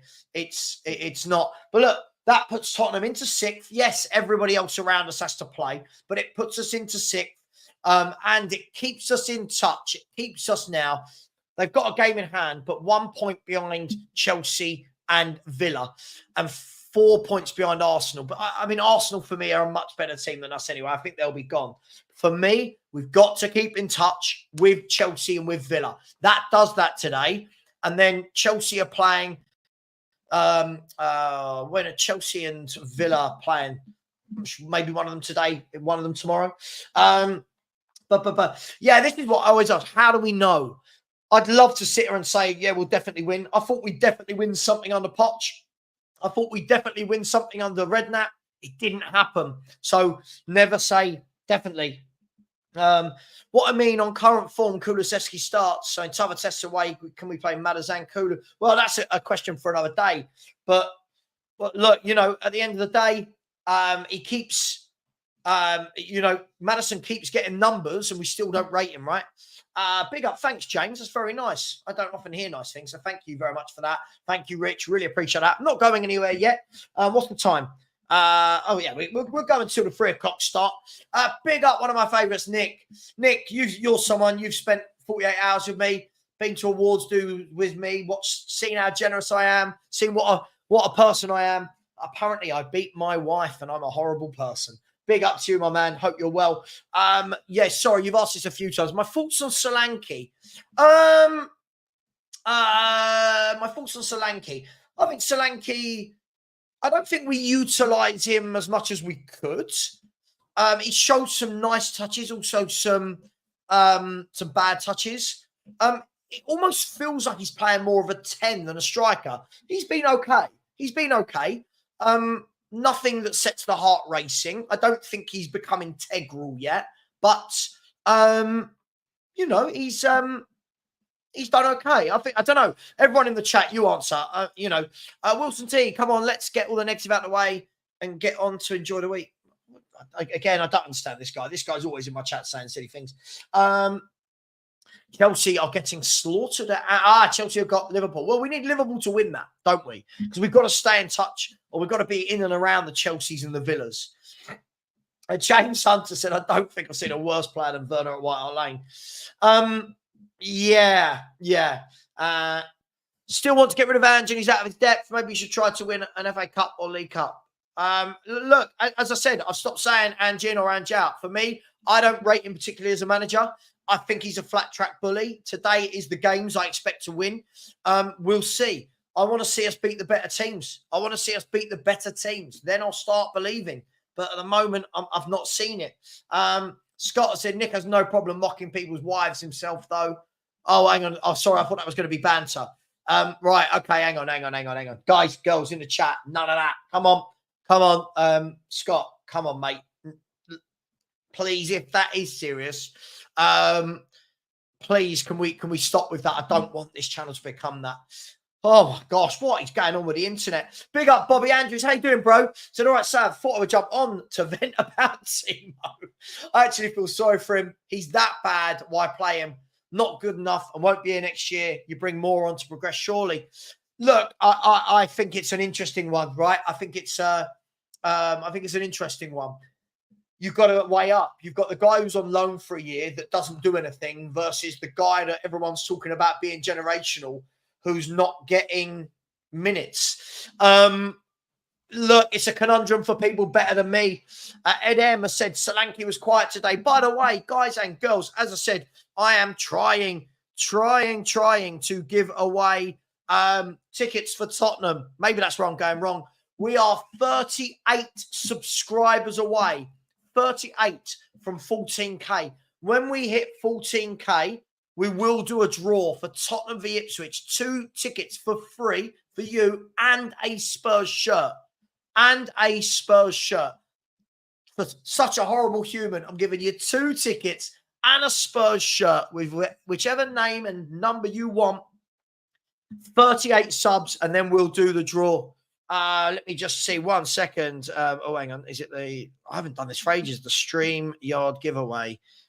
We probably won't get there today, but the StreamYard giveaway. There we go. StreamYard giveaway tool. Where is it? StreamYard giveaway. Nope. Yeah, support StreamYard. Nope. Hang on. Anyone remember how to do it? StreamYard in the tab, open StreamYard giveaway page. Okay, right. Yes. Okay. So here's what I'll say, right? I know I'm horrible. I'm so sorry. And I apologize to my wife for beating her, apparently. Do you know what? If any of you met my wife, you would laugh. She beat the shit out of me. I don't get where this beating my wife comes from.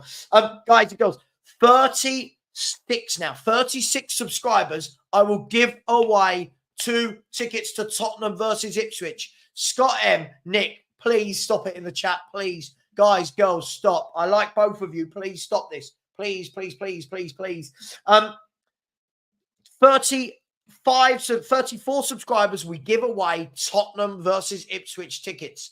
A user, big up for the super chat, said, where were the youngsters? Yeah, look, again, I've got no problem if he doesn't want to use them, a user. I've got no problem if he doesn't want to use them. But what Spurs fans have to stop doing then to justify things is say, but it's a youth project. If it's a youth project, when you're 4-1 up, Bergvall, Gray and Moore on that pitch. But he brought on all the senior pros first. So I'm not so sure it is a youth project, so to speak. But look, my summarization of today's game, poor first half, very good second half. It's these 45-minute spells we have, isn't it? Sometimes we look great, other times we look awful, and it's about finding that consistency. So I'm trying to get to as many comments as possible. But big up, thank you, a user. I really do appreciate the super chat, really do. I don't get too many, so I do appreciate it when we do get them. We are now at 30 subscribers, 30 away from giving away a free complimentary day out at Tottenham, 2 tickets to watch Tottenham v Ipswich, and a Spurs shirt. Big up to the animal. He said, Ange made a smart subs today, especially taking matters at half time. I also think Son plays so much better when he is well rested. Need to give less minutes to Son. There's a lot to be said for that. I thought he looked sharper today, Son. First half, not as much. I mean, he had that one good chance. Second half, he looked very sharp. And then, look, he's an older player. You know, you're going to have times when he needs to come off. So, yes, I think Ange did much better today with the first sub, with Papa Sarr coming on. The second, the subs when we were 4-1 up, each to their own on that one. Thank God, it seems like we've got rid of most of the trolls. We just got normal people in here. Ange can do better than Spurs, in my opinion. Oh, not for me. Not in any way, shape, or form has he proved that. Let me ask you a question, Hector. What's he done to prove that he can do better than Spurs? So far, he's not even done it at Spurs. So what's the basis that he can do better than Spurs? Hang on, I'm just going to sort out this giveaway.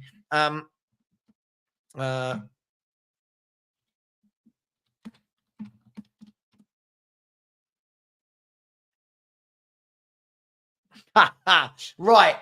So, guys and girls, and by the way, we've still got another 29 subscribers to go, but if we get to those 29 subscribers, we will give away the shirt. The way that you win the shirt is simple. First of all, you must be subscribed, right? You must be subscribed, and to comment in here, you must be subscribed, right? Second of all, what you need to do, here we go. Oh, I love it. Just quickly, are the Ange haters crying at full time? Nope. They want to sack him to bring a more balanced manager like Thomas Frank and think he will win the league. I've never seen anyone say we will win the league. Only real Spurs fans back Ange on his project. Imagine being as twattish as that person. See you later. That person's being blocked. Right. What you need to do to be in for winning this shirt is this. If you see, I'm going to type it in myself, and then you guys just type the same thing, right? And this will... Right. If you all type in hashtag in the mud, right?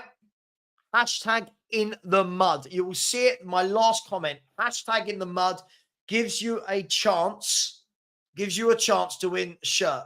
Yeah. Gives a shirt and 2 tickets to Tottenham Hotspur. Where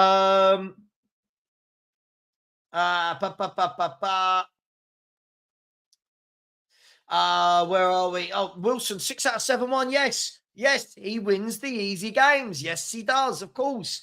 Listen to what said, Wilson. Listen to what said. Give Ange the keys. Yeah, I don't know to what, but let's give Ange the keys. Again, hashtag in the mud, but only if we get... We're 28 subscribers away. 28 subscribers away. Spurs Forever has said, yeah, watching Werner made bloody awful. Liked Basuma's goal. That was well worked. Yeah, a very good, well-worked goal, that. Good to see Madders benched. He does not way too much media and talks BS after losses, a bit like Bruno. I think that's a bit harsh, but fair enough. You know, each to their own. Chris, for me, a lot of work to do in defence. A lot of work to do in defence for me. But, yeah, listen, a very good second half. Very good second half. Cam Tinley, nothing wrong with Andy's sub. So, Cam, can I ask you a question? Why did he buy loads of young players in the summer if he doesn't want to play them? Let me ask you that. So, again, Cam, I've got no problem with you, Cam. You're not rude or anything. But, again, you've got no objectivity at all. You've got no critique ever. Yeah, Eltel, big up, Jose. I hope you were. It was a good win. Poor first half for me. Very good second half. Put them to the sword. Jose, if you want to win 2 tickets, put it in the chat. Yeah, hashtag in the mud. So far, if we look at it, only 46 people have tried to enter. By the way. Oh, hang on, where's my StreamYard gone? That's not me. Okay, yeah, sorry. Different streamline. We're not there yet. And there you go. That's what you have to put in the mud. Hashtag in the mud. Apparently, the whole of the internet's in the mud once a week, depending on whether we win or lose. Hashtag in the mud. But we are 28 subscribers away. So at the moment, we've got until 3 o'clock. I'm going to stop the show at 3 o'clock. 21 minutes. We need 28 subs and we'll do a draw. If not, we'll move it on to the next show. And there you go. Hashtag in the mud. Hashtag in the mud. Everybody make sure you spell it properly or it won't count because it goes into, I'm going to show you, right? Because people say things like this are fixed. Tell you what, let me remove that screen. Oh, hang on, stop screen. There we go. Yeah, that'll do. I'll stay in that box at the moment. I'll show you. This is how it works. Just so you can see that no one, oh, no, let's move me to the side. Can you see that? It said hashtag in the mud, and it shows you how many entries have come in. So if, as you can see it going up live, right? 56, 57. So hashtag in the mud. What happens is when I press draw, it will rotate and just pick somebody at random. But you need to be subbed. You need to be able to go to the game as well. You need to be able to go to the game. You will not be able to sell these on. There's measures in place to make sure that that doesn't happen. And you need to be available on the 10th. On the 10th of November. Stop drifting and said good win, but still proves nothing. By the way, at the moment, guys, we're not going to get to that draw. We're 28 away. So it's just at the moment not happening. The sheriff has said the quad is back on. The quad is, I love it. We win, the quad is on. We lose, it's not. But it's things like this, like, I'm all for it, like Sonny coming out now, talking to the press about how good we are. I'm sure he'll say something about we need to find consistency. That's what we need to do for me. You know, go and beat Palace next week, beat Aston Villa. I'll start talking about it. But at the moment, he's beating the teams he should in the bottom half. But Ahmed has said best player is always most assist. It's not Kulu. Look, I think Kulu and Maddison together works. I think there will be games where we play better teams where it won't, and you need a bit more solidity. This won't work, Swanex, because you've got the Q in there. Yeah, in the mud. Hashtag in the mud. You'll need to put that in again. So far, 72 people have. But as I said, at the moment, guys, sorry, it looks like it's going to roll over. We've got 19 minutes, but we are 29. Someone just unsubscribed. 29 away from that happening, I'm afraid. Skyfall has said Kulu is far better in the middle rather than as a winger. He's too slow and predictable as a winger. I agree with you. Stop drifting. I said Maddison is a fraud also. I don't know why he's a fraud, but I feel like for me, it's too hyperbolic to say that somebody's a fraud. But big up, hashtag, gee, there's always one, isn't there? Hashtag in the mud, big up Bella, in with a chance. Looks like, though, we're going to have to do this. 18 minutes to go, but it looks like this is going to roll over to probably the next game, which is going to be Thursday night. He played the kids against Coventry and Ange got crucified for it. Pizza the dishwasher. No one's saying start all the kids together, right? No, and Ange didn't get crucified for playing the kids. Ange got crucified for playing that ridiculous high line. What we're saying is when we are 4-1 up and you still can't bring in on these young kids that you're just going to bought, you have to ask questions. Why? I said hashtag in the mud. Big up to you.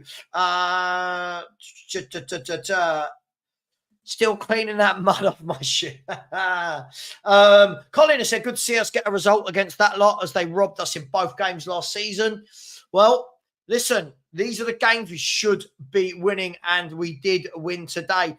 We are now only 26 subscribers away. 26 subscribers away. Big up Junior Richards in the chat. And Yidami said, why free tickets versus such a bad team at home? Those tickets are cheap anyway. Why not a bigger game? First and foremost, if you think any tickets at Tottenham are cheap, you are ridiculous. I apologise for only giving away 2 tickets to Ipswich, and I apologise for that person getting a shirt as well. Wow. I mean, isn't this the internet in one comment? Angie's Yidami. Can I opt out? I thought it was for a jersey. It's for a jersey and 2 tickets, if you want to call it a jersey. It's for a jersey and 2 tickets. Bobby has said, Savva, read my comment. Last comment, you'll have a right laugh. Let me see if I can find it. Bobby has said, still watching the coverage on BT Sport. Crouch, Les Ferdinand and Hoddle asking Timo, talking, and Timo's in the background having shooting practice. Just wow.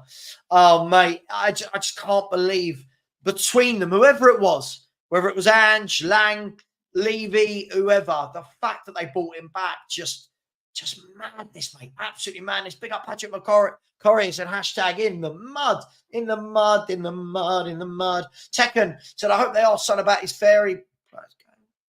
Oh, Jesus God. Lena has said, that Football Heritage TV, listen to Dejan's interview before he went to the tunnel. Absolute leader. Listen to the way he speaks and what he demands. Lena, that's great saying it. Got to see it on the pitch. Against the better teams, I don't see it. Last week, when we started to capitulate against Brighton, where was Dejan Kulusevski? Not just him. Where were they? It's easy to say it when we've just won a home game against the bottom half team. Got to say it. Got to say it. I mean, when you're saying he's a real leader, like it's, I don't know, based on what is he a real leader? I don't know. I don't know, like, where we get this from. Pete, it is mental, isn't it? It's absolutely mental. Stop drifting. Maddison has no impact on our games. I was so happy we signed him. He's not the player he once was, but he's got the most goals and assists in the Premier League this season of any player for Spurs. So when you're saying he's had no impact, what does that mean for all the others? I think some might have beaten that stat. Yeah, let's have a look. Hang on 1 second. So Maddison, yeah. So Maddison's got 5. Kulusevski's got 3. Son's got 5. Where's Brennan Johnson? Hang on. 9 ups. Brennan Johnson. Brennan Johnson's got 3. So it's funny, isn't it? Maddison's got the joint most goals and assists for the club this season, but he's the one taking all the flack and not having an impact. Interesting. If he's not having an impact, what about Solanke? What about Johnson? What about Son? What about Kudus? So why is the guy at the top of that list the one being targeted? I'll leave that with you for food for thought. No, not an Ipswich shirt. It'll be a Tottenham shirt. Mate, I think everyone's going a little bit overboard here. I think everyone's going a little bit overboard. I mean, don't forget he did have an assist in the first half. Big up Skyfall. Really appreciate you, my man. Thank you very much. As I said, guys and girls, the show will end in 15 minutes exactly, and we are still 24 subs away from hashtag in the mud, giving away 2 tickets and a Tottenham Hotspur shirt. And you know me, we know who this is. We just blocked this person because they're coming back and saying the same thing. When Ange plays kids with 5 minutes to go, why is he doing that? No. When Ange plays them with 5 minutes to go, we say, why have they only been given 5 minutes to go? The Anger haters. Oh, you can't even speak properly. Bless you. Bless you. Come over and I'll give you a lesson in grammar. Absolute twat. That person's being blocked. This is the problem, guys. You block them and they come back and they come back. They multiply like gremlins. James has said, reckon he is saving the likes of Moore for Thursday, but he's got to stop giving Werner a chance now. The bloke is cooked. Yeah, but Thursday is a long way away, isn't it? When we're talking about saving players, Thursday's a long way away, James, isn't it? You know, you've got all of Saturday now, Sunday, Monday, Tuesday, Wednesday, all of Thursday. It's a long way away. Yeah, we talked about Solanke earlier. I'll tell you what, let's have that as a discussion. Guys, what do you make of Solanke so far in a Spurs shirt? For me, I think he's been okay. I don't think he's done anything brilliant. I think he's been okay. Been in the right place at the right time for a few tap-ins. Do I think he's been brilliant? I don't. I think he's very hit and miss with his touch and his control and his link-up play. He's been okay. He's been okay. Lena has said, by what basis? He's the captain of Sweden for the likes of Isak. Sure. Talking about for Tottenham. Talking about for Tottenham. I don't see this leadership on the pitch for Tottenham when we're losing to Newcastle, losing to Arsenal, losing to Brighton. So again, it's based on what? Based on what? Hashtag in the mud. In the mud is trending. Hashtag in the mud is trending. But we are still 22 subscribers away, people. 20. It looks like we're going to be so close, but so far we've got 12 minutes. We need 2 subs per minute to make this draw happen. All Tobago, I said, Solanke average so far. Psycho teacher. Yeah, Solanke is not a midfielder. Yeah, it's strange. He's very much been deployed in midfield, attacking midfield, isn't he? It does seem a bit strange. Fred has said, why Richie didn't come on for Son instead of Timo? Werner is useless. Savva forget Solanke. Let's talk about the Werner masterclass today. But listen, I will credit where credit's due. Okay. Last week, I thought that Ange, the substitutions just didn't come and the game was lost. At half time, I think putting in Sarr made us more solid in midfield, and hats off to him for that. Now, what I want to see from him is when we're playing the better teams like Brighton and we're losing, can he make that in-game sub to do that? That's what I want to see. That's how I will judge this manager. Lena has said it. I said if we play less possession-based like we did against Brentford, we batter West Ham. And exactly that happened today. Oh, and I predicted 4-1 and nothing else. Just watch Stell's last live. Sure. Okay. I get that. But the thing is, we did have a lot of possession today. So that's not quite true. We did have a loss of possession. We had just under 60% of possession. Get your other ass to sub. Look, it looks like it's not going to happen, but we will still do the draw next week. We're still 22 away. Pete has said, I'm a big Solanke fan, but he's not actually suited to us with the ball, no matter what he can do off it. Yeah, I think a lot of the stuff he does off it is brilliant. On the ball, I think it's very hit and miss. I don't dislike Solanke. I question whether or not he was worth 65 million. Has he done brilliantly for Spurs so far this season? I don't know. Let's have a look. Dominic Solanke. There we go. Lineups. Dominic Solanke, what's he done in the Premier League? So in the Premier League, he's got 2 goals and an assist in 6 games. Not the worst. It's not the best. Tony said, if I win, please give it to Cam Savva and on the back of his shirt for him, if you will. He won't need his... Oh, Jesus Christ. Come on, be nice. Come on, be nice, please. Mojo said, thank you for the stream, Savva. Big up the chat and the mods. See you on Monday. Adios. Big up to you. Brian and his Quangers. Let's all say thank you to the Quangers for the result today. I love it, the Quangers.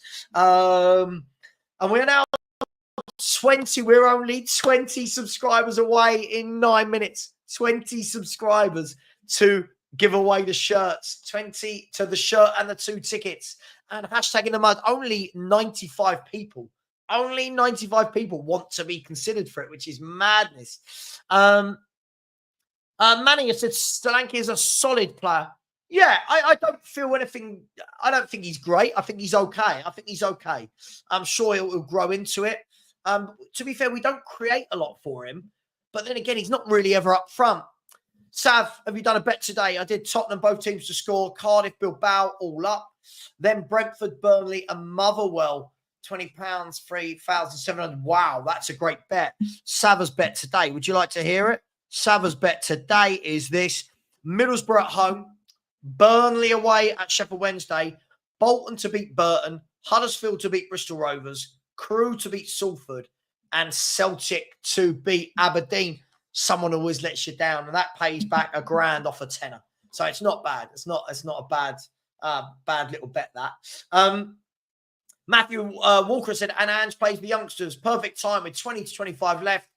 And so in control was perfect for Moore, Bergvall, and Gray. I think it goes to tell you that this youth project that people think it is, Matthew, isn't really a youth project. What it means is we just didn't go and buy what we needed in the summer. We bought loads of kids instead because it's cheaper. Scott M, big up. I said Solanke is meh. We all knew that coming in. He's a 30 million player that we massively overpaid for. Interesting. Let me know. Gus Parker said flat track bullies. Look, as I said, I'll always call us flat track bullies until we start beating better football teams.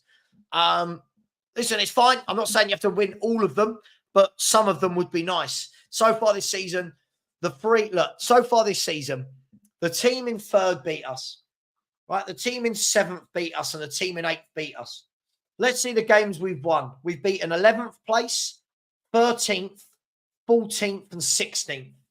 So for me, nothing changes. Good win, very good win. A win that I expected. But for me, you got to start beating the better teams.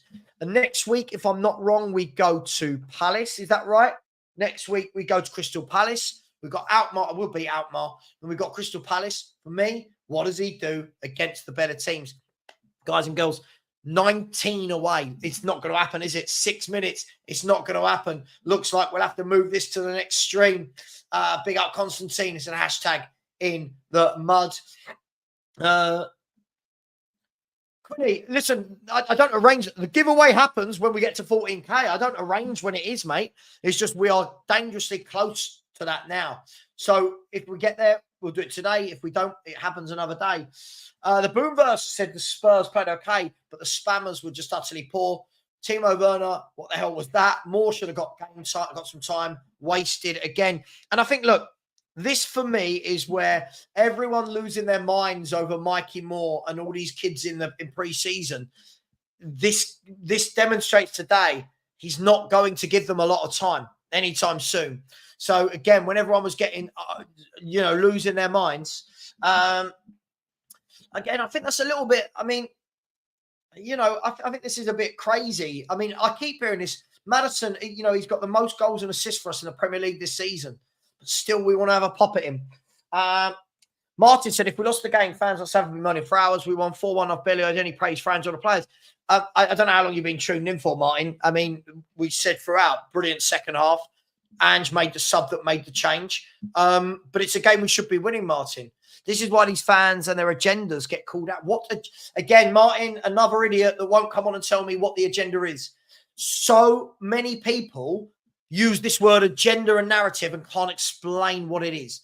Why would I not want Ange to be successful? Can Martin explain that? I doubt it. Yes, of course I still have doubts on Ange. We beat the teams we should at home. Of course I have doubts about Ange. Nothing changes for me by one win against the team we should beat. People have got to, madness. Big up Spiky T in the house. I said, Ange has to stop insisting with Werner. Every time he gets the ball, it's a fail. Werner needs some help with his head. Yeah, listen. I don't understand this constant need to keep playing him. I don't understand it. Big up Lena, who said, just subbed on an alternative account. Sad to see people not wanting to do more. You deserve 14K thoroughly. Mate, listen, it is what it is. When we get there, and we'll do the giveaway. But I'll be honest, look, you can see only 101 people. So people obviously don't care about going, which is fair. I don't care about going. So if they don't, then there's nothing I can do. The Animal said, Ange should no longer let Werner on the pitch. We have no more injuries and all our players are ahead of him. It's mad. It is mad. Big up to Lisa. Oh, how you doing? Hashtag in the mud. Lisa, looks like this is going to be for another day. Looks like we're going to have to do this all again on Thursday night. Who knows? We might get the 19 subs needed between now and Thursday night to do the draw then. If not, then we do it the next day. Peter said, Savva, you definitely have an agenda. The agenda being Spurs being the best. Absolutely. Absolutely. I've never, as I said, I was speaking to my mates last night. They can't understand these Spurs fans. They can't understand it. You look at the facts, you look at the evidence. Spurs are okay. We're an okay team. We will win games like that. We will win games like Brentford. We will lose to Brighton. We'll lose to Newcastle. We'll lose to Arsenal. For me, until the balance of both starts coming, I'm not going to just change my mind like these people who are nowhere to be seen when Spurs lose. And then when Spurs win, they all come in with their abuse. Like that Martin guy. That Martin guy said, oh, if we lost, you'd be moaning. Of course, because we'd have lost to West Ham at home. It's absolutely mad. Lemon Tang said we turned them poor with our second half performance. Yeah, second half we came out and we went at them. And that's what you want to see. But it can't just be against these teams, as I keep saying. My opinion won't change, no matter how much the haters want to hate. It is what it is. Guys, girls, it doesn't look like it's going to happen. But actually, I'll go for another 5 minutes. Bobby has said Solanke is getting a rough deal with us fans. His work rate is top. What he does off the ball is superb. Just too deep at the moment, but brings other players in and will get 15 plus goals. Do we take that surely? Is 15 goals enough for a 65 million? I don't know. If he's your main man playing week in, week out. Look, I like him. I think off the ball he's good. I think his touch and bringing players into the game is hit and miss. I think he's done okay, Bobby. I think he's done okay. I don't think anything special, but I think he's done okay. The sheriff saying not drinking this Thursday. Big up to you, Mark. Hope you're well. We're 18 away. It's not going to happen, is it? Big Les is happy with one. Big Les Ferdinand. There he is there with his huge smile. There he is. Rob Frank said, gonna head off. Catch you later. Big up, bro. Thanks, Rob. Hope you're well, mate. Hope you're well. Billy has said, you need to credit Ange for the change. Yeah, we've already done that, Billy. You've missed that. Again, just because you don't hear it doesn't mean it's not being said. I credit him for the change at half time for me. And again, Billy, this is why when you said he didn't need to make changes last week, this shows what happened when you make changes. You affect the game. That's his job. Yes, Kuva is back on that train. He's back on that train. Paul McWilliam, yeah, agreed with you completely. Yes, he definitely is. I think he does. He works hard. He fights really hard. Do I think am I thinking he's great? Do I think he's a top striker? No, but I think he does a job. We'll see as the season goes on what his goal scoring turns out to be like. Listen, guys, girls, big up. Listen, we're going to move this to the next stream. And the next live, when will the next live be? It could be, the next live will be Debate Savva on Monday. It might happen then. It might not. If not, we move it to the show on Thursday. So we'll see. We're on the show with 18 subscribers to get there. And thank you very much. I really enjoyed most of this stream. Sorry about the idiots. I will start blocking them more and more and more. The Animal has come in and said, time for Ange to bench Timo permanently. No more injuries. The Animal, I can't agree with you more, mate. Can't agree with you more. I just don't understand this need to constantly play him. And if I'm Mikey Moore, I'm looking at it and saying, surely I should be getting game time over this bloke. But hey, it is what it is. Listen, much love to you all. Thank you very much. Really enjoyed that. Listen, we won. Thought we'd win. We got the win. 4-1. Poor first half. Very impressive second half. We got the 3 points. We stay in tow with Villa, with Chelsea, with Newcastle. That's what matters. And onwards and upwards to the next game. I'll see you live on. I don't have anything planned tomorrow, but I'll see you live on Monday for Debate Savva, and we'll take it from there. Thanks, everyone. I really appreciate most of you. Thank you. And as always, come on, you Spurs.